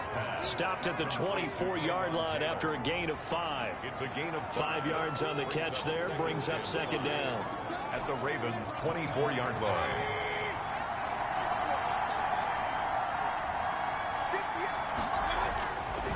Throwing, Mayfield. And he's going to go down. They sack him back right around the 30. Baker Mayfield. Well, that's the 2nd time he's been sacked so far in the first half, and if they have designs on having a big year, on going anywhere, they've got to find a way to keep him upright so they can throw the football. On 3rd down, Mayfield. Fine work by the Baltimore defense to help bring up 4th down. So 2 3rd down conversions on this drive, but not able to get a 3rd, and now they deal with 4th down. Seibert's kick is good, and that will tie us at 3-3. The game at 3-3. So a dozen plays on that drive, CD, but in the end, it yields just the 3 points. Well, they were able to keep the defense on the field for a long time, but let's be honest about it. That was about as unsatisfying a drive as you're going to get. 12 plays, and you only get 3 points out of it. Not quite the ending they were looking for. The Ravens take over 1st and 10. At their own 24-yard line. We remind you lots more to come here in this opening weekend of the Return to Football 2020. Coming up later tonight, it's the national debut of SoFi Stadium in Southern California. The Cowboys and the Rams doing battle there. And then 2 more to finish off the week on Monday Night Football. The Steelers and Giants from MetLife Stadium and the Titans and Broncos from Mile High. Well, partner, we've seen rookie running backs come into the league and have success right out of the gate. You think most recently Saquon Barkley finished 2nd in rushing yards his rookie season. Zeke Elliott led the NFL in rushing yards as a rookie 4 years ago. Do you think this kid has what it takes to follow in footsteps like that? I certainly do, and I went back to my notes when I was scouting him coming out of college, and those were a couple of the names that I wrote down. Not as strict comparisons, but that type of ability. He has talent, he has smarts, his expectations for himself are high, as are his teams. And, you know, running back is a position you see going in the 1st round very often. This guy is justified being picked in the 1st round in my mind, and I think that he can carry a ball club if they just hand him the ball 20 to 25 times a game. Now the Browns will use the first of their 3 timeouts. So as they take it over, we step aside. And they're going to at least line up to go for it here on 4th down. They'll indeed go for it with Jackson. And this is incomplete. Boy, a curious decision to go for it. Doesn't pan out. And that will force a turnover.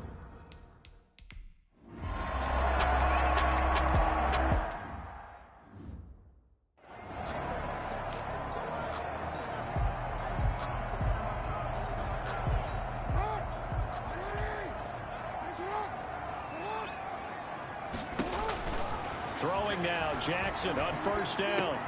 They go screen. This is Ingram. And they're able to get this one across the 35. Now the Ravens going to use one of their timeouts, as they'll get a chance to talk it over after picking up the 1st down.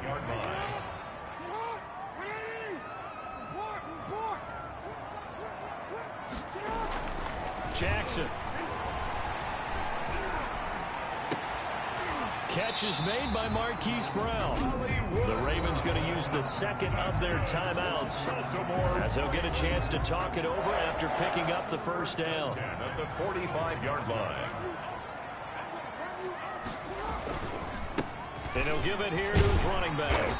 And he'll get it inside the 40 to the 39. By number 26. 5 yards on the carry. Good pickup on 1st down. Now a handoff here to his running back. And the running lane's non-existent in this 1st half, as they'll stop him behind the line. A loss on that play, and now 3rd down gets tougher. 3rd and 6. This defense is really flown around in the 1st half. They've gotten to the ball carrier before they can really get started. Offense got to come up with something else in order to try and get this running game going. Eluding the pressure right. And that is intercepted by the Pro Bowl quarterback Denzel Ward. And they have possession, and they have it at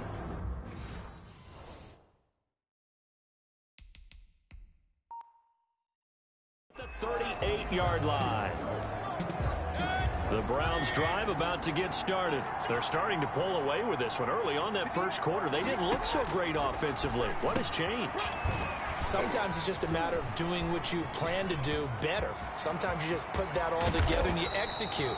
Other times it's just a simple adjustment in your game plan, finding a spot that maybe was a little weaker than maybe you thought, and going to that. So many different things, so many different ways, but right now, you got to like what they're doing. They have put distance between themselves and their opponent. Looking to add on here in the 2nd quarter. Looking left side, it's complete. He's got it. And this will leave him a yard short. Nice pickup.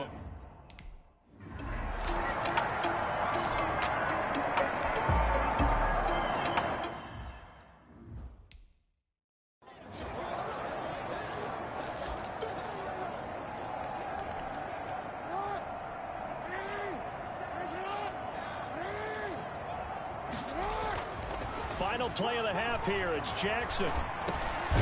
Over the middle, the catch made by Mitchell. And he'll be brought down right around the 37. All right, we will save the Week 1 highlights and apparently get right back to the action here.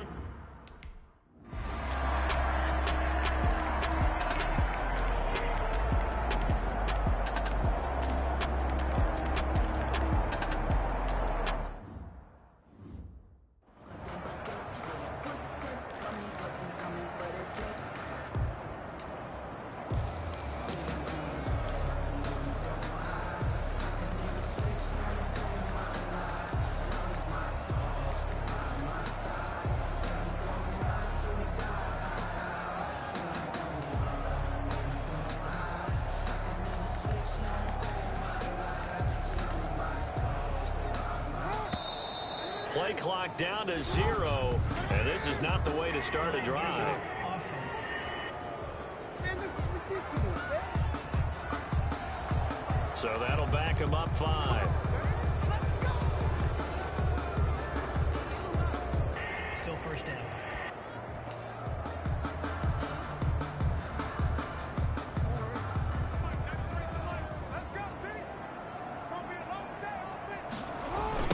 Now a give right side. It's Mitchell. And they're going to get him behind the line yet again as his nightmare afternoon continues. That's going to go as a loss of 2, and it'll be 2nd down. A loss of 2. brings up 2nd and 17 at the 18-yard line. They'll keep it on the ground. Mitchell. And he'll be taken down, losing yardage back at the 9-yard line. Minus 9 yards on the play, and now it's 3rd down. Well done to sniff that out defensively. He had it diagnosed pretty quickly. I love that description because diagnosed is perfect on that one. Read it. His keys, made the play, and he couldn't even get going moving the football. Olivier Vernon on the tackle. Well, it wasn't so much that it looked like the offense.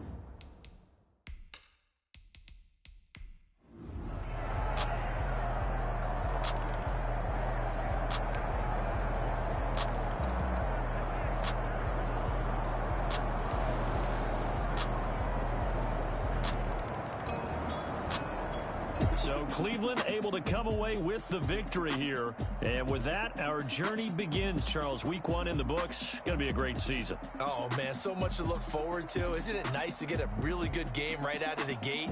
Preseason behind us. All these games count now, don't they? Yeah, this is the exciting time with just 1 week gone and plenty of weeks to come. So for Cleveland, hey, you get a win, you get it on the road. You can't ask for much more than that to start the year. And they'll return home next week to take...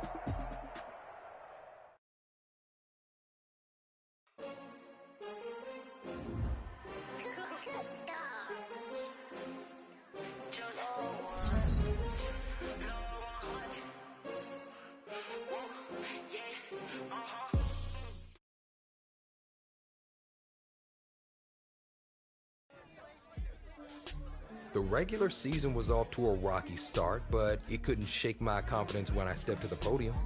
If the reporters wanted to ask tough questions, I had an answer for them.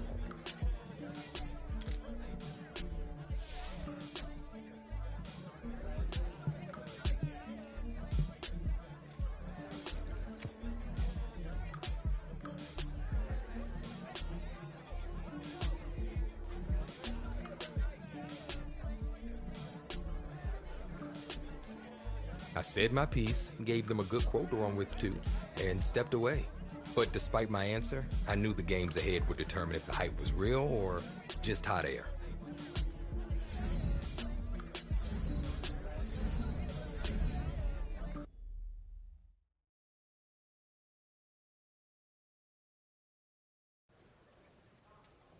I remember that day. I mean, the game plan flowed through you, but everyone has someone they can lean on. Which teammate helped you the most?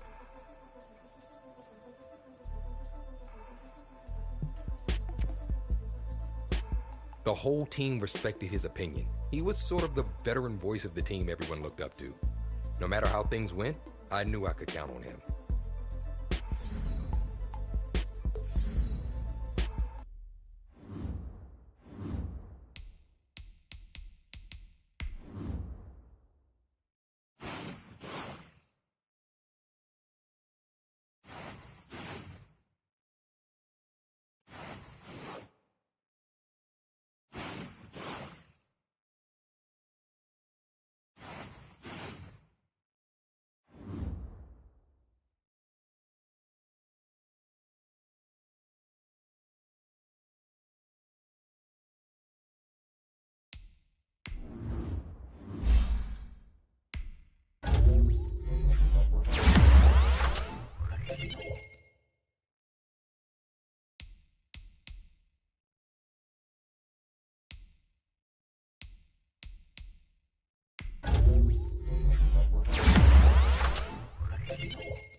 One press conference that stands out to me in particular was when I first got to use my buzz from the season to build momentum for a big game we had coming up.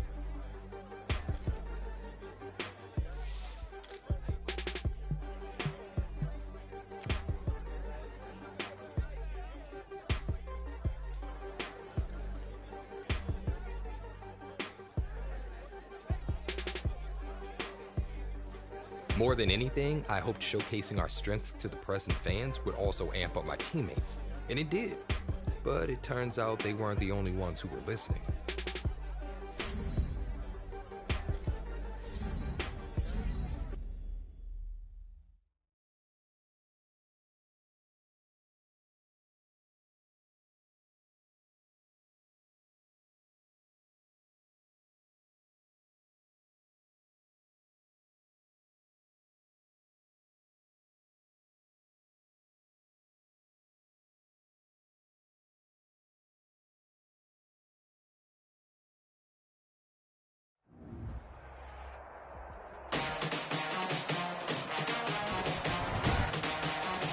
Tonight, from Heinz Field in Pittsburgh, it's a special Thanksgiving night presentation of the NFL on EA Sports.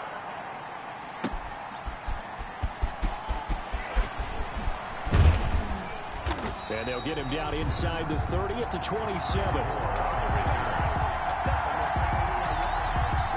Now we get our first peek at the Ravens offense, and at the helm, of course, the most valuable player of the NFL in 2019, Lamar Jackson.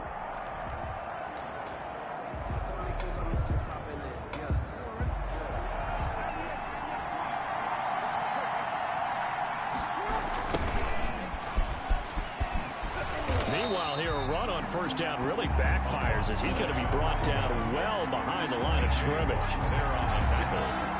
I know that speed is the hallmark of today's NFL game, but the key to good rushing defense is still having your linebackers set the edge. On second down now, it's Mitchell. A toss play to the running back. You can bet they're not going to go away from the running game anytime soon, but this is obviously not a good start. 2 carries, 2 runs, both stopped for a loss.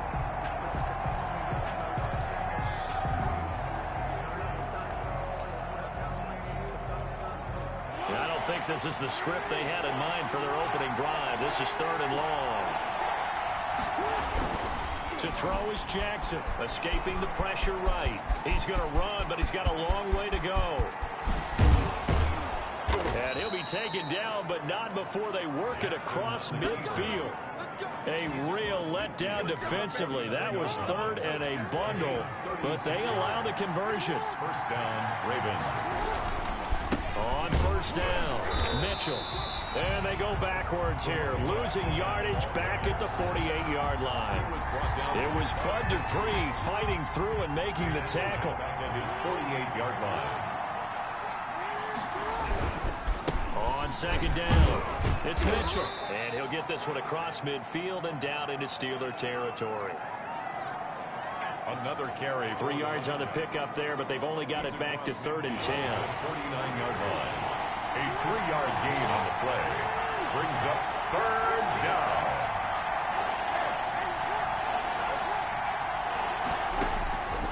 From the gun, Jackson. Yeah, that one's going to be knocked away and incomplete.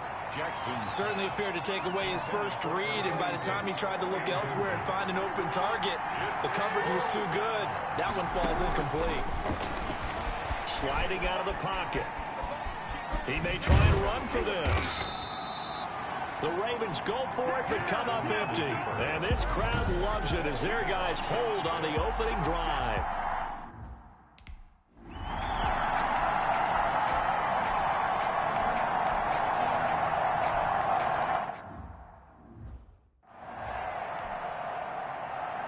Boswell on now to kick this one away. And no return on this one as the fair catch is signaled for and taken. The Ravens take over first and Baltimore set to take over here for their second possession of the game. And last time this unit was out here, costly turnover, and then that turned into 6 points. They've got to make amends. And how many times have we sat in meetings with coaches and they use the term complementary football? Offense take care of the defense, defense take care of the offense. That didn't happen on the last possession. This is a chance for them to pick themselves back up and help their team. Yeah, we'll see if they can recoup and recover. On second down now, it's Mitchell. Limited running room as he'll get about 3 to the 21. Tackle made at the 21. I think that's the type of run we'll continue to see throughout this game. The snow coming down, I don't expect a lot of big plays to be broken. Now they go screen. It's complete. And a good job defensively. They stop him short of the first at the 32. Number 26. On third down, you'll give them that. You just want to make sure that you play the first down line. They were able to get him down and force the punt. Well, the offense is not leaving the field. They're going to stay out and go for it on 4th and 3. That's complete. It's Devin Duvernay. And he'll be taken down, but not before he gets into enemy territory. 4th down, no problem. 19 yards that time, but now it's 1st and 10. Ravens, nothing.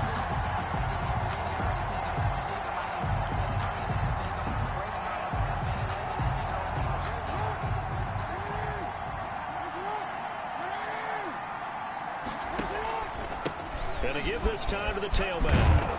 And he's going to get a solid gain of 9 before being brought down. 2nd and right at a yard. Terrell Edmonds on the tackle. So here we are, Charles, the calendar turning to November. And when you talk about the great performances that we've seen from the rookie class this year, I think this young running back is right near the top of the list. I would agree with you totally on that one. And they are not ready for us. Now Brown, he lost the football. And it's picked up by the Steelers.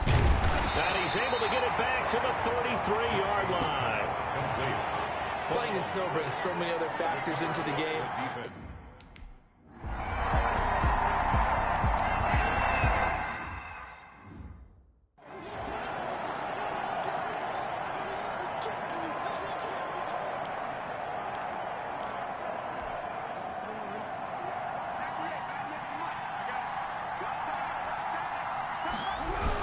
On 2nd down, it's Mitchell, and he'll be brought down at the 48-yard line. 4 yards the pickup, 1st down. Not too many more ideal situations at 2nd and 2 in order to try and pick up a 1st down. They ran it and picked it up.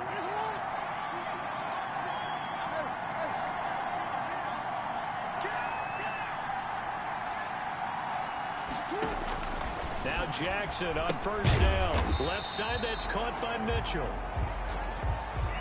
And that play will go nowhere. Losing yardage back near midfield at the 49. That pass play wound up for negative yardage, so here's 2nd and 11. 49-yard line. And he'll give it here to his running back. And maybe shades in the steel curtain here as the Steeler defense drops him behind the line again. They'll wind up losing 3 yards here. And that'll force upon him a 3rd and 14. 2 minutes on the clock, 2nd quarter, 7-0 ball game. Coming up at the half, a reminder we go back to Orlando to check in with Jonathan Coachman. He'll have a look back at our first half as well as a look ahead to what's coming up later this weekend. And the throw there going to be incomplete. Now the Ravens going to use one of their timeouts. It's just their first, so they'll have 2 remaining here before we get to halftime. So they're going to come to the line here, and it appears trying to go for it on 4th. From the gun, it's Jackson. And this is going to be incomplete. Boy, a real head-scratcher there. And the Steelers, they're going to take over an excellent field position.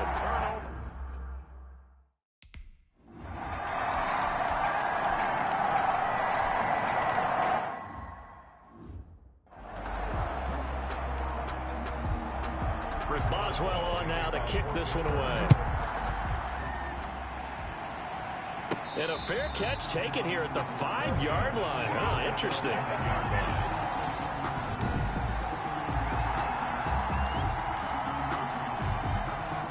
The Raven offense set at the line for this next drive. And last time out, went for it on 4th down, turned it over, gave them great field position, turned it to 6 points, so they've got to recover here, Charles. It's amazing what one decision can do in the chain of events, right? The decision to go for it on 4th down. Caused all of that. It caused every bit of it, but it showed confidence. Hey, I've got confidence in you guys. Go pick it up for them. Didn't happen. Also showed confidence in the defense. They didn't pick up their end of the bargain, so now they've got to come back out and start over and rebuild that confidence. To throw again on 2nd down. Jackson. Oh, it's a screen pass. That's complete. And past the 40 before he's out of bounds. That one covers 29 yards. First down. That is definitely what we call on defense an uh-oh play. And what you mean by that is against Lamar Jackson, when you see him out of the pocket, your first thought is, uh-oh, he's going to try and run it. How do I get to him and get him on the ground? And guess what? That didn't happen, and his receivers took advantage. And he'll push his way up to about the 44 here. The Ravens going to use the second of their timeouts as the clock will stop with 33 seconds to go in the first half. 3 yards on that last carry. Here's 2nd and 7. Now a handoff here to his running back.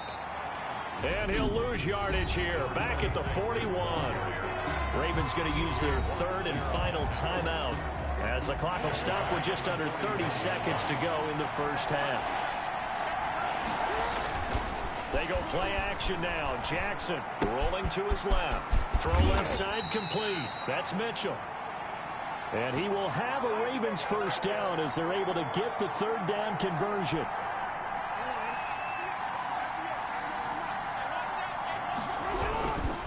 They'll run on first down. Mitchell, and he is tackled inside the 40, not quite to the 35.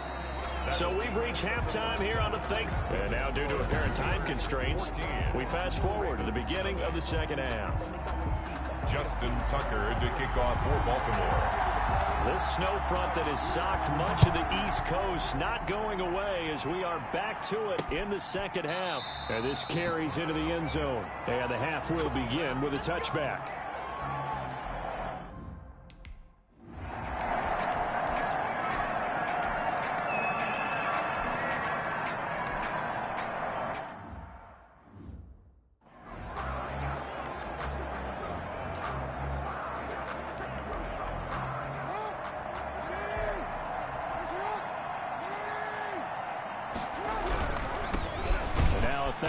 Rusher season ago, it's Mark Ingram. And he is met in his tracks behind the line of scrimmage. T.J. Watt, always the disruptor, there to blow that play up. So now they have to contend with 2nd and 13 after the first down run goes backwards. Buying time to his left. And now he's going to use his legs. And they'll bring him down at the 27-yard line. He'll end up getting 5 out of that, but now they're looking at third down. 5 yards on the play. And it's third down. Jackson flushed it, and he can't get rid of it. He's taken down. T.J. Watt make that now 8 sacks for him on the season. I think we've seen this before. Someone's down 3 scores. That situation there, it's just going to add to their growing frustrations, don't you think? Yeah, a bad number 3 right now. 3-score game, third quarter, 3 and out, not what they wanted. And you can tell on the sideline, those faces are getting a little bit into a double team, and it's intercepted.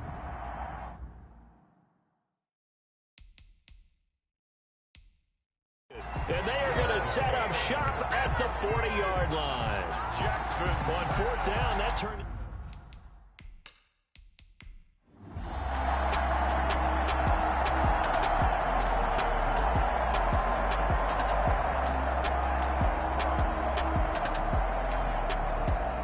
So this one in the win column for the Pittsburgh Steelers. And this was truly a total team effort, Charles, on both sides of the ball. No, they absolutely pitched a shutout, so it can't get much better than that, right? The defense led the way, but the offense did their part as well. They moved the ball up and down the field, so you've got to like what you saw. What do they call that? A total team effort? I think when it's time to hand out game balls, guys from both sides will end up getting one. So for Pittsburgh,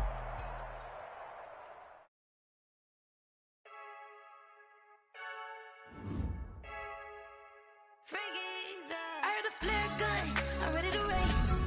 No, I don't fear none, I'm stuck in my ways. They say I'm the chosen one, to see it in my face. Get this one and I'm holding on, I can't be replaced. I just take a sip when it's split, we on track for the win. Celebrate the win again, celebrate the win again. Take a sip when it's split, we on track for the win.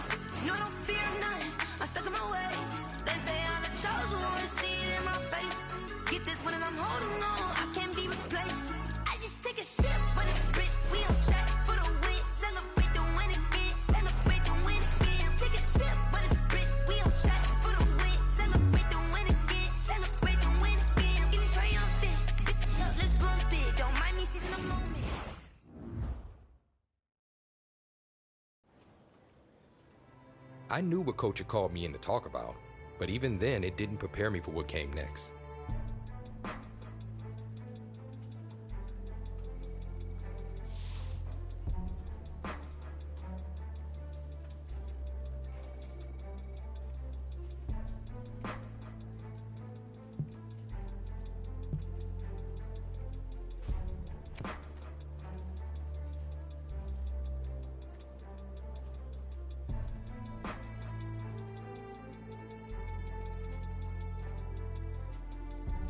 I'd given it my best, but ended up getting benched as a rookie. It was a unique situation that gave all sides a chance to reassess where they stood. And just like that, we've got yet another NFL season in the books. And like most of you watching out there at home, we also closed the door on another fantasy football season as well. As always, there were a fair share of players who surprised us in good ways, and of course, there were a bigger share that surprised us in bad ways. Unfortunately, I know that all too well, as I was really high on a particular player who I drafted in all 10 of my leagues.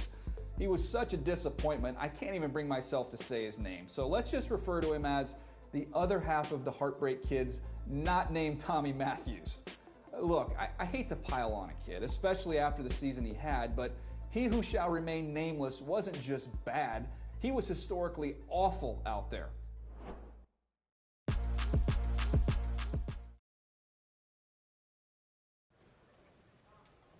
After you were benched, you had an opportunity to reflect on how the situation unfolded.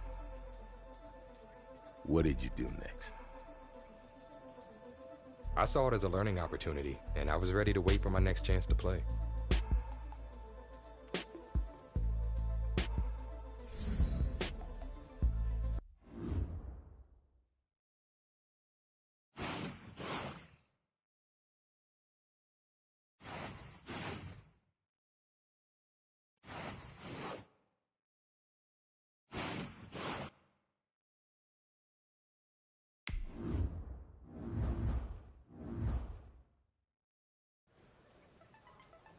Often what we see is that a division opponent who you play 2 times a year becomes a marquee rival. Which team was that for you? There was already a very long and storied history between the two franchises.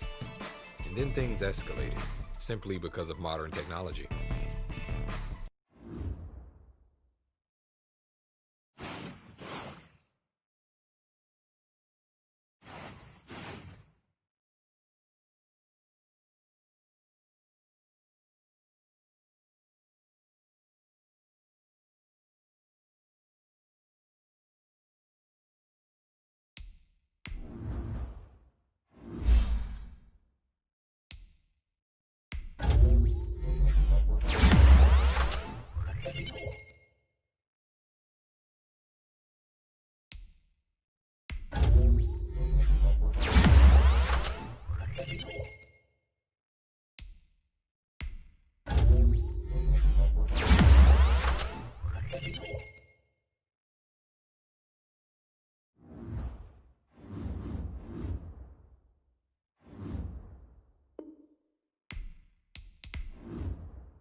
The first thing that came up during media availability that week was the back and forth on social media.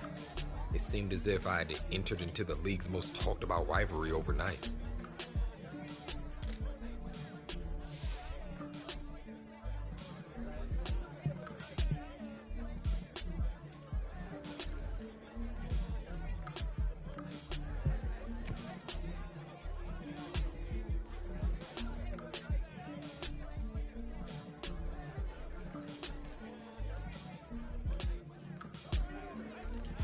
Yeah, I could have left it alone, but when someone runs their mouth, sometimes you need to walk the walk and talk the talk.